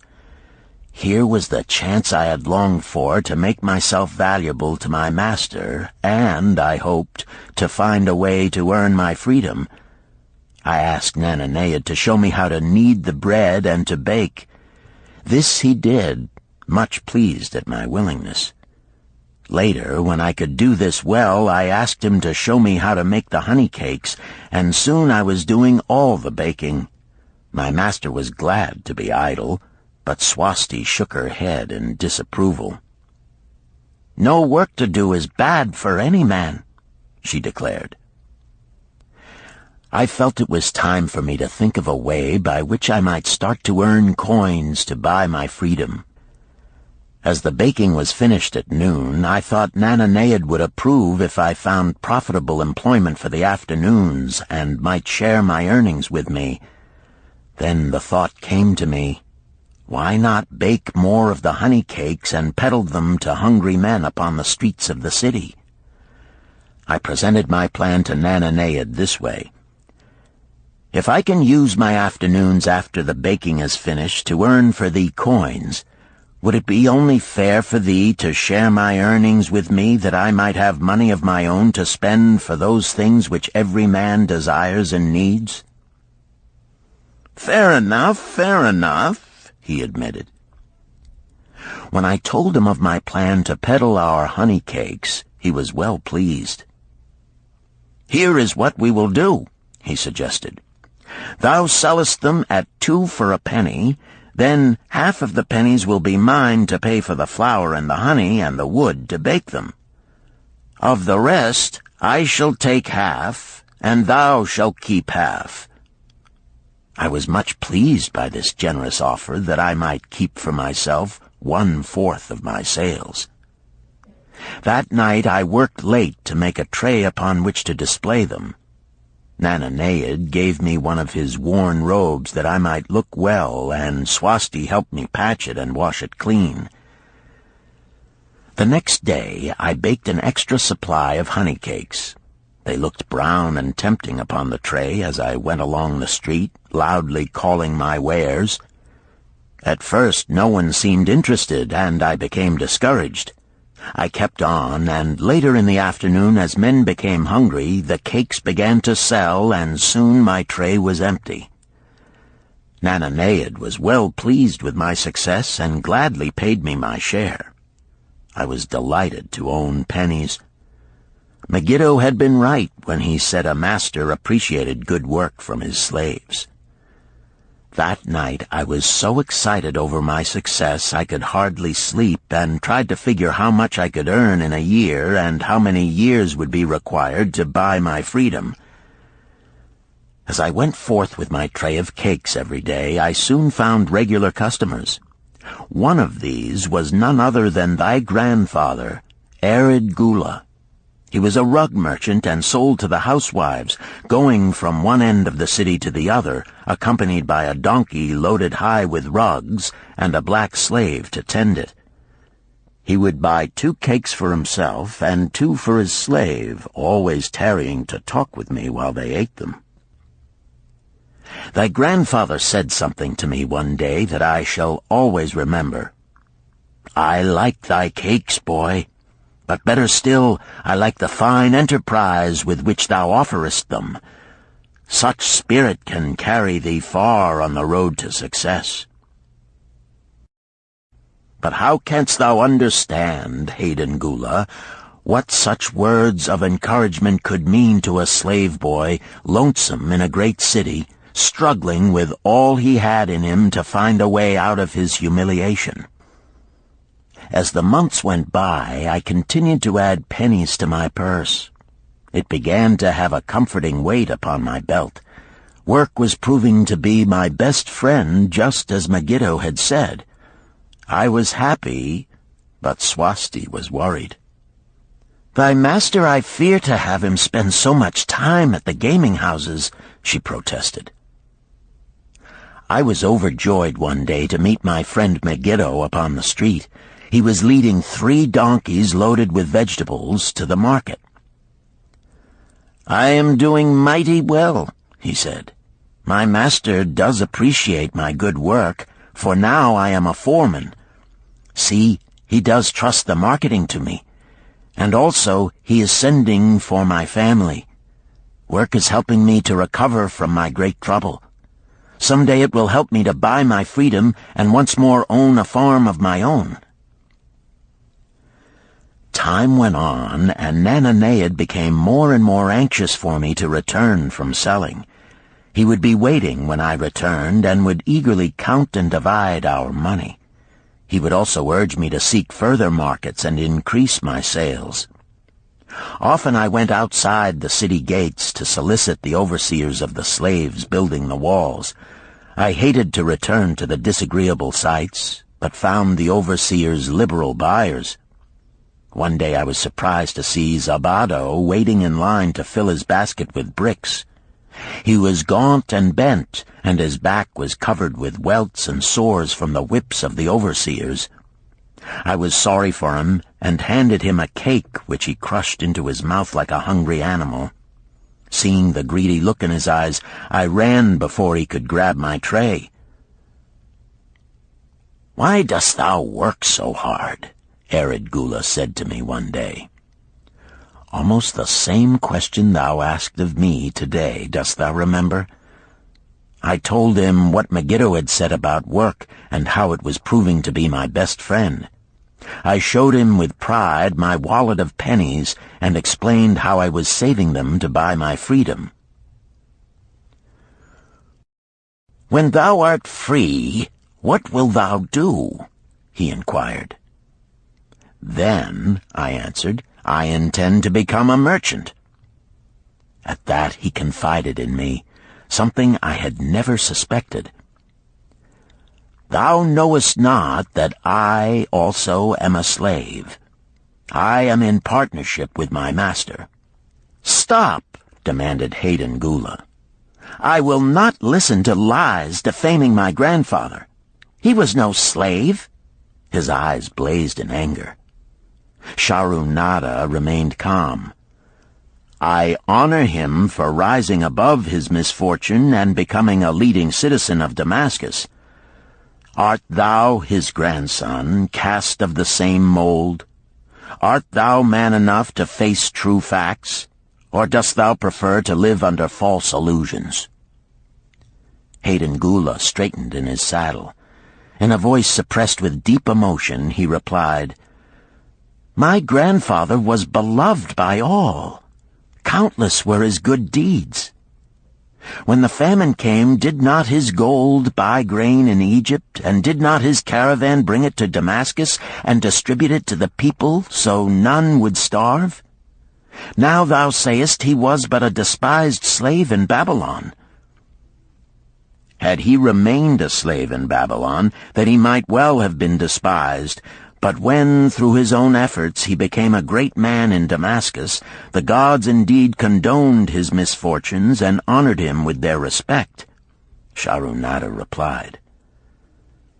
"After telling me that he was a slave," Sharunada continued, "he explained how anxious he had been to earn his freedom. Now that he had enough money to buy this, he was much disturbed as to what he should do. He was no longer making good sales and feared to leave the support of his master." I protested his indecision. "Cling no longer to thy master. Get once again the feeling of being a free man. Act like a free man and succeed like one. Decide what thou desirest to accomplish, and then work will aid thee to achieve it." He went on his way, saying he was glad I had shamed him for his cowardice. One day I went outside the gates again, and was surprised to find a great crowd gathering there. When I asked a man for an explanation, he replied, "Hast thou not heard? An escaped slave who murdered one of the king's guards has been brought to justice and will this day be flogged to death for his crime. Even the king himself is to be here." So dense was the crowd about the flogging post, I feared to go near lest my tray of honey cakes be upset. Therefore I climbed up the unfinished wall to see over the heads of the people. I was fortunate in having a view of Nebuchadnezzar himself as he rode by in his golden chariot. Never had I beheld such grandeur, such robes and hangings of gold cloth and velvet.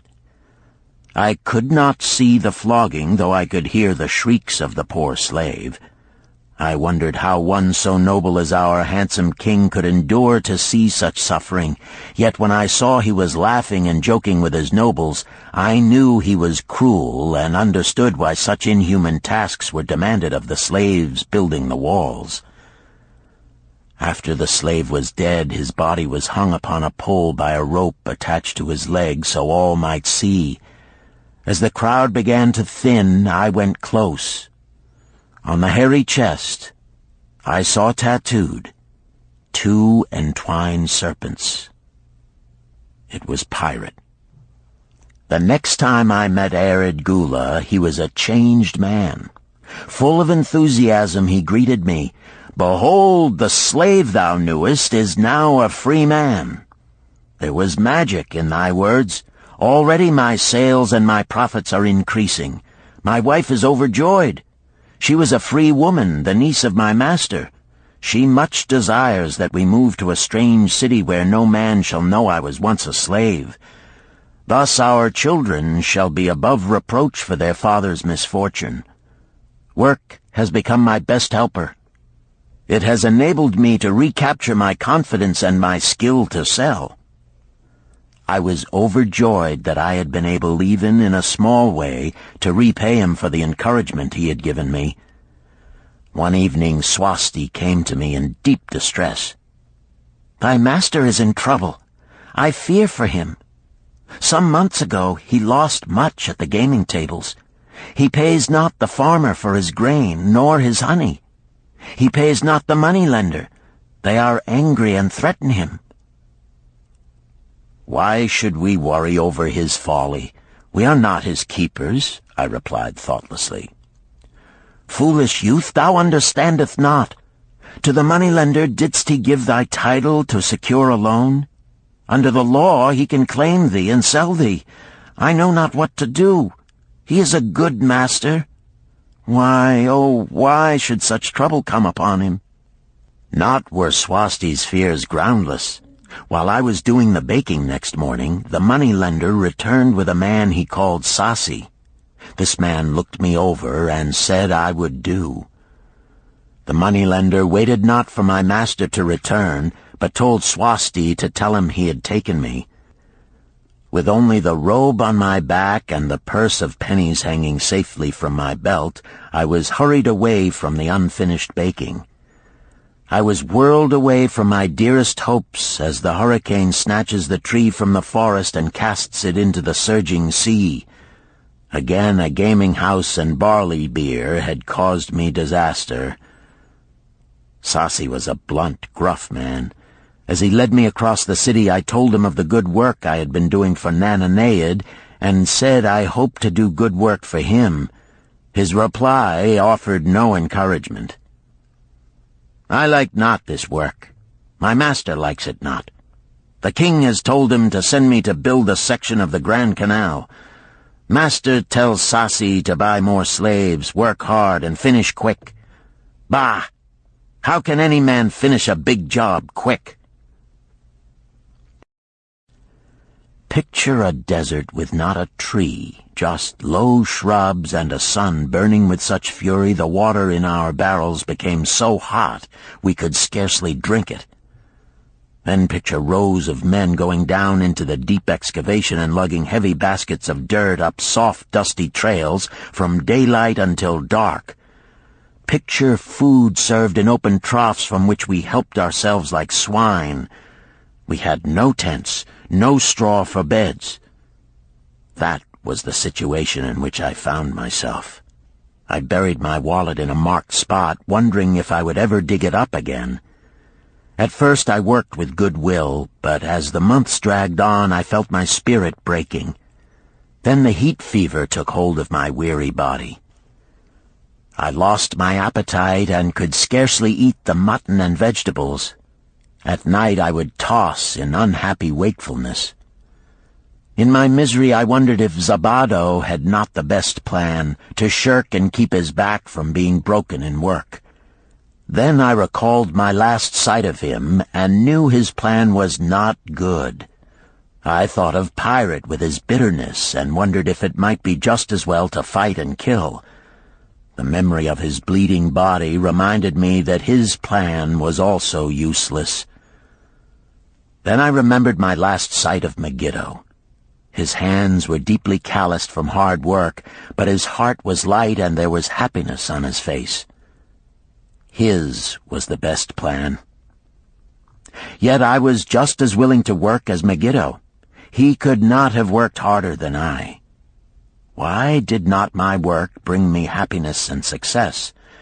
Was it work that brought Megiddo happiness, or was happiness and success merely in the laps of the gods?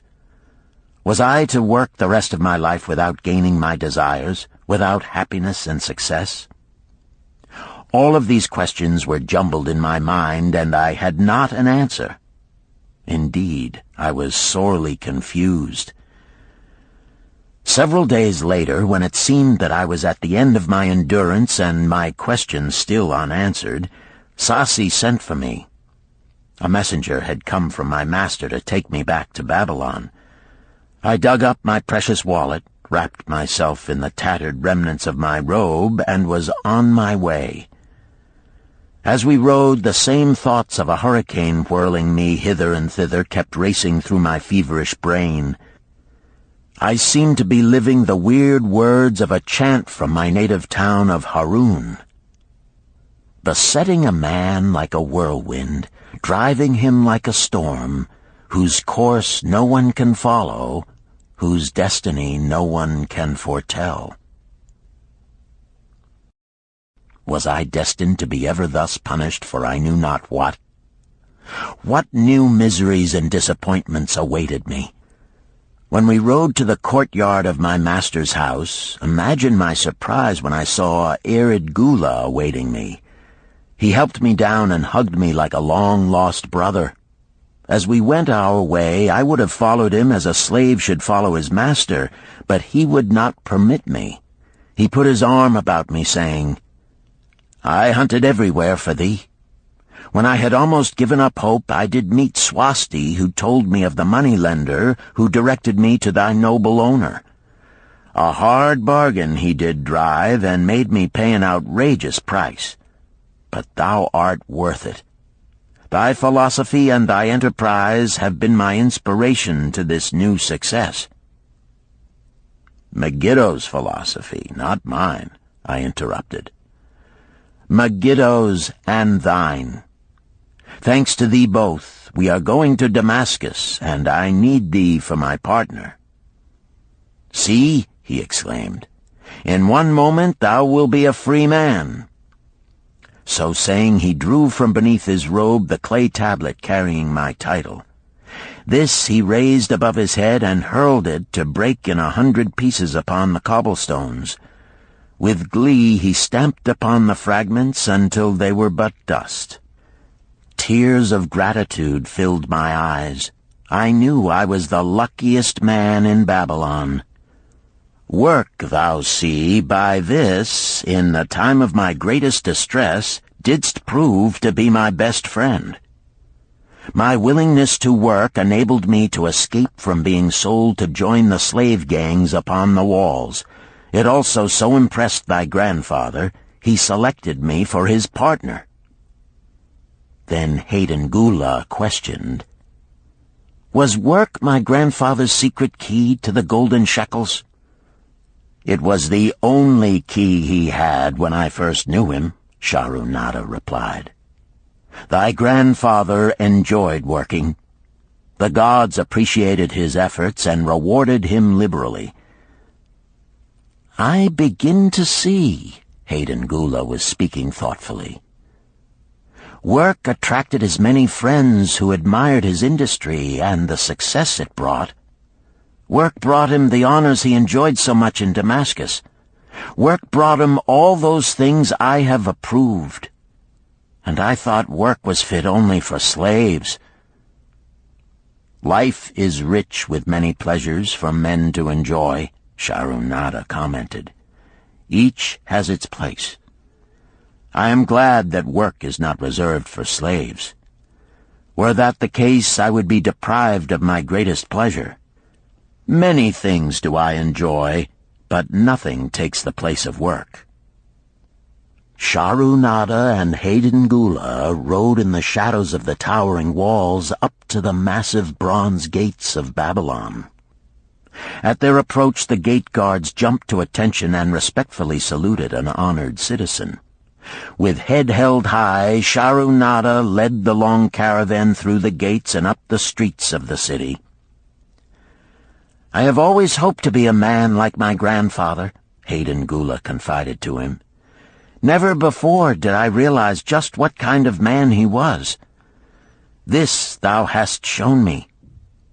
Now that I understand, I do admire him all the more and feel more determined to be like him. I fear I can never repay thee for giving me the true key to his success. From this day forth I shall use his key. I shall start humbly as he started, which befits my true station far better than jewels and fine robes." So saying, Hayden Gula pulled the jeweled baubles from his ears and the rings from his fingers. Then, reining his horse, he dropped back and rode with deep respect behind the leader of the caravan.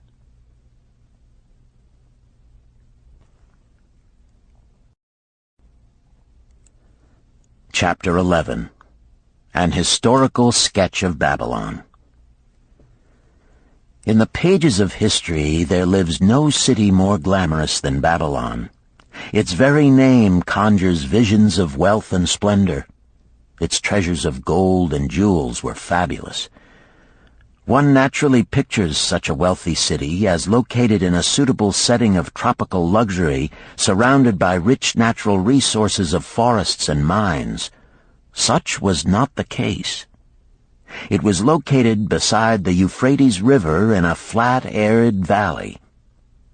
It had no forests, no mines, not even stone for building. It was not even located upon a natural trade route.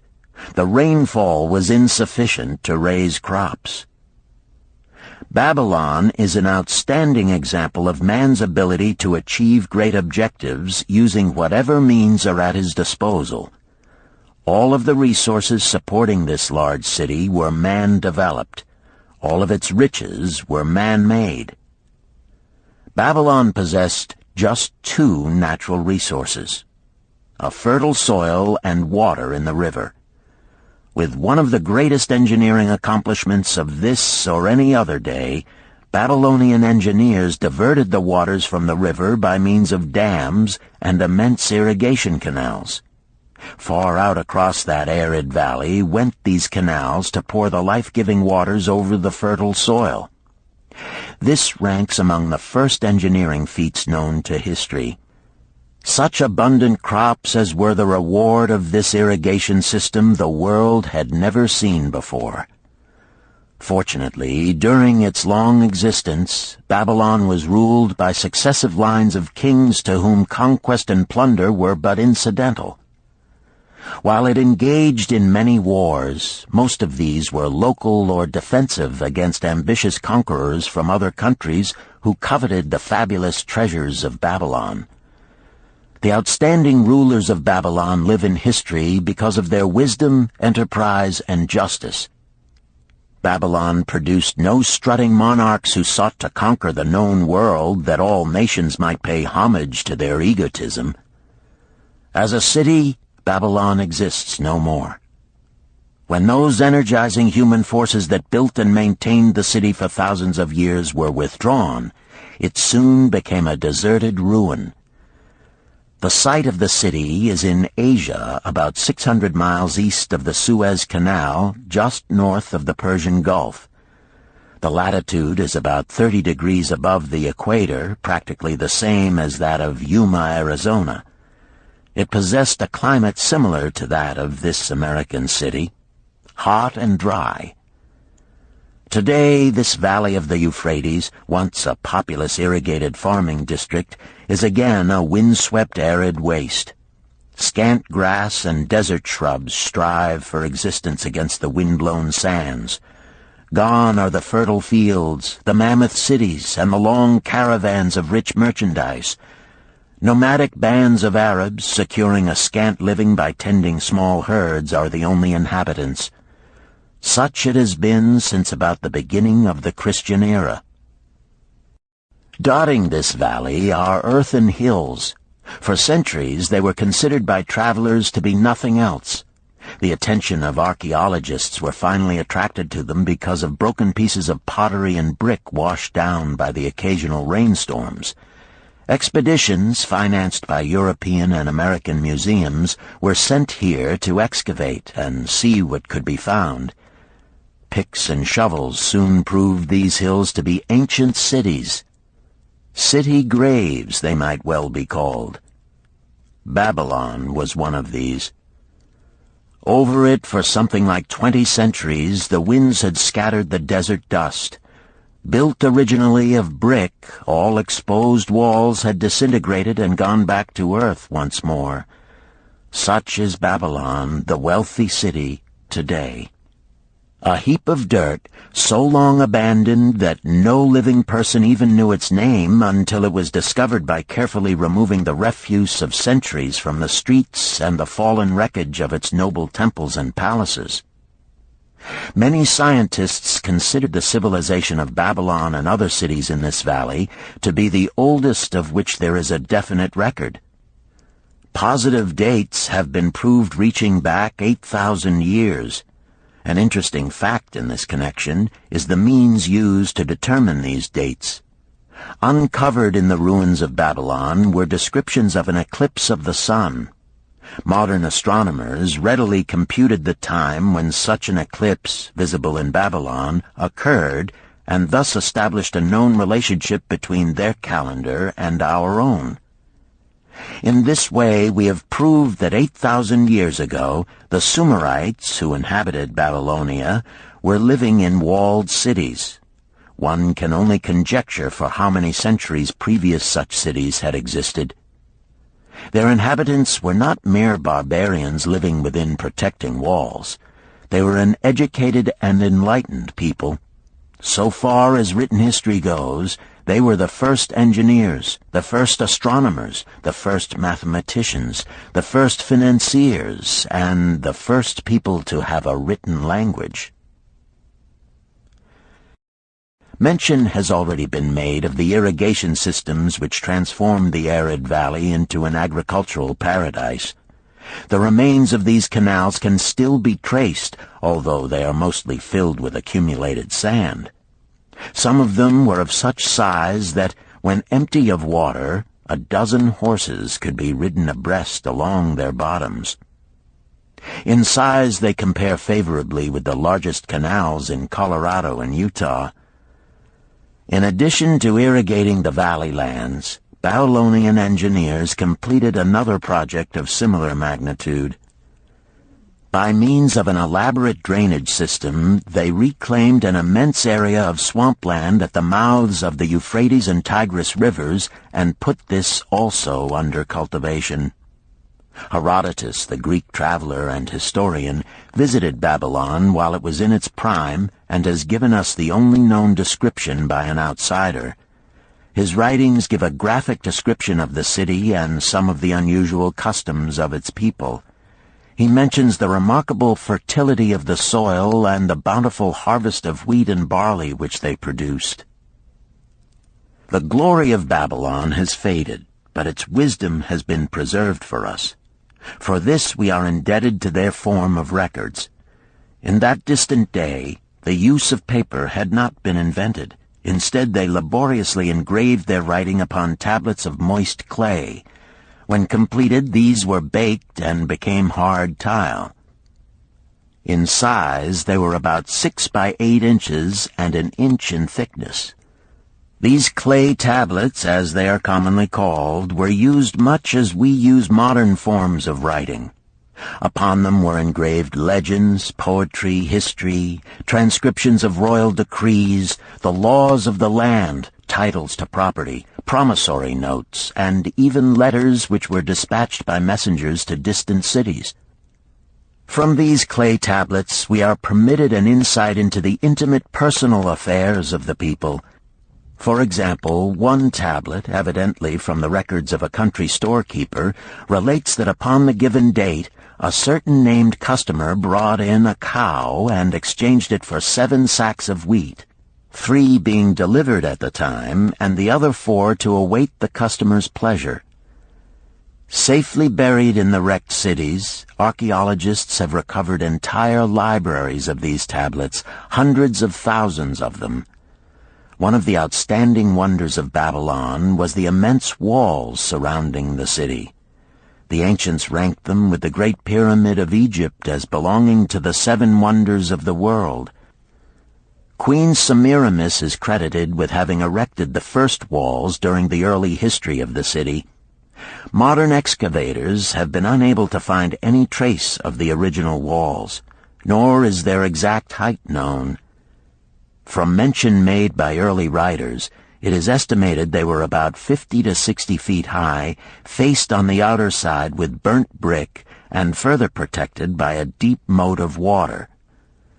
The later and more famous walls were started about 600 years before the time of Christ by King Nabopolassar. Upon such a gigantic scale did he plan the rebuilding, he did not live to see the work finished. This was left to his son Nebuchadnezzar, whose name is familiar in biblical history. The height and length of these later walls staggers belief. They are reported upon reliable authority to have been about 160 feet high, the equivalent of the height of a modern 15-story office building. The total length is estimated as between 9 and 11 miles. So wide was the top that a 6-horse chariot could be driven around them. Of this tremendous structure, little now remains except portions of the foundations and the moat. In addition to the ravages of the elements, the Arabs completed the destruction by quarrying the brick for building purposes elsewhere. Against the walls of Babylon marched, in turn, the victorious armies of almost every conqueror of that age of wars of conquest. A host of kings laid siege to Babylon, but always in vain. Invading armies of that day were not to be considered lightly. Historians speak of such units as 10,000 horsemen, 25,000 chariots, 1,200 regiments of foot soldiers with 1,000 men to the regiment. Often 2 or 3 years of preparation would be required to assemble war materials and depots of food along the proposed line of march. The city of Babylon was organized much like a modern city. There were streets and shops. Peddlers offered their wares through residential districts. Priests officiated in magnificent temples. Within the city was an inner enclosure for the royal palaces. The walls about this were said to have been higher than those about the city. The Babylonians were skilled in the arts. These included sculpture, painting, weaving, gold working, and the manufacture of metal weapons and agricultural implements. Their jewelers created most artistic jewelry. Many samples have been recovered from the graves of its wealthy citizens and are now on exhibition in the leading museums of the world. At a very early period, when the rest of the world was still hacking at trees with stone-headed axes, or hunting and fighting with flint-pointed spears and arrows, the Babylonians were using axes, spears, and arrows with metal heads. The Babylonians were clever financiers and traders. So far as we know, they were the original inventors of money as a means of exchange, of promissory notes, and written titles to property. Babylon was never entered by hostile armies until about 540 years before the birth of Christ. Even then, the walls were not captured. The story of the fall of Babylon is most unusual. Cyrus, one of the great conquerors of that period, intended to attack the city and hoped to take its impregnable walls. Advisors of Nabonidus, the king of Babylon, persuaded him to go forth to meet Cyrus and give him battle without waiting for the city to be besieged. In the succeeding defeat to the Babylonian army, it fled away from the city. Cyrus thereupon entered the open gates and took possession without resistance. Thereafter, the power and prestige of the city gradually waned until, in the course of a few hundred years, it was eventually abandoned, deserted, left for the winds and storms to level once again to that desert earth from which its grandeur had originally been built. Babylon had fallen, never to rise again. But to it, civilization owes much. The eons of time have crumbled to dust the proud walls of its temples, but the wisdom of Babylon endures. The End. You've been listening to The Richest Man in Babylon by George S. Clason, narrated by Richard Ferrone, and directed by Ben Ruggiero. If you've enjoyed this book and this performance, Recorded Books recommends The Art of War by Sun Tzu, narrated by Joe Mantegna. This classic of military strategy includes a detailed introduction and commentary on the history of Chinese warfare and military thought. We also recommend Nickel and Dimed by Barbara Ehrenreich, narrated by Christine McMurdo Wallace. Nickel and Dimed reveals low-wage America in all its tenacity, anxiety, and surprising generosity. A land of big boxes, fast food, and 1,000 desperate stratagems for survival. You'll find a wide selection of titles in the Recorded Books catalog, including bestsellers, mysteries, classics, histories, and more. So to order another recorded book, or for a copy of our latest listing, please call the toll-free number found on the back of this book. Don't forget to ask about easy 30-day rentals by mail. On our website, you can browse our catalog, place orders, hear about our latest releases, or tune into narrator profiles and author interviews. So visit us there at www.recordedbooks.com.